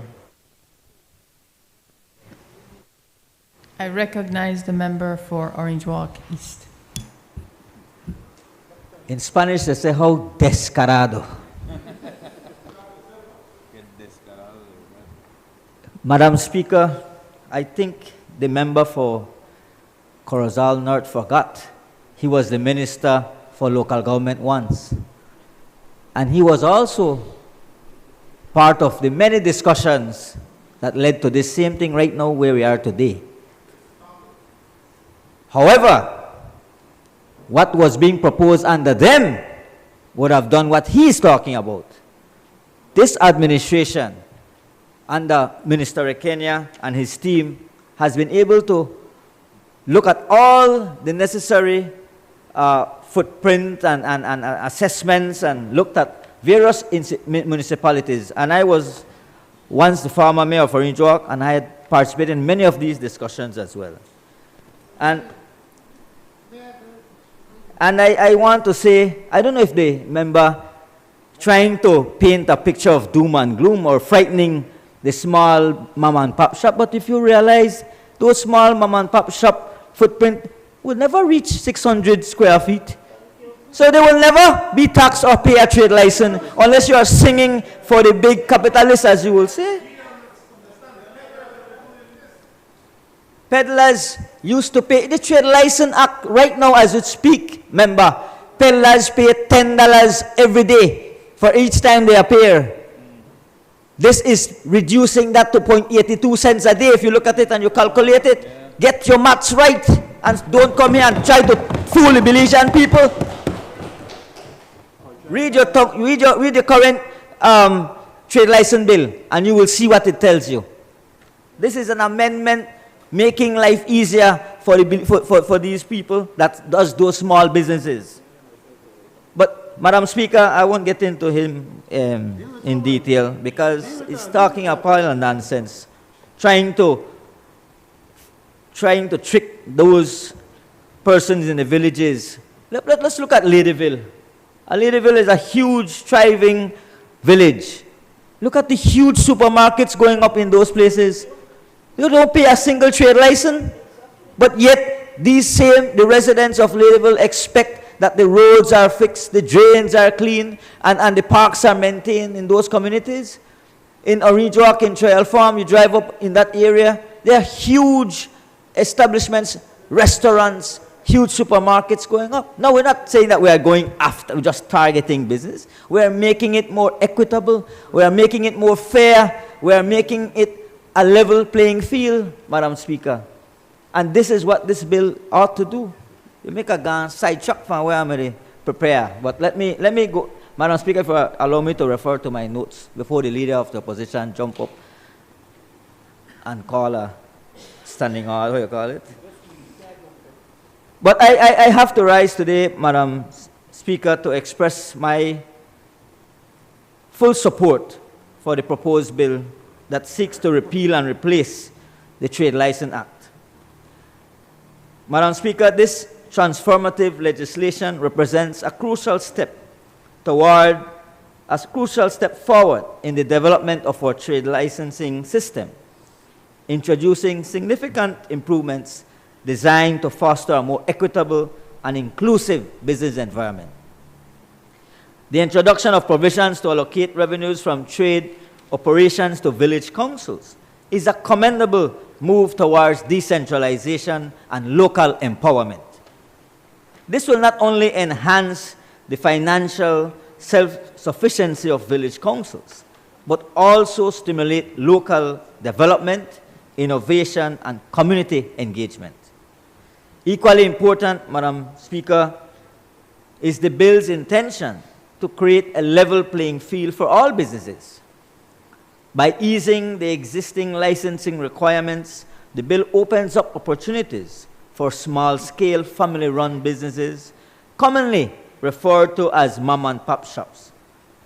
This is vital because these small enterprises form the backbone of our local economy, providing essential services and contributing significantly to employment and income generation.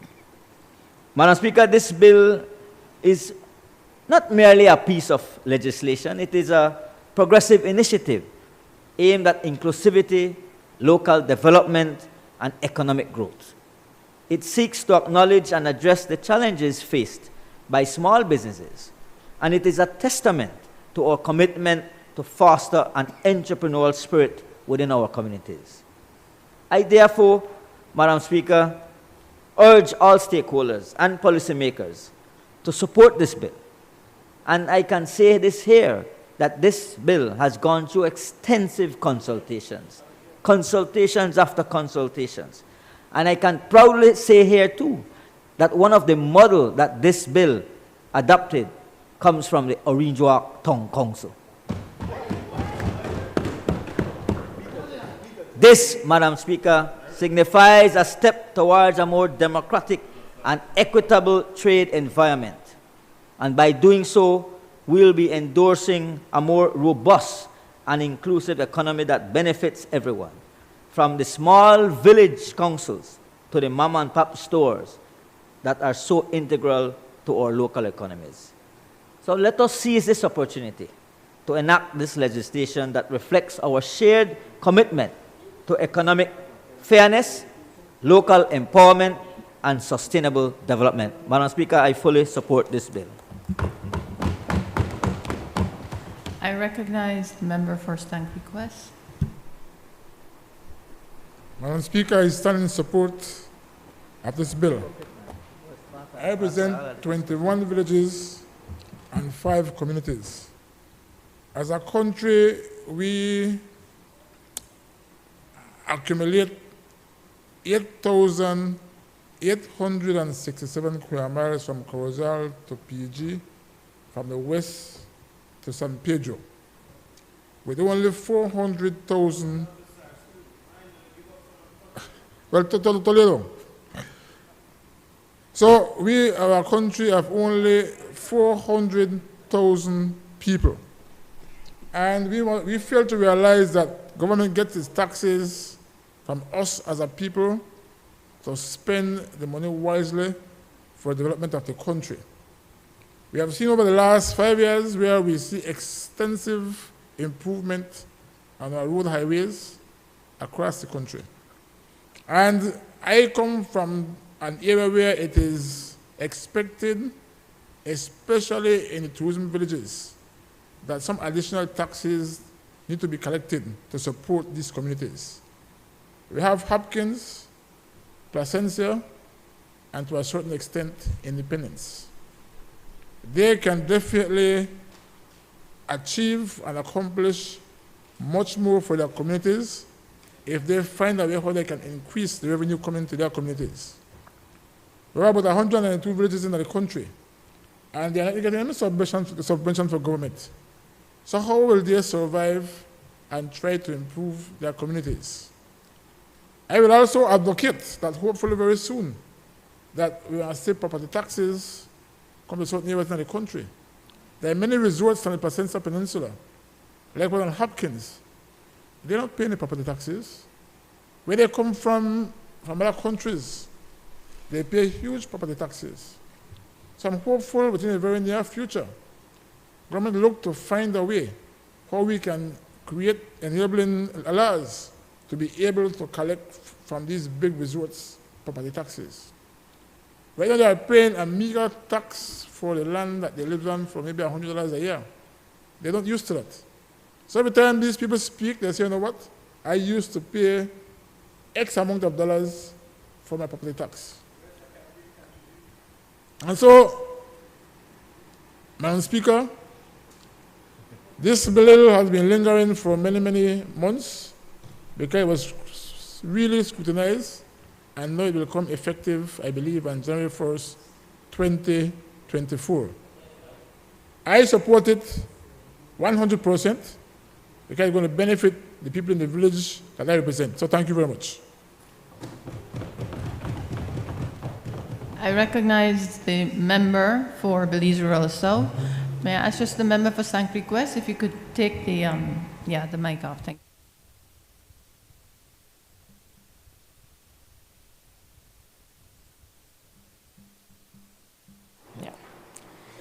Thank you, Madam Speaker.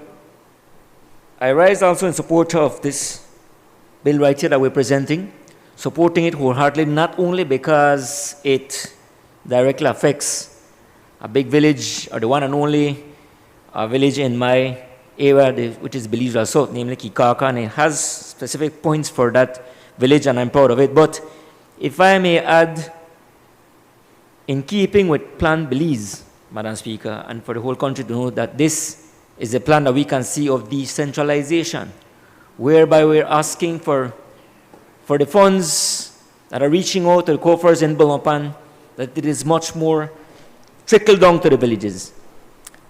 I take this opportunity also to respond to the member from Corozal. I put on my glasses again right there. The member from Corozal South, Corozal North. I recall just a couple of weeks ago, I passed driving through the Remate Road. I believe the first village there is San Pedro, correct me if I'm wrong. And the first village I reached there, the first thing I see is a massive Asian store open. Nothing wrong with that. And I saw the development coming up, a lot of stores coming up. Very beautiful villages. In fact, these villages, Madam Speaker, are one of the first villages to be founded during the Guerra de Castas. San Pedro, Cristo Rey, Pachacan, all those, your hometown as well, member. Very beautiful, rich in culture. So instead of going on that the sky is falling and they're going to tax you more, I would recommend to the member to go back to these people and say it's time to start up new businesses. There's a lot of culture, good food, great food. People coming from Belize, you know, and with all due respect to a member from Corozal Bay, we love Corozal, beautiful, beautiful bay as well. They won't be left behind. But it gives an opportunity to the whole country when you're driving across that you can stop through these beautiful villages, good food, the best tamales, the tacos can compete with Orange Rock as well.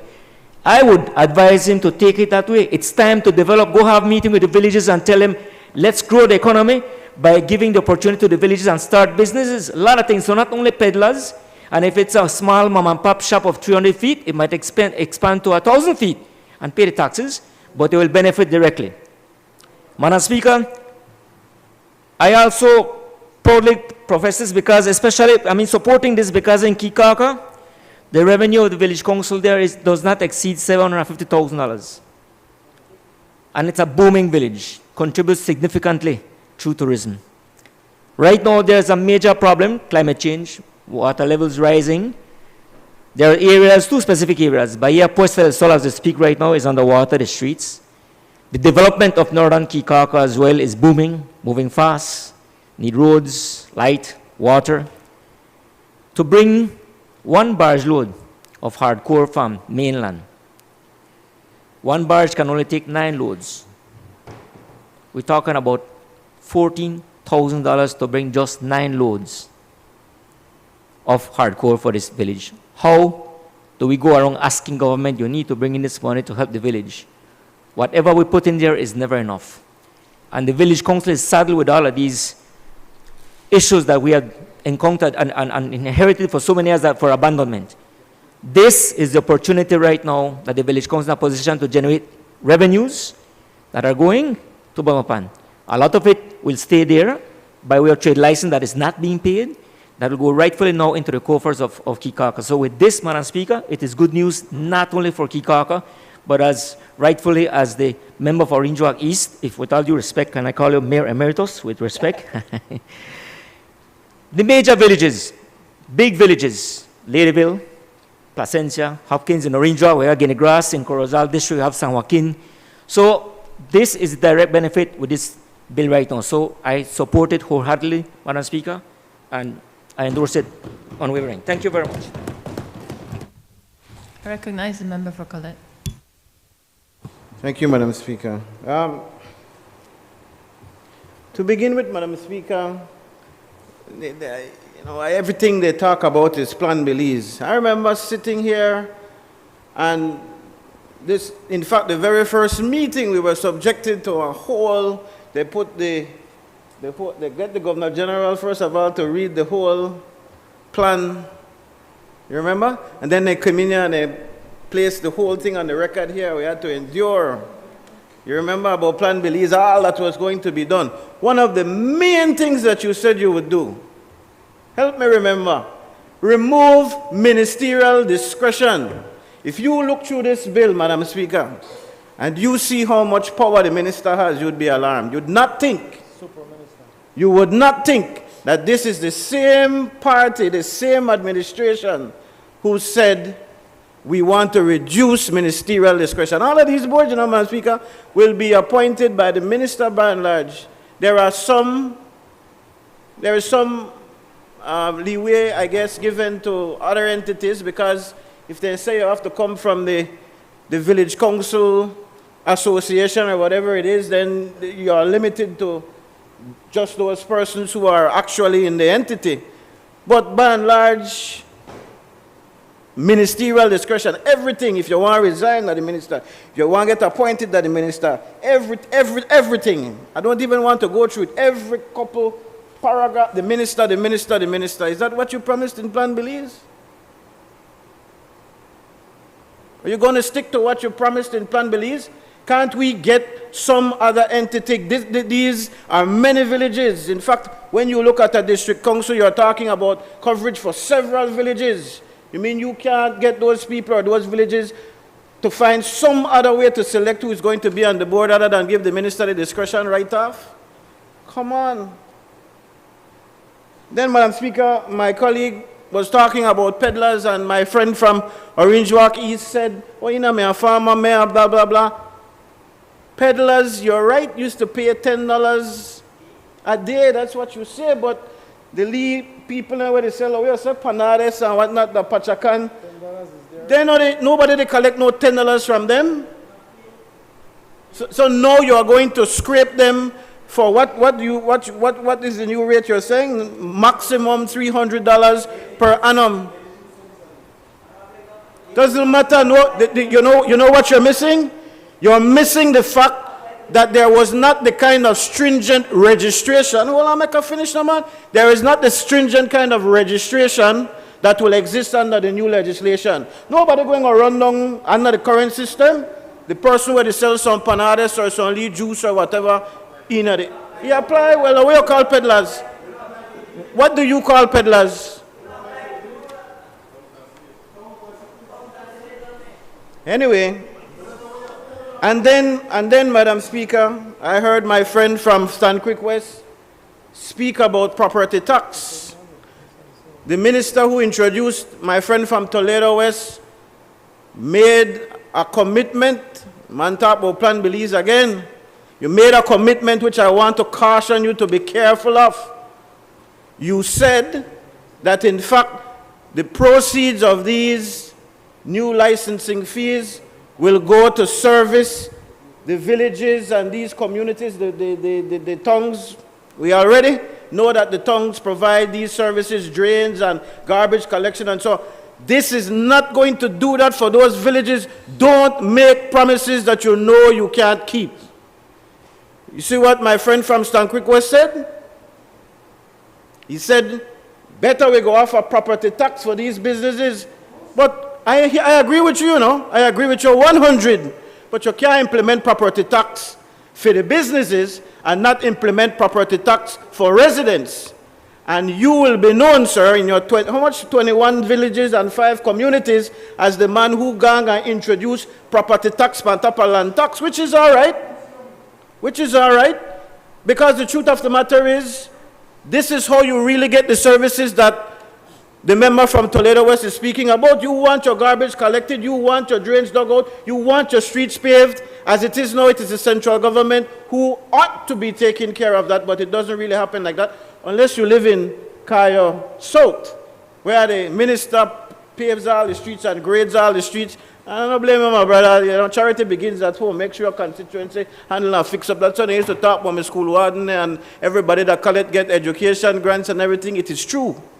Charity begins at home. I try to help everybody, but you have to make sure you handle home. But you would be known, sir, if you implement property tax. But tell the people the truth. You come here and set up people and have them believe that, oh, with this new form of licensing, that no worry, your villages will be tip-top. Number one, you've broken up Kaya into these different segments, so much villages and that. How you determine which village the streets are and get fixed and all the garbage? You all are going to collect garbage and fix the drains. That's what you said, sir.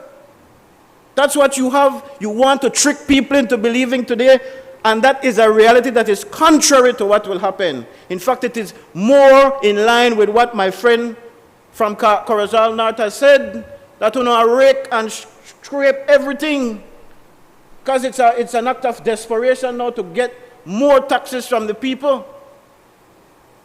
More taxes. You know, we didn't say anything on the matter of the fiscal incentives bill, Madam Speaker, but it all ties into all of this, you know. When you categorize those entities into into an entity that cannot qualify for the fiscal incentive, it's a way to say to those businesses, you have to pay your full way. It's taxation. This government is merciless when it comes to taxes. Look at what you're doing with the gasoline on the tax and suck and squeeze. It's merciless. It is why the poor people of this country have such a hard time. Which brings me to my next point about the bill, Madam Speaker, the penalties. I don't know whether the penalties now, but I sure nobody know they get hauled in a court, the least small man and the mom and pop shops there. Nobody know they haul in a court for pay if their money no come in correct in their villages and so on the towns. But under this, within 30 days, I don't remember the detail, within 30 days, if you're not paid, they pull you in front of a magistrate and all of that. This is a problem, Madam Speaker, because the minute them people can't pay, it will, in fact, there is an interest rate on what you owe and all of that, and it racks up. Let me tell you a story, Madam Speaker. There is a young man in my constituency that I'm trying to help right now. The man has bills. And this is the plight of the poor man everywhere.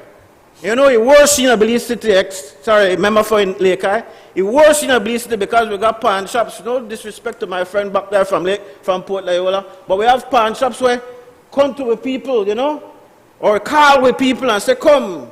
They lend you money, they lend you only $50 to borrow, and by next month, you don't pay them back. That did a $500-600. I'm saying that because the people who are now asked to pay these monies, and it's really a difficult position, because at the same time I understand what the government has to try to do, you know, but you need to find the right time to do it, and you need to make sure that there are breaks for the poor people. When you poor and you to try and make it, when you have a small business and you to try and make it, the young man they sell corn dogs and things, they try and make it, but he can't make it. To go pawn the phone, then the pawn man, he take one big chunk out of the man. No, he not do that for him company different. They actually, that's correct. They have to pay taxes, they pass it down, it get worse. So there needs to be breaks, Madam Speaker. There need to be breaks for the poor people, and this tax, this trade licensing, I call it a tax bill. My friend, the member for Corazal North is right. It is taxing the people more, and it's going to rake and shake. And then you want to take with the fools and come in and tell me, don't worry, everything will all right. The money is where the villages will get the money now, and everything will all right. You know, with drains and fix up, with streets and fix up, garbage collection and everything. Belize City, we have the collection of garbage, yes, but where the money come from? The money not come from trade licensing. Much of it, I would imagine, the bulk of it comes from property tax. So in the large villages like Ladyville and so on, I always tell my neighbors in Lodge Bank, it's a good idea if we get together and try and make this place one tongue and start to charge property tax. It's a good idea, but it is tough on some people. And given the current environment of where we are taxing everything and people are living hard, we have to be careful. We have to hold up. We have to say where really they go on. And that's all I'm saying. I don't, before anybody gets me wrong, Madam Speaker, I'm not saying that we don't need to do something differently, you know, because what somebody was saying over there, it may have been my friend from Orange Walk used to talk about Ladyville. You're gone after the big Chinese shops, you forget businesses like Boeing and Boeing, who are there not paying trade licenses at all because they are in a village, but have one of the largest operations going on. That's what I'm saying. But make the best examples when you make, man. You know, they might think you're against the Chinese business operation. I think both of you who spoke so far may have used the Chinese. Man, I don't want to think to go after the Chinese alone, but they are the ones with the big businesses. That's true. Some of them have big businesses, very large businesses. But let us be considerate and let us do this. You know, you are right. You were talking about the fact that, or it was Orange Walkies, or a friend from Orange Walkies, who was saying that my friend from Corazal North took long in implementing this. We did not implement it. You know what he said? We delayed it because it's going to hurt poor people in the heart of COVID, in the heart of all the disasters, when people are already having a hard time. How in the world will you go and tell them they will have to pay more? But oh nobody heartless. Excuse me. Oh no heartless. In the no care about that. Then on the top of plan believes everybody for win. Well, then people out there know they win. Those people are not winning. I don't know which world you live in. I listen to the Prime Minister talk a lot of things about unemployment and this and that. Anyway, I don't want straight to farm. I'm speaking before you call me into it. But you have to pick the right time to do these things. And now it's certainly not the time to squeeze the small man, the big man, like Mr. Boyne and so on, yes? And some of those big Chinese shops, yes? But pick the right time. Now is not the time with the fuel prices where they are, the high prices where they are. People struggle out there every day. I don't know if you know to feel it. I never in there every day and I feel it. My phone blow up any part of in the world and blow up my phone. The amount of people who they ask you for and run. Give me at least something to put something on the table. You know when people really got it hard, you know. In all of my years in this game of politics, and maybe I shouldn't call it a game because I don't want anybody to get it wrong. But in all of my years, I've never experienced this kind of where everybody they pump and do want at least something, just want to survive, just give me a little money for food. One lady just messaged me, say, Mr. Farber, I got kids and I am trying, I am working, but with even no meal no cost me less than $25.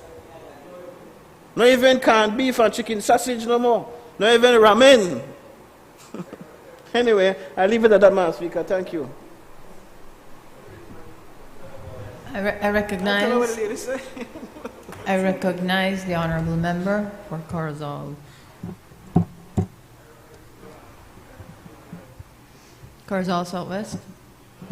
Well, okay.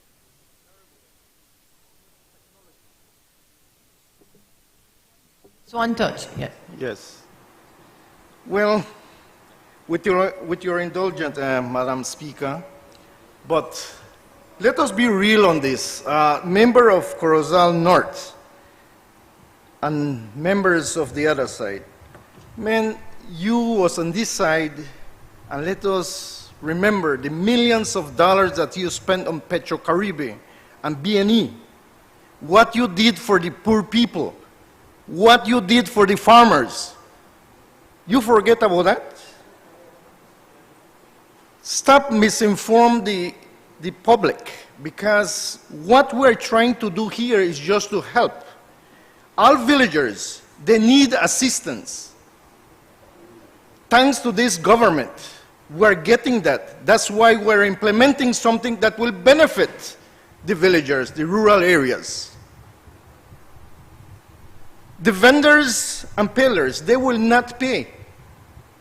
It's clear on the bill that certain square yards, of course, they got to pay, especially San Narciso. We have a big store right now, not only one. We have one at the Cotaf, and more are coming because they are coming out from the town because on the rural areas they are not paying those taxes. Let us be real. But again, coming back to the millions that the UDP spent,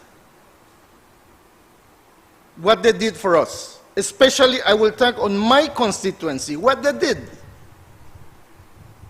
Gabriel Martinez was there, Campos was there, the member of Corozal North was there, but let us remember what he did for the papaya industry. He never left a finger. How many jobs we lose? If he is talking about the workers need something, why he never defend the papaya industry? Thanks to the PUP, the free zone is right now is working as best. We have more than 3,000 workers there. What he did, and he is from Corozal. So things like that, Madam Speaker. So I support this bill 100%, and please stop misinforming the Belizean people. Thank you very much. I recognize the member for Port Viola.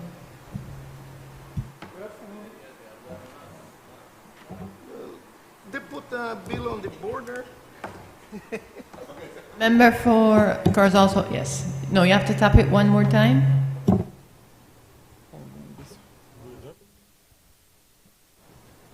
Madam Speaker, first I want to say many thanks to the residents of Port Loyola who have given me the opportunity to represent them in this honorable house. Before referencing the trade license bill, let me just clarify something about pawn shops that were mentioned quickly. First, I want to say that pawn shops are legitimate businesses that are strictly regulated by the Central Bank of Belize. So that's the first thing. Pawn shops are legitimate businesses. Secondly, pawn shops employ a lot of people. Imagine what would happen if jails, Monica's, loans to go, and all of those other businesses would close. And quick stop and all of those places, right? So pawn shops employ a lot of people. Additionally, pawn shops provide emergency loans. When people need money instantly, then they cannot go to the credit union or the bank. They need the money instantly. And so that is how the pawn shop come in. Secondly, as I said, pawn shops contribute to economic development is that they do a lot of sponsorship. So, Madam Speaker, on a point of order. Not the pawn shops. This is not clarification about pawn shop, come on. The member is responding to the contribution in debate. Please, let's go. Now, in relation to the trade license bill, Madam Speaker, I fully support this bill, and I will tell you something. Myself and the member from Albert were at a committee meeting, and I recall that we were two of the main persons who said that with the trade licensing bill, we have to give the small mom and pop business a break. And when they had the first, we have to give the small mom and pop business a break. And when they did the revision, when they brought it to committee, they said that they were going to look at that afterwards. And then I insisted and I said, no. The bill must state clearly what kind of relief the small mom and pop business are going to get. So thanks to the People's United Party, this trade license bill is bringing tremendous relief to the small mom and pop business. I recall a vendor in my division on Neil Penn Road have a small shop just selling little chips and biscuits and so on, right? And she called me and she said, Ms. Osha, I need you to come here. I said, what is the problem? He said, a gentleman from the city council came to my shop and they told me that I have to pay over $100 and something trade license tax to operate, or else I have to close the business. And I said, well, that is so unfair, that is so inconsiderate, because just a few chips, I deal and leave things sweet as. That's how the lady said. All right? Okay. And so that's with the small mom and shop. And then whenever I go out to the market on Saturday, I see some vendors there. I see the vendors all along in front of the canal, along the canal side. And you see people out there with their books, with their receipt books from the council. And stall by stall, they're going and they're collecting $10, $10, $10, $10. And some people complain that, man, they come and collect the $10 before I even make only $10, right? Because sometimes out there business is very slow, but then regardless of what, you have to pay the $10. All right, so this trade licensing building is very, very good. It is tremendous relief for the small man. As I go around, I meet some people selling Balkan and less in the city. Less in the city. I see some people selling. I see some people selling Balkan, bread and bun, and so on. I see a lady right by Chetomal Bridge selling little bread and bun out there. Imagine they're taxing that lady $10 a day under the present system. But with this new trade licensing bill, it will be a tremendous relief. No. If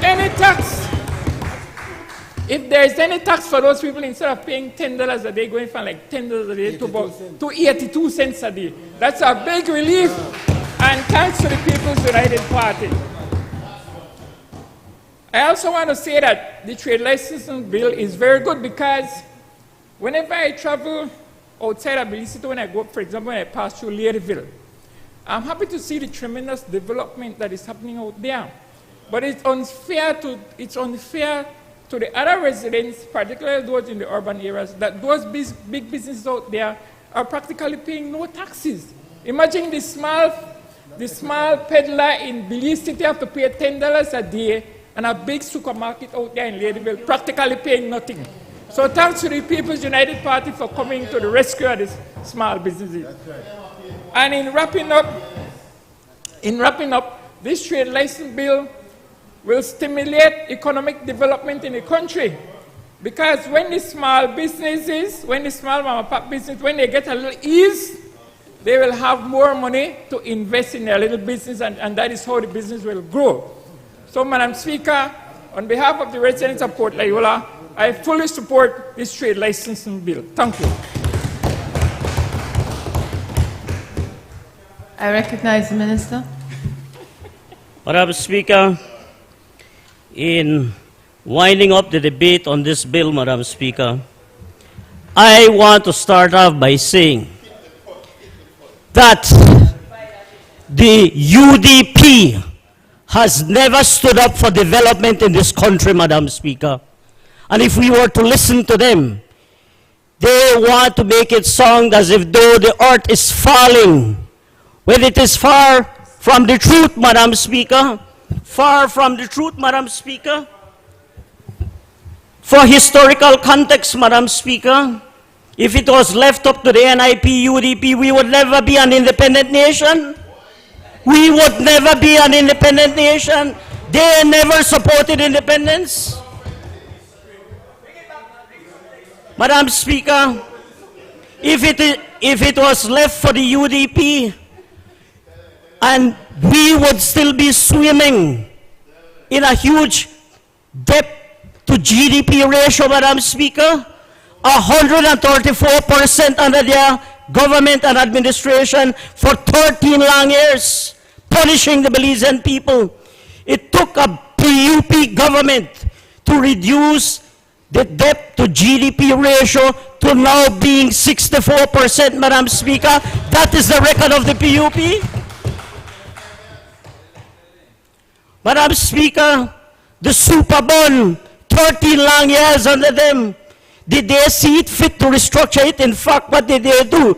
They increased the super bond and kicked the can down the street. It took a PUP government, Madam Speaker, to renegotiate the super bond to a blue bond, saving the Belizean people over $500 million, Madam Speaker. That is the facts. That is the facts. But you want to come and say the earth is falling when we are trying to make sure that we improve the economic development of this country.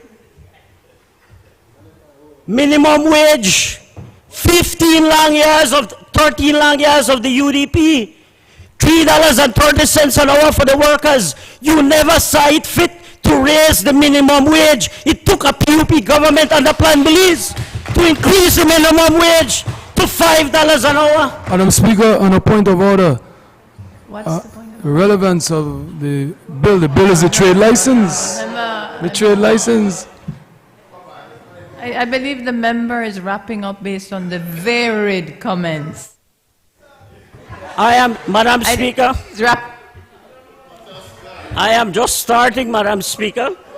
I didn't suggest, please, I'm not suggesting that you're closing, but that you standing are wrapping up the debate. Madam Speaker, 13 long years of the UDP, they never saw it fit to raise the minimum wage. It took a PUP government under Plan Belize, $5 an hour, over 40,000 Belizeans benefiting. Those are the facts. Those are the facts. The PUP has a history of being a proactive party and government.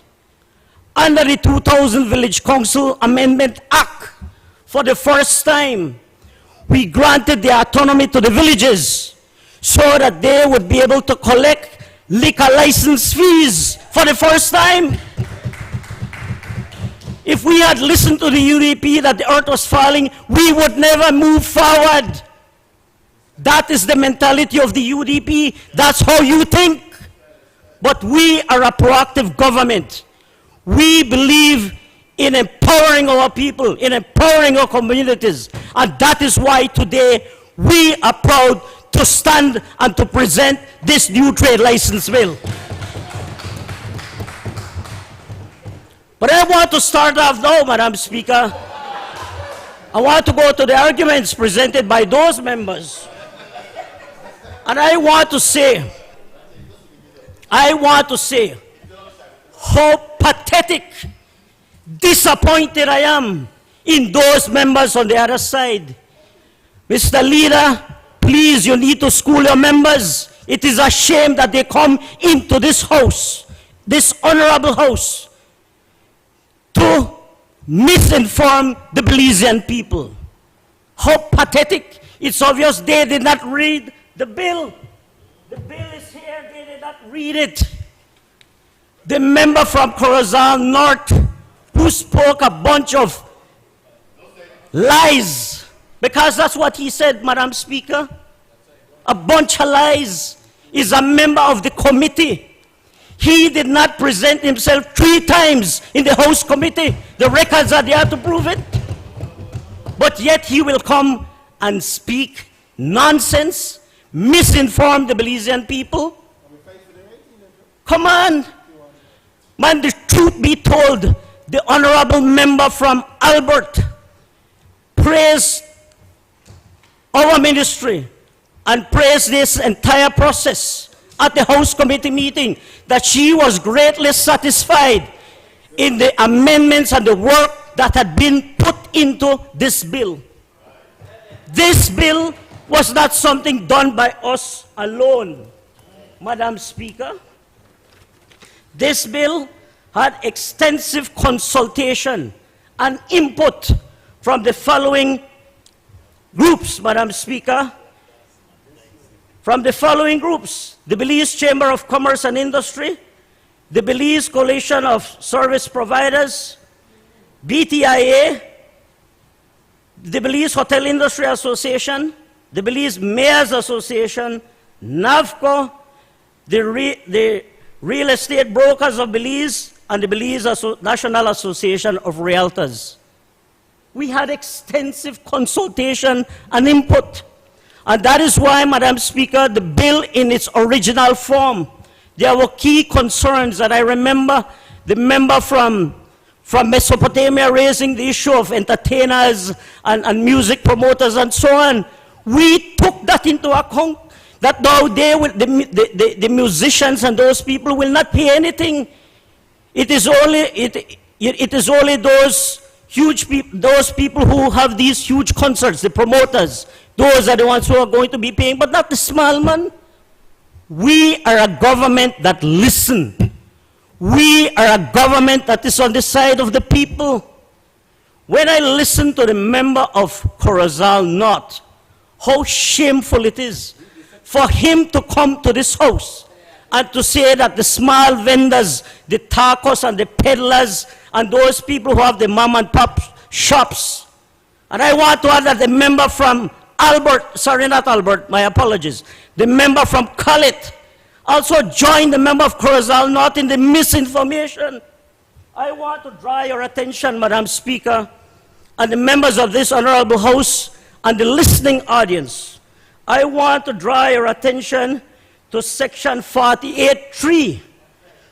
Section 48.3 of the bill. Mr. Member, you brag that you are 20 years in this house. Well, you don't do your homework, sir. You did not do your homework. Exactly, then he fired me. And bragged in the house that he fired me. But the people hired me. And the people hired me for 3 terms. But I want to go back to the bill, Madam Speaker, and let the Belizean people get this very clear. The misinformation and lies of that member from Corozal North, joined by the member of Khalid. Section 48.3 is very clear. Very, very clear, Madam Speaker. The Schedule 7 shall not apply to villages. Shall not apply to villages. How shameful it is. that you will come to this honorable house and pretend to misinform the people. But you know what, Madam Speaker? This is characteristic of the UDP. That's how they have behaved. They are the ones who were irresponsible with all the petroleum money, with all the money from Venezuela, tacos, fest, and pibil, and bathing in the turquoise waters. That's what they did. That's why you are sitting there, yes. But, Madam Speaker, I want to move on. I want to move on, Madam Speaker. Peddlers, the matter of the peddlers. So, no fees will apply to peddlers in the villages, Madam Speaker. It's clear. No taco stand, no orange stand, no banana stand, no vegetable stand will pay a trade license in the villages. Simple. Come on. The peddlers' fees apply simply to the cities and towns. And we have been so considerate, Mr. Member from Collet. You stand up and pontificate there. Your leader coming after you. Your leader coming after you. We currently, under the current regime, peddlers are paying $10 a day. Under the new system, when this takes effect in January 1st, 2025, peddlers will only pay 82 cents a day. Come on. So how can you misinform the Belizean people? How can you misinform the Belizean people? Then the other, I also want to go to this other part that the member from Collet irresponsibly spoke about. Oh, how will you ensure that the monies that you collect is going to go back into the villages and ensure that it helps to provide the services that these communities need? It's very clear, man. There's a clear mechanism. Similarly to the liquor license fees, it's going to be the business establishment pay their fees. It goes into the Treasury Department. Village councils will be required to submit a report accounting for their funds. Once the Ministry of Rural Transformation is satisfied that they have accounted properly, then the funds are released and the funds are used for the development of the community. That's what it is. That is what it is. Please, please, please adhere to Standing Order 42B. Madam Speaker, it's amazing. These people on the opposition side are obviously at a loss.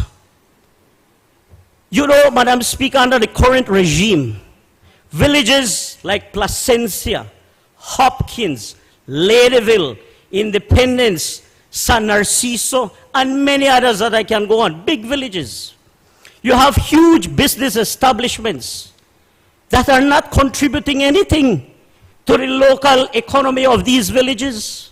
That is why a number of them prefer to, and please, in fact, let me refrain from saying that because I don't want to appear as if though I am being biased to a particular group. Suffice to say that many business people choose not to establish their business within the town limits because they want to avoid paying a trade license. So what do? They go out into the villages, into the suburbs, and they don't pay anything. But yet they expect that the village councils are going to provide the goods and services. So under this new regime, Madam Speaker, these people, once they have 600 square feet of productive space, listen to me, 600 square feet of productive space only, and then will they pay, Madam Speaker. Anything below 600 square feet of productive space are not going to be paying any trade license. Come on. So I am being told by my friend, the architect here, the honorable member, that it would have to be a 30 by 30, anything above that. 30 by 20, I'm sorry. But the point, Madam Speaker, is that all these small establishments in the villages are not going to be paying any trade license. It is unfair, man. It is an injustice you do to your own people. When I listen to that member from Corozal North, what a shame. What a shame. He was a minister of local government, 13 long years. Did he do anything to try to help the rural area? Absolutely none. Absolutely none. So, Madam Speaker, let me say this, Madam Speaker. For the UDP, their record is telling. Their record is telling. For them, it's Chicken Little. The earth is falling. But for us on this side, Madam Speaker, we are a proactive government. We promised the Belizean people that we would ensure that under Plan Belize, we find a mechanism to ensure economic sustainability for our rural communities. We promised that we would empower them. We promised that we would create an enabling environment for business, and that is what this bill is doing, Madam Speaker. Madam Speaker, I urge all members to do the right thing and to support this very proactive bill, Madam Speaker. I thank you. Honorable members, the question is that the bill for an act to make provision for trade licensing, to repeal the Trade Licensing Act, Chapter 66 of the Substantive Laws of Belize, Revised Edition 2020, and to provide for matters connected therewith or incidental thereto be read a second time. All those in favor kindly say aye. Those against kindly say no. I think the ayes have it.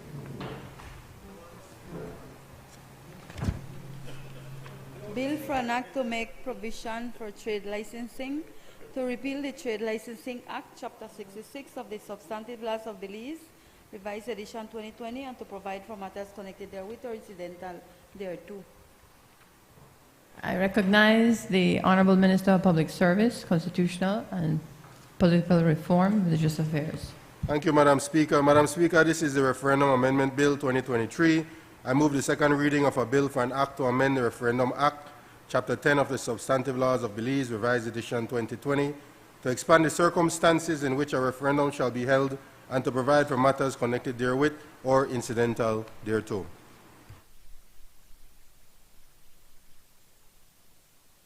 Is the Minister?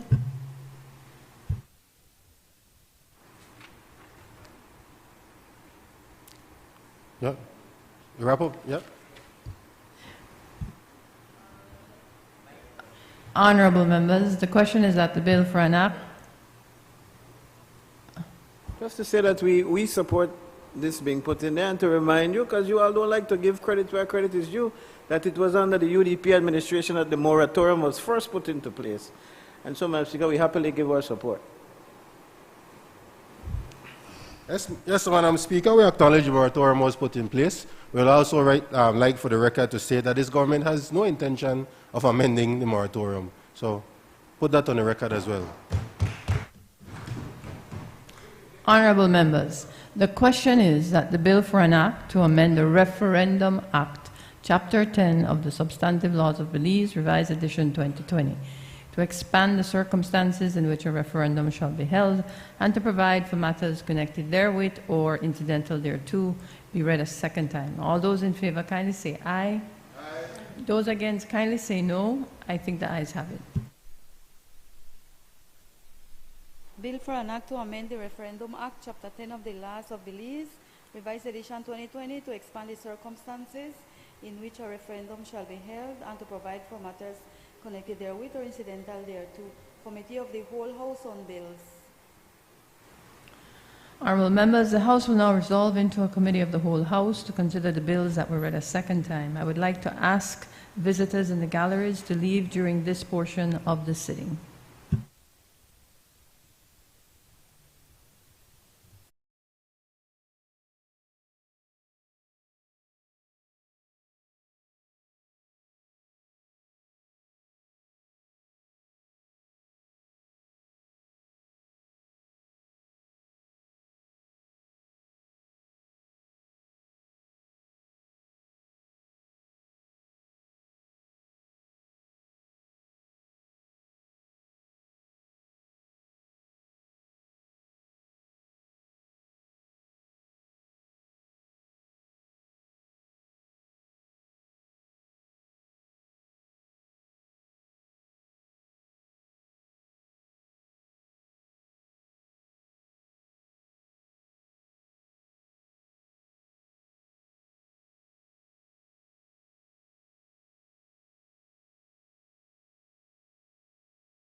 Bills for third reading.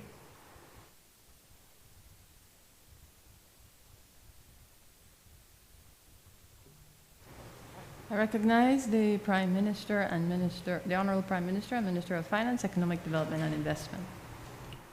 Madam Speaker, I rise to report that the Committee of the Whole House has considered the Fiscal Incentives Amendment Bill 2023 and passed it without amendment. I now move the third reading of that bill. Honorable members, the question is that the bill for an act to amend the Fiscal Incentives Act, Act Number 4 of 2023, to replace the definition of MSME and to provide for matters connected therewith or incidental thereto be read a third time. All those in favor kindly say aye. Aye. Those against kindly say no. I think the ayes have it. Bill for an act to amend the Fiscal Incentives Act, Act Number 4 of 2023, to replace the definition of MSME and to provide for matters connected therewith or incidental thereto. I recognize the Honorable Minister of Home Affairs and New Growth Industries. Madam Speaker, I rise to report that the Committee of the Whole House has considered the Firearm Amendment Bill 2023 and passed it with amendments. I now move the third reading of that bill. Honorable members, the question is that the bill for an act to amend the Firearms Act, Chapter 143 of the Substantive Laws of Belize, Revised Edition 2020, to establish the Firearms and Ammunition Control Board, to empower the board to issue and revoke firearm licenses, certificate, or permit, to reform the regulatory structure in respect to firearms and ammunition, and to provide for matters connected therewith or incidental thereto, be read a third time. All those in favor kindly say aye. Aye. Those against kindly say no. I think the ayes have it. Bill for an act to amend the Firearms Act, to establish the Firearms and Ammunition Control Board, to empower the board to issue and revoke firearms licenses, certificate or permit, to reform the regulatory structure in respect to firearms and ammunition, and to provide for matters connected therewith or incidental thereto. I recognize the Honorable Minister of Rural Transformation, Community Development, Labor and Local Government. Madam Speaker, I rise to report that the Committee of the Whole House has considered the Trade Licensing Amendment Bill 2023 and passed it with amendments. I now move the third reading of that bill. Honorable members, the question is that the bill for an act to make provision for trade licensing, to repeal the Trade Licensing Act, Chapter 66 of the Substantive Laws of Belize, Revised Edition 2020, and to provide for matters connected therewith or incidental thereto be read a third time. All those in favor kindly say aye. Aye. Those against kindly say no. I think the ayes have it.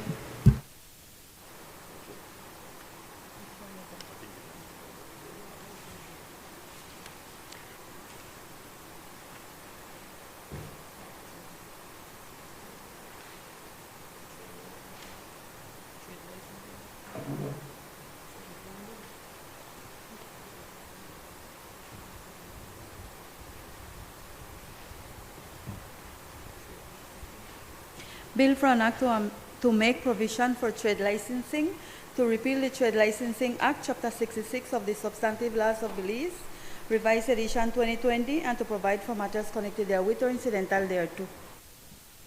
I recognize the Honorable Minister of Public Service, Constitutional and Political Reform, and Religious Affairs. Madam Speaker, I rise to report that the Committee of the Whole House has considered the Referendum Amendment Bill 2023 and passed it without amendment.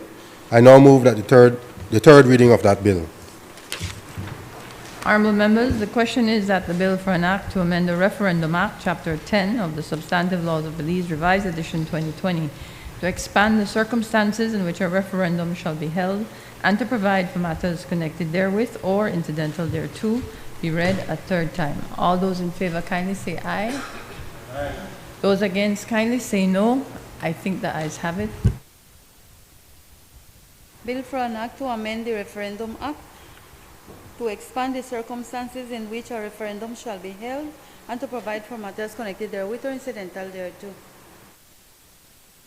I recognize the Honorable Prime Minister, Minister of Finance and Economic Development and Investment.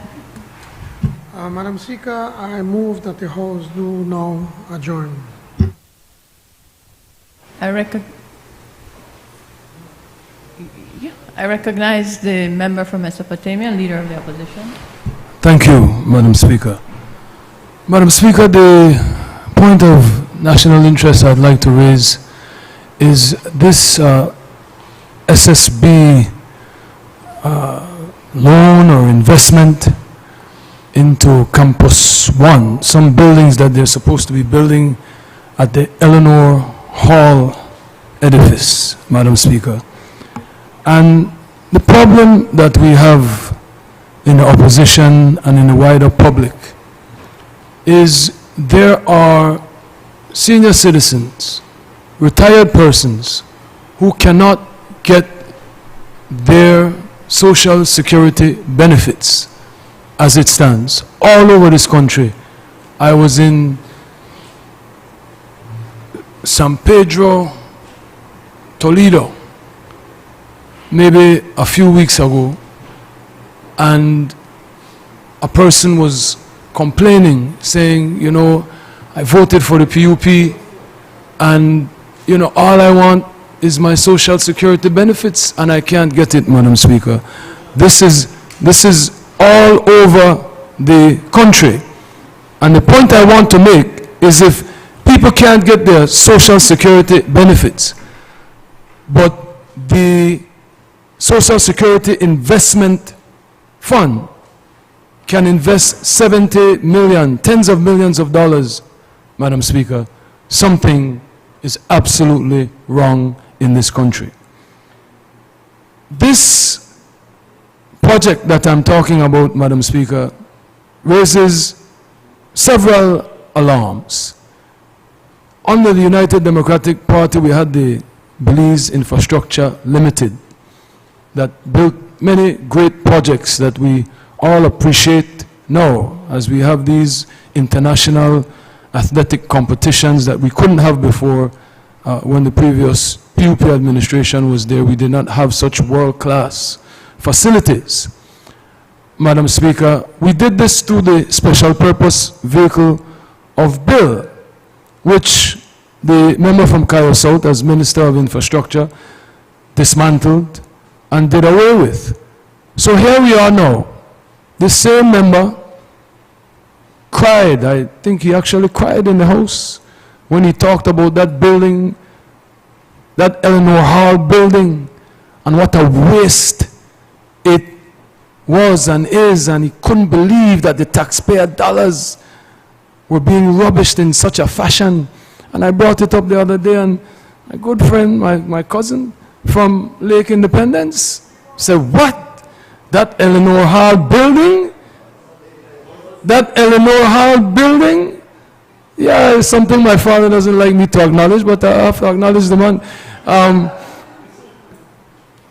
But, Madam Speaker, the member from Lake Heights in his constituency said that Eleanor Hall building, no crazy, the money on to spend for that. Now they're coming, Madam Speaker, to invest $20 million of the Social Security Investment Fund, which is made up of the Social Security monies that Belizeans pay so that when they retire, they can have their benefits, Madam Speaker.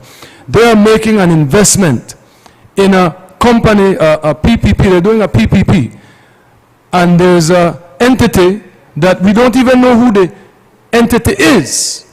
Who are the principals in the entity, Madam Speaker? Because with this government, you have absolutely no transparency. With this government, you have a company registries where you can't get any information unless you go to an agent that is approved by Corey and Courtney, Madam Speaker. So we have this $20 million that is being invested in a dead raise entity that could belong to a crony, that could belong to who we don't know, Madam Speaker. And it is being done under a PPP. But, Madam Speaker, when you do PPPs, it is the private entity that usually takes 100% of the risk. In this instance, we were told that there's a building, there's supposed to be 2 buildings. They will cost 40 million, 60 million. We don't know because the public does not get any information. No prospectus, no deck, no nothing to know how the people's money is being spent. And even those in the Social Security Board that the government appoints, I've spoken to my sources in the unions who say they vehemently disagree with this particular project. And when they ask for the information, they are told, don't worry about it. So, Madam Speaker, again, this has really risen the ire of the Belizean people. That's why about 1,000 of them were out there protesting this morning, Madam Speaker. This PUP government, Madam Speaker, has one of the most pathetic histories when it comes to social security funds, Madam Speaker. Go no further than V.H. Courtney, who was found liable in a civil court for $3.34 million as the chairman of Social Security. He was charged and arrested but acquitted, Madam Speaker. But this is the legacy of the PUP. So when we see these investments being made with no transparency, no detail, no due diligence so that we know who the directors, the beneficial owners of the special purpose vehicle are, we don't have a board overseeing this as we did with Bill, where we had social partners on that board along with the government ministers, Madam Speaker.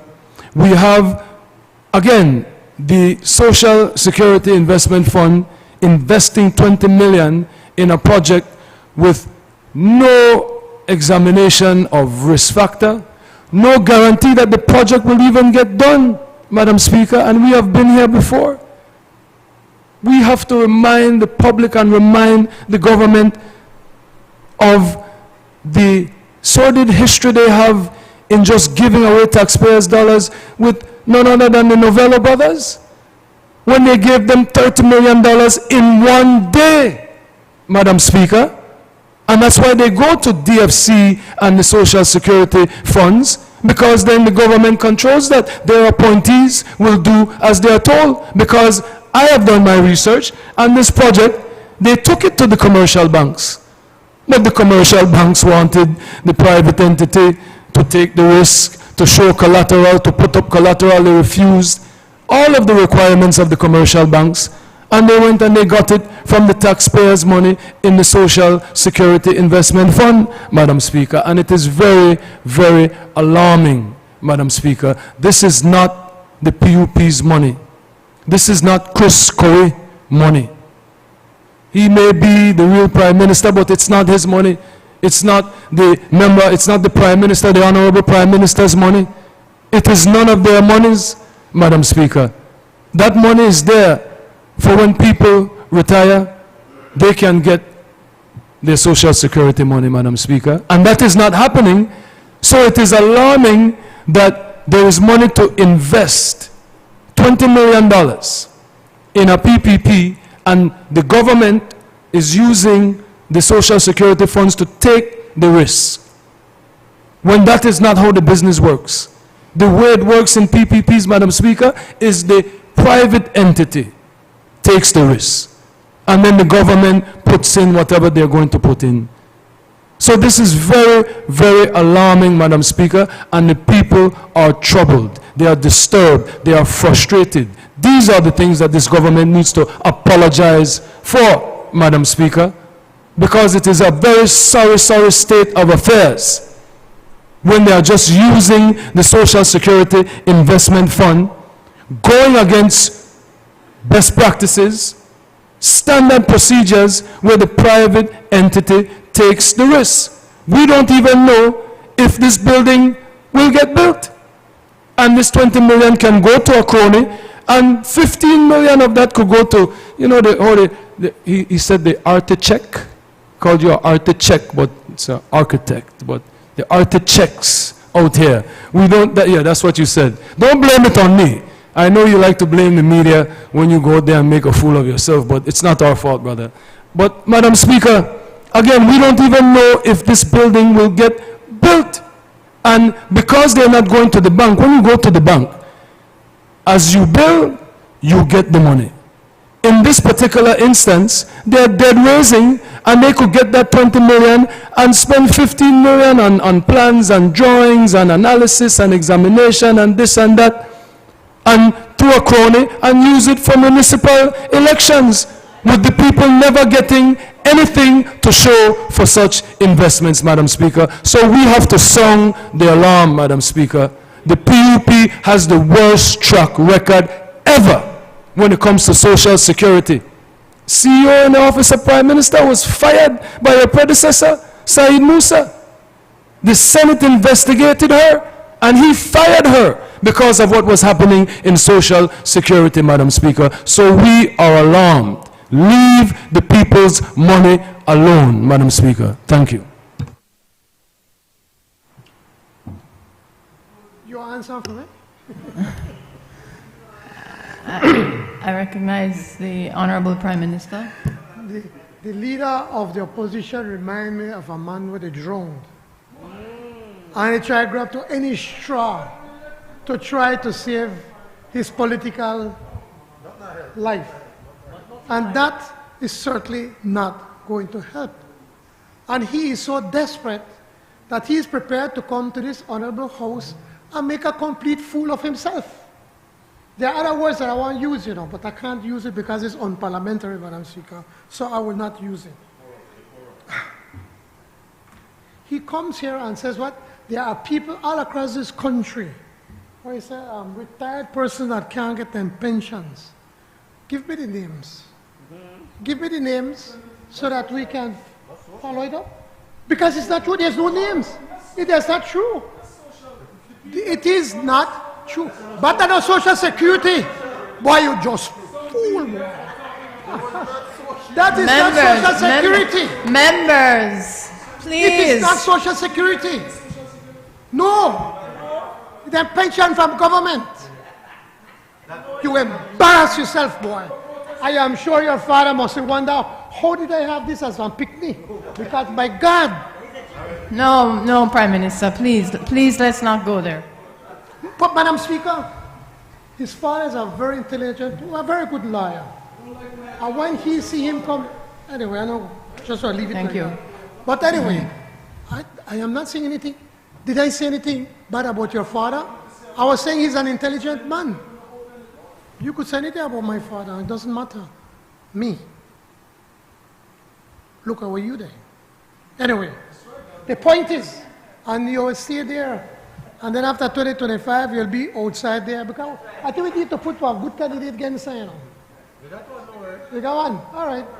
But anyway, Madam Speaker, again, his first embarrassment that about he can't get, he is talking about his BDF soldiers, and it is because the system, the bureaucracy, and we discussed that in cabinet, Madam Speaker, just last week, about the very same thing, that I think that it is wrong that government workers retire and takes a very long time for them to collect them benefits. And the reason why is because of the bureaucracy. They file, they're not properly prepared, it's incomplete, and then they have them up and down with the file and they can't get it properly done. We set up a subcommittee in cabinet to be able to look at those issues so we could address it. And we said that we need to hold those people responsible, not that keep back them, that don't prepare them files properly. Many times, government employees move from ministry to ministry, and sometimes they don't pass over the file. The Ministry of Public Service, under the gentleman, the honorable member from Fort George, and I'll mention it, I know you get up right now, said they sent a notice 1 year in advance for the AOs to start to prepare the file of the people that are going to be retired. And even with a whole year, they don't have it ready. And it pisses me off. It really get me upset when people send me a message and say, Prime Minister, I don't retire. I know the work. I need this money for pay the bank. And when we find out, I ask Treasury and say, the paper, it was incomplete. Then I have to go through from ministry to ministry to try finish the people and papers, they file. When you move from one ministry, that file is supposed to be up to date, you pass it on to the other ministry.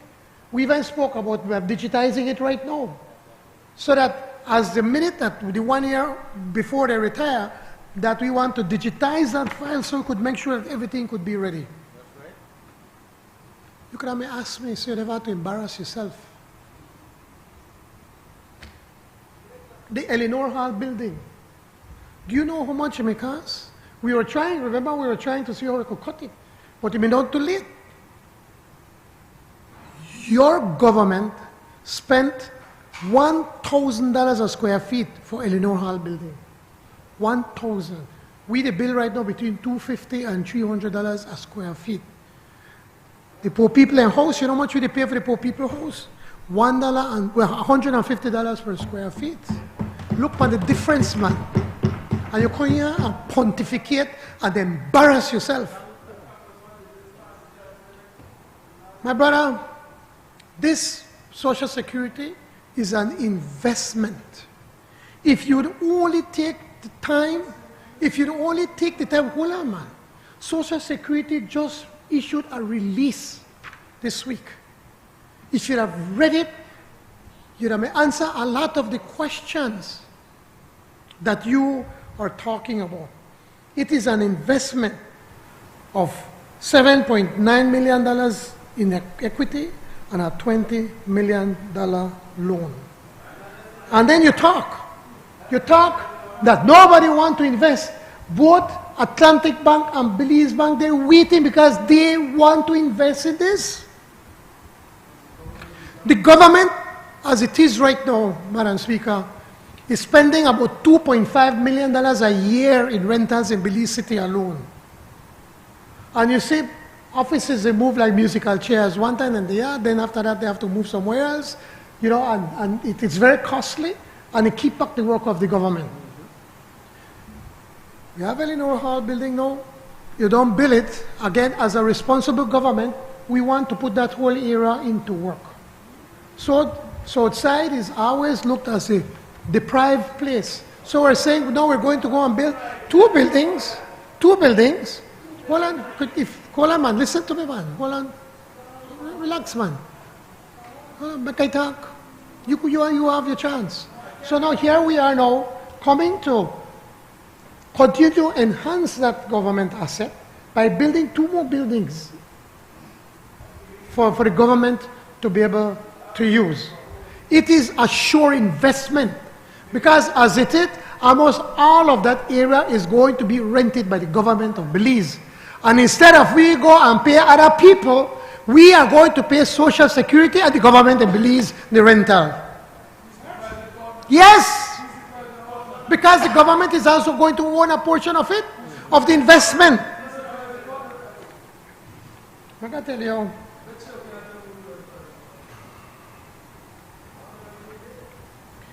if you want to know, Social Security have $100 million problem. Mr. Montas, who is the actuary for Social Security for almost 30 years. From the 80s, he is the actuary. In the last time he was here, earlier this year, he gave an interview and said, we have $100 million investment problem, Social Security. Say, if we do not invest this money, by 2030, we have to increase contributions. Social Security need to invest this money. And let me tell you what is going on now. From 2024, according to the actuary, Social Security is saying, the Social Security fund as from 2024 will depend almost exclusively on investment income, especially the long-term branch. It's important to understand that people are living longer and our population is gradually aging. Look at this. The number of people enjoying a contributory Social Security pension has increased from 1,172 persons in 1991 to 3,307 persons in 2001 to 14,582 in 2022, including widows and children. Those are the numbers. So We have to be able to see how we could invest this money safely. This is a safe investment because it is the government. You build a building where then government will move all of its offices in those buildings, and the rent that we're paying right now, which is about $2.5 million, is going to be paid to this investment, to the investors, which is Social Security and the government of Belize. Social Security will own 55% of the equity, and the government of Belize is going to own 45% of the equity. And let me tell you what kind of investments of return that there's going to have. The expected return on their investment is approximately 10% per annum. 10%. Apart from the 5% they're going to be paid on the debt, on the loan that they're being paid.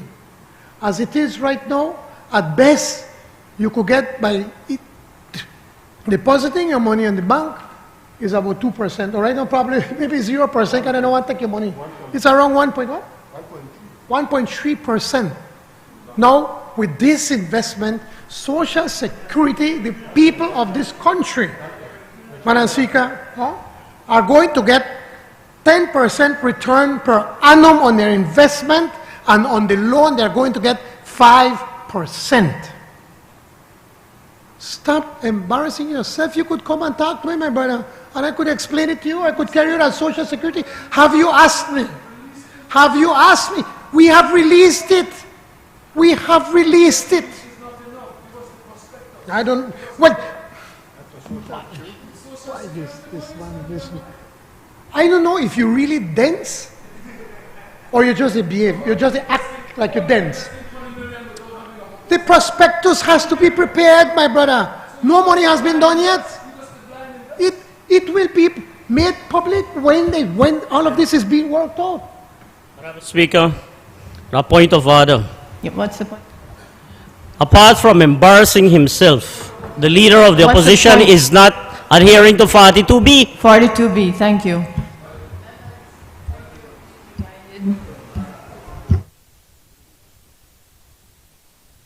Yes, but I want to go home to myself, but this one can't help himself. Right as it is right now, Madam Speaker, the courts, for instance, with one category, one hurricane, how it damaged the courts, the Supreme Court buildings. And they may have all of the money to fix it, you know. They have all of the money to fix it, but they don't fix it. So now, because they spend Tacos Fest and so forth, now the government, the country of the Belizean taxpayer, we have to spend close to $3 million to repair these buildings, these historic buildings.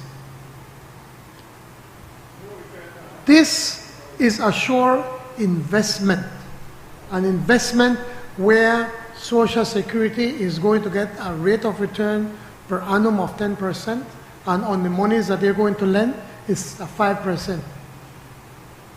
I don't know what else the Honorable Leader of the Opposition can understand about this, and if he could only forget for a minute his politics and think about the Belizean people and the people who have put in their money in Social Security, he would stand up here and support this PPP. Thank you, Madam Speaker. I recognize the member for Colette.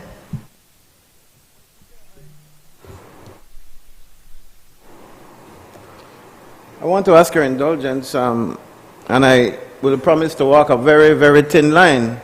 I want to talk about another investment that is being proposed under Social Security too, but I promise not to repeat anything that my friend, the leader of the opposition, has said. It's a completely different investment. This, yes, he's my friend, of course. He's my friend and colleague. Madam Speaker. Just to be clear, it's not the same matter of public importance, the PPP. No, ma'am, no, ma'am. This is, in fact, another investment being proposed by the Social Security investment body. This one having to do with a loan to the Belize Airports Authority for some $6,500,000 for the resurfacing of the San Pedro runway, Dangriga runway, and apron expansion and installation of fuel farms. The loan has a term of 10 years plus a 6-month moratorium on principal payment. The loan is payable monthly at a rate of 5.5% per annum on the declining balance. Now, Madam Speaker, the problem here is that, again, I don't want to repeat the kind of caution that my friend made. He already made that caution that we're not doing what we ought to be doing with the Social Security Board's money.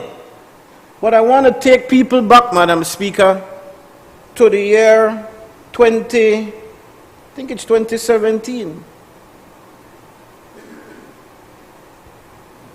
2017, when the same Belize Airports Authority was attempting to make a loan from the same Social Security Board Investment Committee, and the then leader of the opposition had the world to say about the same type of loan. Listen to what he said, Madam Speaker. He said, "Today I got a copy," and I'm quoting him verbatim from the Channel 7 news.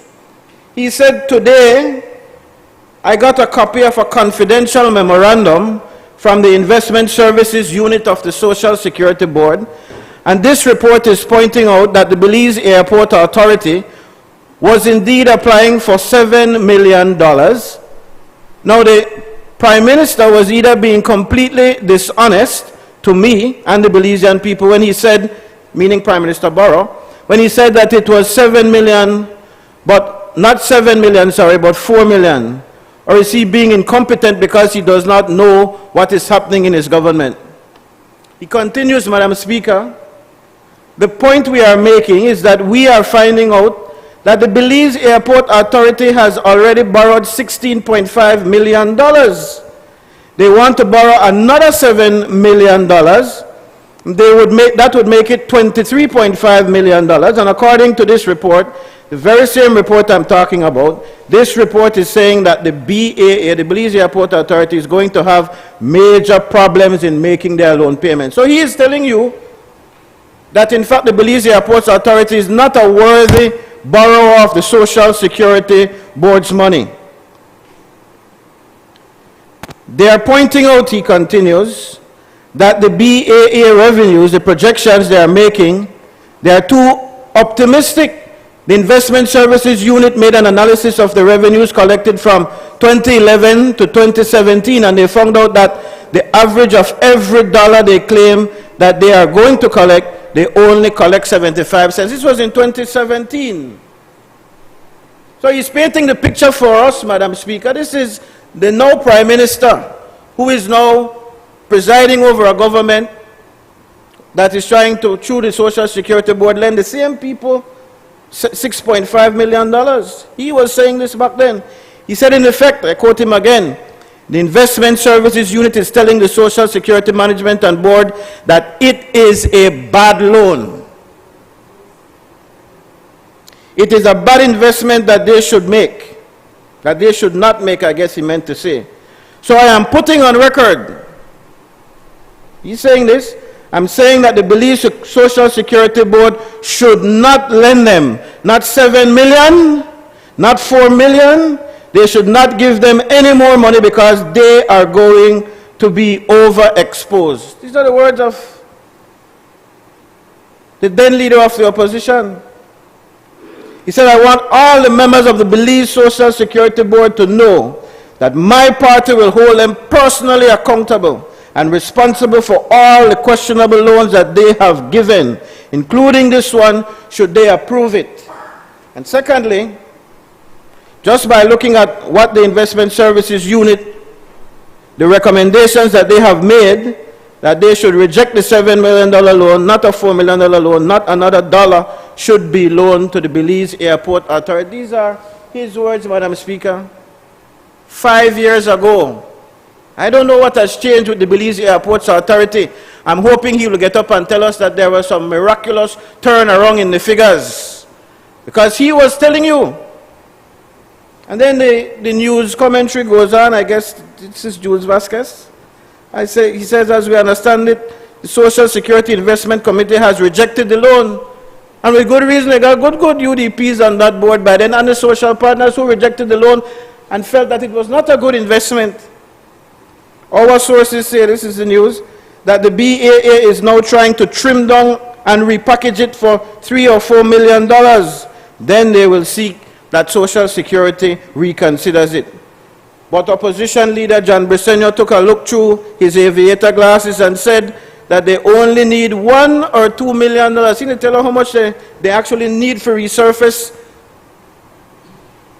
the field or the airstrip, sorry, and put the fuel stuff on the side? This is what he is saying. So he tell you, what they are telling you it will cost is far inflated.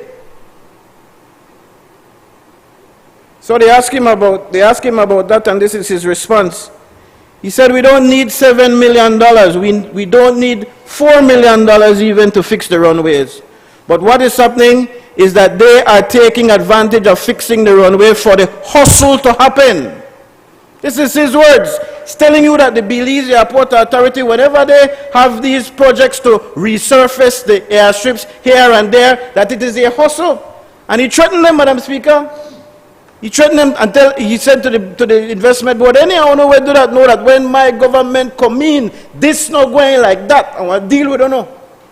And then he becomes the Prime Minister, Madam Speaker, and voila, right in front of us we have a proposal now to the same Belize Airport Authority to do the same resurfacing of these runways for $6.5 million. I want you to tell me what has changed since you said these very same things. He said, if they can spend almost $100 million through bill and they could flip and say, okay, $3 million, lose, okay, we have to go and find the money to fix it. Why is it that we can't fix Kikaka airstrip? So he's saying, why the government? So why they say, no, we're going to borrow from Social Security. Why we can't find the money for fix Kikaka airstrip? It's an integral part of the tourism industry. His words, Madam Speaker. His words. And again, we have to be concerned. He just told us, Madam Speaker, about the actuary and the concern about that these monies need to be invested. And he's telling us with his own words, if you're not, don't listen to me, don't say it when the leader of the opposition says it, or when I say it, you will say, oh, we are playing politics. These are the words of the right of the Honorable, I give you another term without consider it. The Honorable Prime Minister, these are your words. This is what you had to say about the entity that the Social Security Investment Committee is now looking to lend $6.5 million. Madam Speaker, the government is being reckless to not say something here, and you have representatives on that board. He actually, Madam Speaker, will probably have us believe that, oh, Social Security is autonomous. And you know, this is the hypocrisy of the Prime Minister, Madam Speaker, because when it was that he was on the government side, on the opposition side, you know, he was talking to me about fuel just now. Everybody now knows how legendary his comments are about what was considered very high price of fuel then. And he was the one who went on the record. Everybody who would listen to him, he was doing a road show to all the social partners, to the Chamber of Commerce, everybody that would listen to him, that the price of gasoline can go down, that the government could absolutely cut it. The government was being draconian by not doing something about it. And then the tables turned and he jacked up the price of gasoline even higher. Even higher. What he was considering to be draconian then, and it's the same thing he's doing now. When the shoe is on the other foot and he's in the chair controlling, then all of a sudden the Belize Airport Authority is no longer a bad investment. I want to know if they don't pay off all of the debt that you say that they had. I wonder if there is any lesser hustle in this proposal now to resurface these airstrips than there was in what was recognized by the investment committee back then to be something. That's why they rejected it. They rejected it because it was not a good investment as far as they saw it. And now your administration is looking to support it. So I'd really love to hear, Madam Speaker, the Belizean people, and more importantly, the workers of this country who put their hard-earned dollars into the Social Security Fund, want to know that their monies are being invested properly.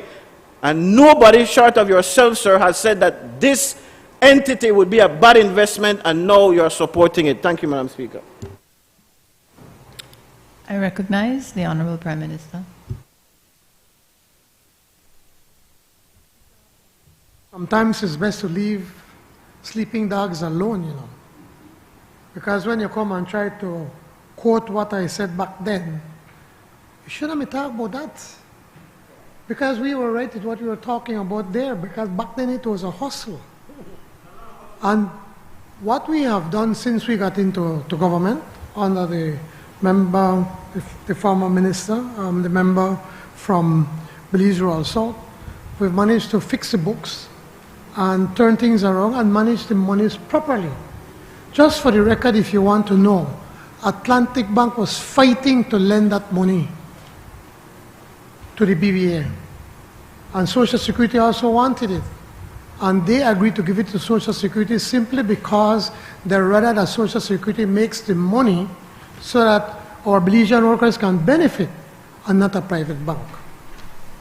But you have a lot to say just now, but let me just quickly go, because they just sent me this report, since you're asking. Well, all right, previously loans from Social Security, there was a $17 million loan on 2012 at the Sarabariboy Municipal Airport, $3.5 million in 2018 for Kikaka, $4 million in 2020 by the Placencia Municipal Airport.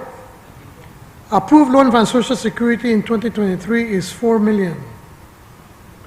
$4,060,865. And Sarabariboy Municipal Airport, we're visiting the $3.3 million. And then, and Kikaka Municipal, $702,000. Now, the upgrade that was done at Sarabariboy at the Municipal in December 2012 was done by, you know who that, the famous contractor, the only contractor that may exist, Imer Hernandez. And then they did rehabilitation work. We had to do rehabilitation work that had to be fixed. SBBA, sorry? Sarabariboy Municipal, yeah. Sorry. Yes, in 2023, in that same airport that the famous Imer Hernandez may work on, renovation works were executed due to the settlement and undulations of portions of the runway and the taxiway. Works included excavating sections of the runway that had the undulations, replacing failing material with proper structural fill, and recap the entire runway and taxiway. We had to redo the markings of the, simply just the paint, you know, and they paint them with the teeth and they put cheap paint. And you shouldn't be talking about any things, you know. That's why I'm answering you why we have to do what we do. Because we don't thief up the money. We don't give you bad work. If the work we done properly, we never have to go fix it right now. That's the problem. The previous board of directors did not follow the recommendations from the supervision team and paved the runway at 6 months instead of the recommended 1 year. They would take the risk and responsibility for any defects and liability. This was done for political expediency. That's what your UDP board of directors did. They never do it properly because it was a hustle on their part. It was a hustle on your part. We are paying those bad loans what to do. You know why we pay it? Because we are managing the money properly. We don't thief up the money from BBA. And we make the books available, make you go see. And if you want to go see it, you can go anytime and take a look.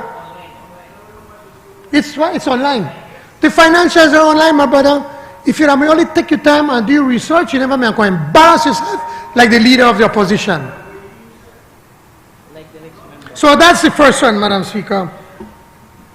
Now, upgrades to the Kikaka Municipal Airport in July 2018, repaving and widening of the runway to 2,850 feet by 40 feet wide and installation of runway lighting system. I buy a soft drink if you tell me who the contractor leader of the opposition. Catch you, I owe you a soft drink. Imer Hernandez.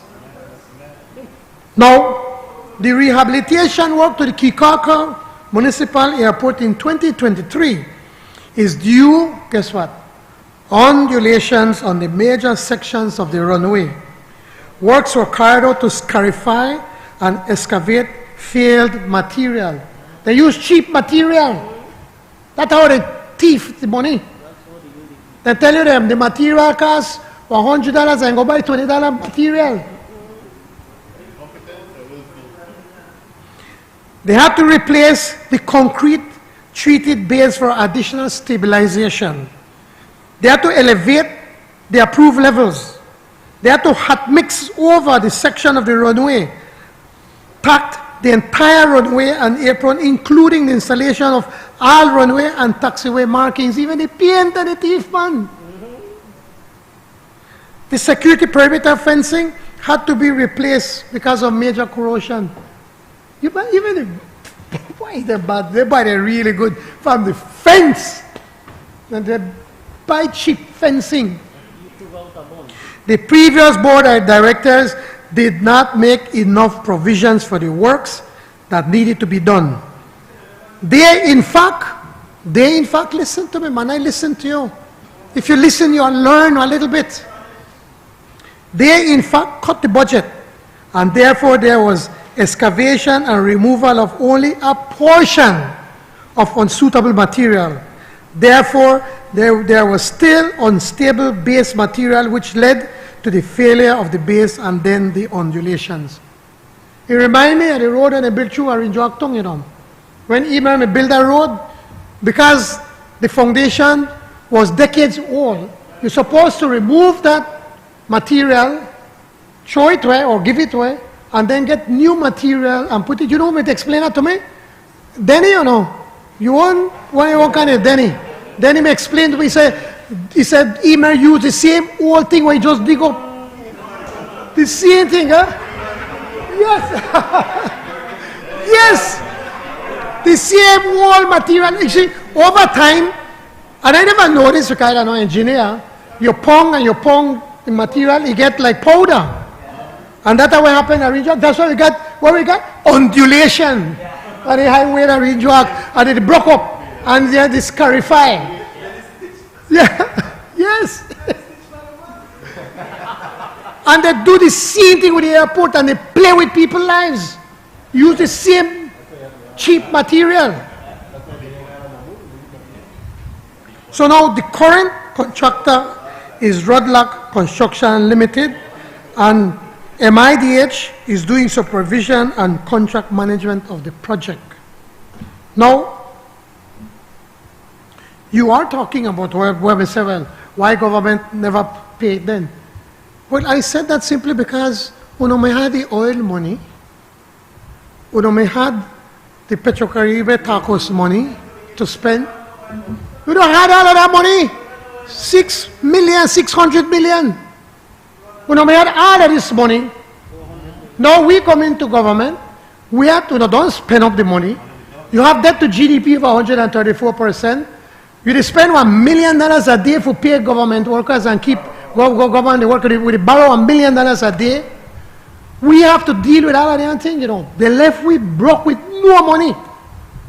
If there's one truth that Dean Barrow said over his 13 years, was that he may have borrowed and left the country broke. And that's exactly what he did. Yes, grieve for Belize. He not grieve, that's for sure. But the grieve for Belize. And here now, what we have done, if you listen, my brother from Colette, that the BBA, the present BBA, fix up the books. We manage the money properly. We not but spend up the money. That is why we have been paying all of these bad loans that you did. We pay all of the loans. We're not the default. And we had Atlantic Bank where we fight for the loan. We never had to go to Social Security, but we pay Social Security because the workers of this country will benefit from that investment. Madam Speaker, I wish the members from the opposition would do their homework and come before they come here. Because if you may go on the website, you may find out about the financials. If you may go on to the BBA and ask, why is it that they fix this? They may tell you, and then you never have to come here to the National Assembly, try to make an issue, and then get embarrassed to find out that your government messed up. They borrow this money and build bad, and now the PUP have to come and fix it. Thank you, Madam Speaker. Honourable members, the question is that the House do now adjourn. All those in favour kindly say aye. Aye. Those against kindly say no. I think the ayes have it. The House now stands adjourned.